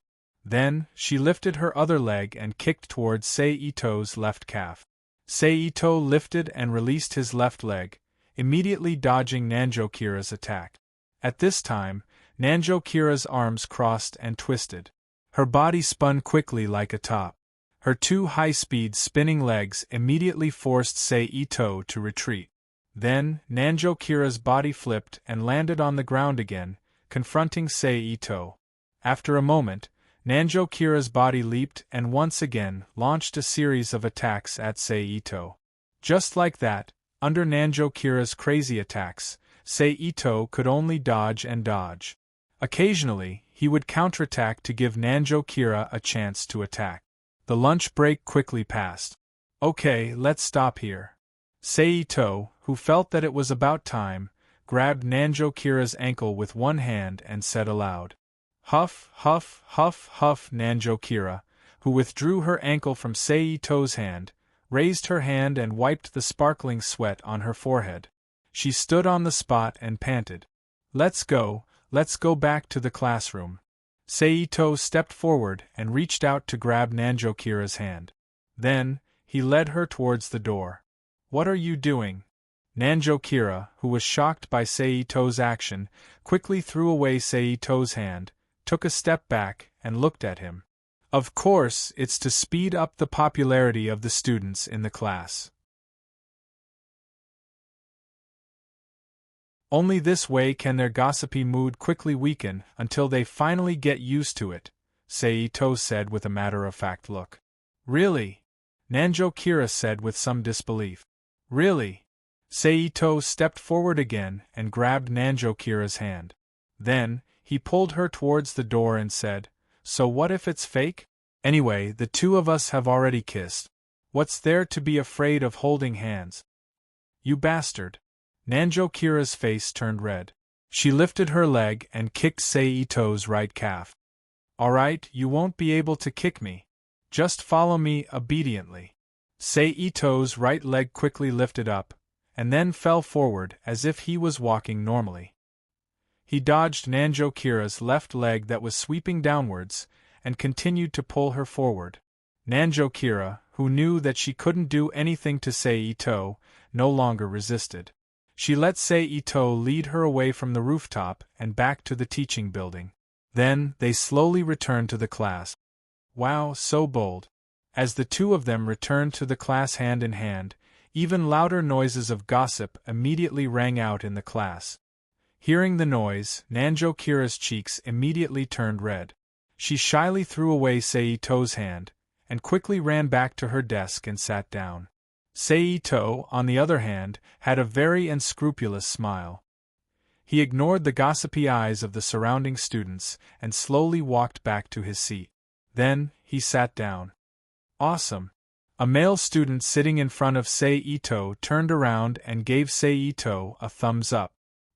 He carefully glanced at Nanjo-kira and said, "To be continued. If you like this work, you're welcome to vote for it. Your support is my biggest motivation."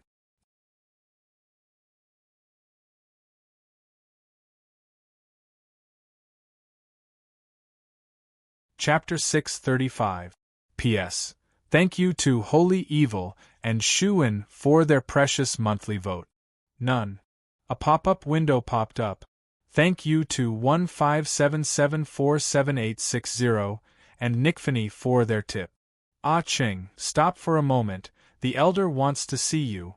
Ma Jianxing called out to Seito, who was cultivating hard in Liangshan Lake, a few days after the news of the lunchbox spread. I understand, Master. Seito took a deep breath and stopped his movements. He bent down and put down the weights in his hands, straightened up, and looked at Ma Jianxing. Then, he followed Ma Jianxing to the elder's room, preparing to meet the Fenglin Temple's falconer who had just finished his cultivation yesterday and returned to Liangshan Lake. A moment later, the two of them arrived at the room where Elder Falconer of the Fenglin Temple was. Elder. Seito bowed as he walked into the room. Ah Chung, sit. The Fenglin Temple's falconer was sitting on his knees in the room, licking a popsicle in his hand. Seito immediately sat on the tatami, waiting for the Fenglin Temple's falconer to continue. Ah Chung, I've seen your cultivation. You're very hard-working. Can you tell me why you're so hard-working? After Seito sat down, the Fenglin Temple's falconer asked. Because I want to get the most guidance from my masters in the shortest amount of time to make myself stronger. Seito answered with a serious expression. I see. The Fenglin Temple's falconer nodded and asked again, Then why do you want to become stronger? So that I can survive under any dangerous and difficult conditions, and at the same time, protect the happiness of my family, Ito-sei replied without hesitation. By now, Seito had already vaguely guessed the purpose of the Fenglin Temple's falconer. It was nothing more than the choice between the killing fist and the living fist. Seito already had an answer in his heart, so he answered the question without any hesitation. Looks like you already have the awareness of a martial artist, the Fenglin Temple's falconer said. Then what do you think? What is it like? The Fenglin Temple's falconer asked again. Having the strength to break through any obstacle or enemy, having the heart to face any difficulty or danger without flinching, having the mind to distinguish between right and wrong, and being able to combine the three is what I know. Seito pondered for a moment before replying, and if you can't combine the three into one, then you'll have to be careful. People who are only strong in one area are at most strong in a certain area. They are not strong enough for me to admit that they are strong, because as long as the method is right, it is easy to defeat these strong people. The Fenglin Temple's falconer nodded slightly. Seito did not say anything about Chong. If on a certain day, if you encounter a person who has committed a heinous crime but is strong enough to hurt the people you want to protect, what will you do? The Fenglin Temple's falconer asked again. Here it comes, Seito said inwardly when he heard this question. I'll kill him, he said. Seito answered without hesitation. Why? The Fenglin Temple's falconer and Ma Jianxing, who had been quietly kneeling on the side since entering the room, looked at Seito and asked. First of all, according to what you said, that person has committed a heinous crime. Since that is the case, he must be an extremely vicious person, and such a vicious person is strong enough. The sins he has committed are enough for anyone to take his life. This is both killing and saving. It is righteousness. Seito lowered his head and answered. Secondly, that person has hurt the people I want to protect, and I have the ability to defeat him. If I let him live, he will definitely become a problem in the future. It will only bring danger to myself and the people I cherish. This is reasonable. Seito continued. Finally, the martial art I seek is the original. In the ancient times, it fought against the beasts for survival and all things in the world for development. This martial art does not forbid killing and does not harbor any evil thoughts. What is there to worry about? Seito raised his head and looked at the Fenglin Temple's falconer who had opened his eyes at some unknown time. His aura was heavy as he spoke. It seems you have already chosen your path. The Fenglin Temple's falconer also looked at Seito's eyes and said softly. Yes, Seito admitted. AI, you are indeed not suitable for our Liangshan Lake. The Fenglin Temple's falconer closed his eyes again and sighed. I understand. I will go out tomorrow to find a place to live. After that, I will move out of Liangshan Lake as soon as possible. Sei-to bowed to the Fenglin Temple's falconer and stood up. After saying that, he turned and bowed to the kneeling Ma Jianxing. Then, he turned and walked out of the elder's room. What a waste of a good seedling! The Fenglin Temple's falconer sighed after Sei-to left the room. I didn't expect him to choose that path. Ma Jianxing also sighed. The original martial art, huh? What a rare martial art belief. The Fenglin Temple's falconer chuckled. Indeed. Ma Jianxing nodded in agreement. While the Fenglin Temple's falconer and Ma Jianxing were discussing Sei-to in the room, Sei-to, who had returned to the training hall, picked up the weights on the ground and continued to train. Although it was a pity that he could not receive the guidance of the masters in Liangshan Lake in the future, as long as he was not out of Liangshan Lake, Sei-to would not stop training. Moreover, in the days before the elder's return, Sei-to had been diligently training just like how he answered the Fenglin Temple's falconer's question. He had basically corrected all the movement deviations in Muay Thai, Karate, and Jiu-Jitsu. Even if he left Liangshan Lake, there would not be too much of a problem. The following night was silent, and time once again entered the next day. Good morning, my dear. As usual, after washing up, morning training, and enjoying the breakfast prepared by Fenglin Temple's Mei Yu, he went to Desolate High School with Bai Bin Kenichi and Fenglin Temple's Mei Yu. After returning to their respective classes, Sei-to greeted Nanjo Kazara. After a few days of getting used to it, Nanjo Kazara had already tacitly accepted Sei-to's way of addressing her. It was not like the first 2 days. When this dear address was called out, it made Nanjo Kazara blush and her heart flustered. By the way, my dear, I have something to ask of you, Sei-to said to Nanjo Kazara again as he hung his bag on the hook beside the desk.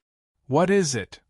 Nanjo Kazara looked at Sei-to strangely and asked. I heard that you are renting an apartment by yourself, right? Sei-to did not immediately say what he wanted to ask of her, but first asked Nanjo Kazara. Yes, why?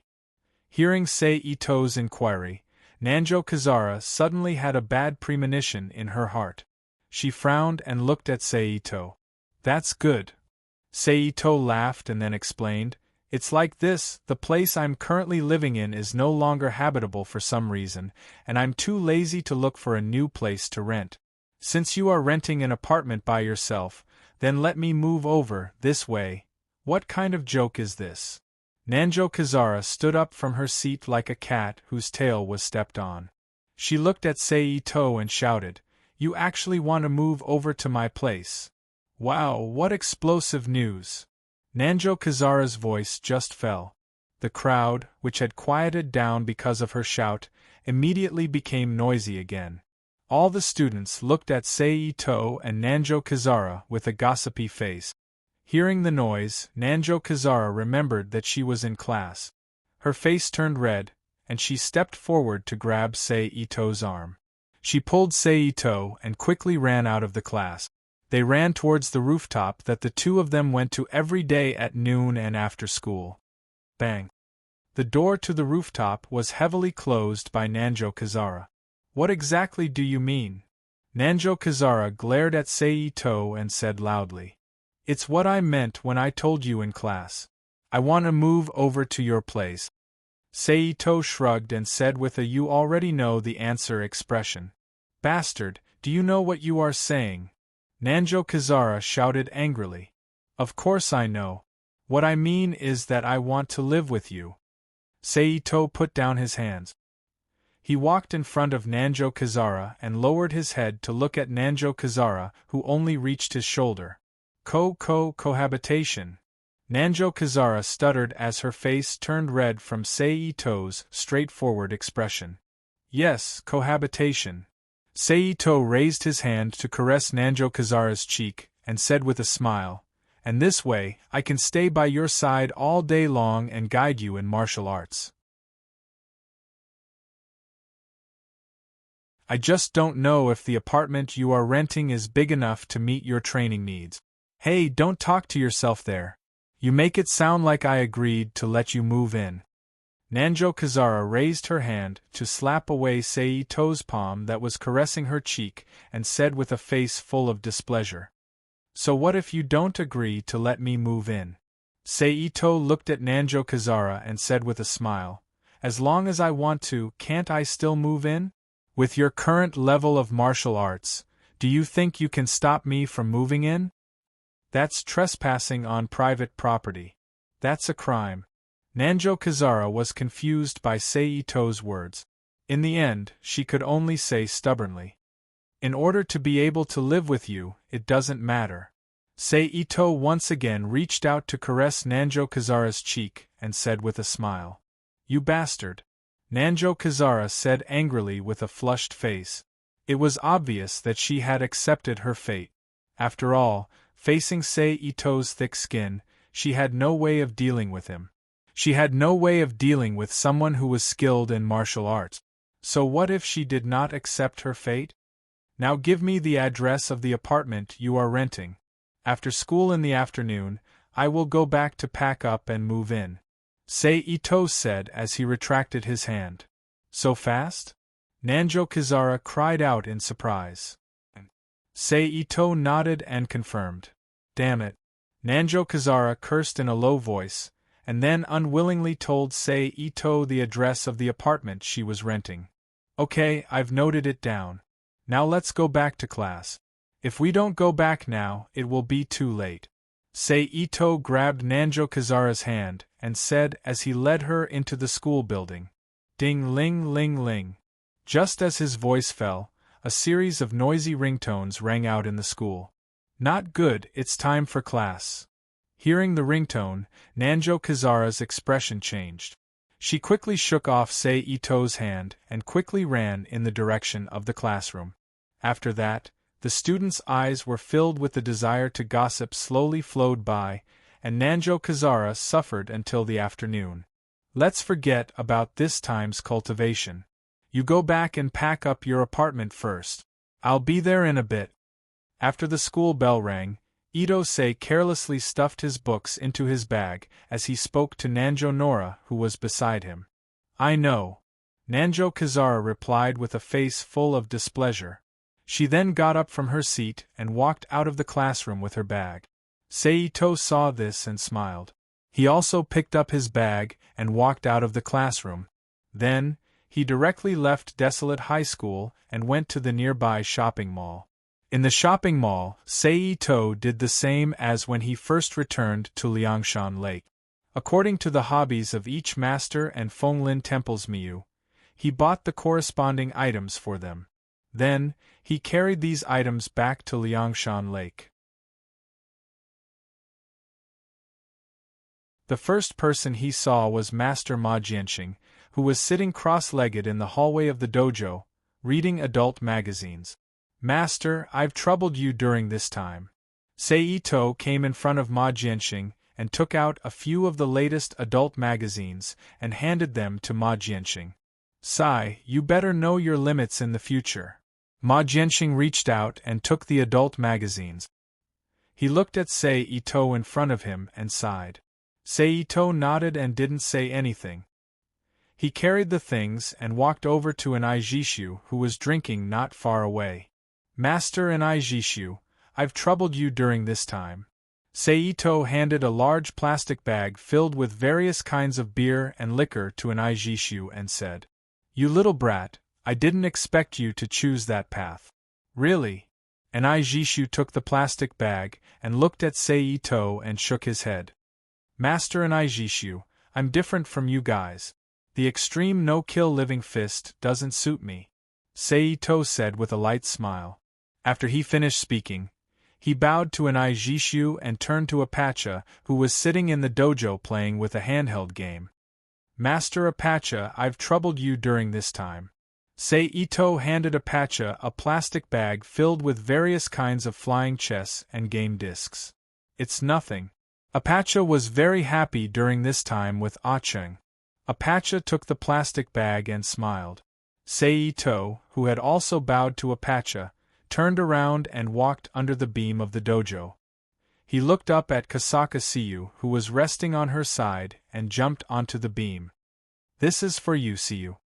Ito placed a plastic bag filled with a dozen manga books at Kasaka Siyu's feet. Thank you.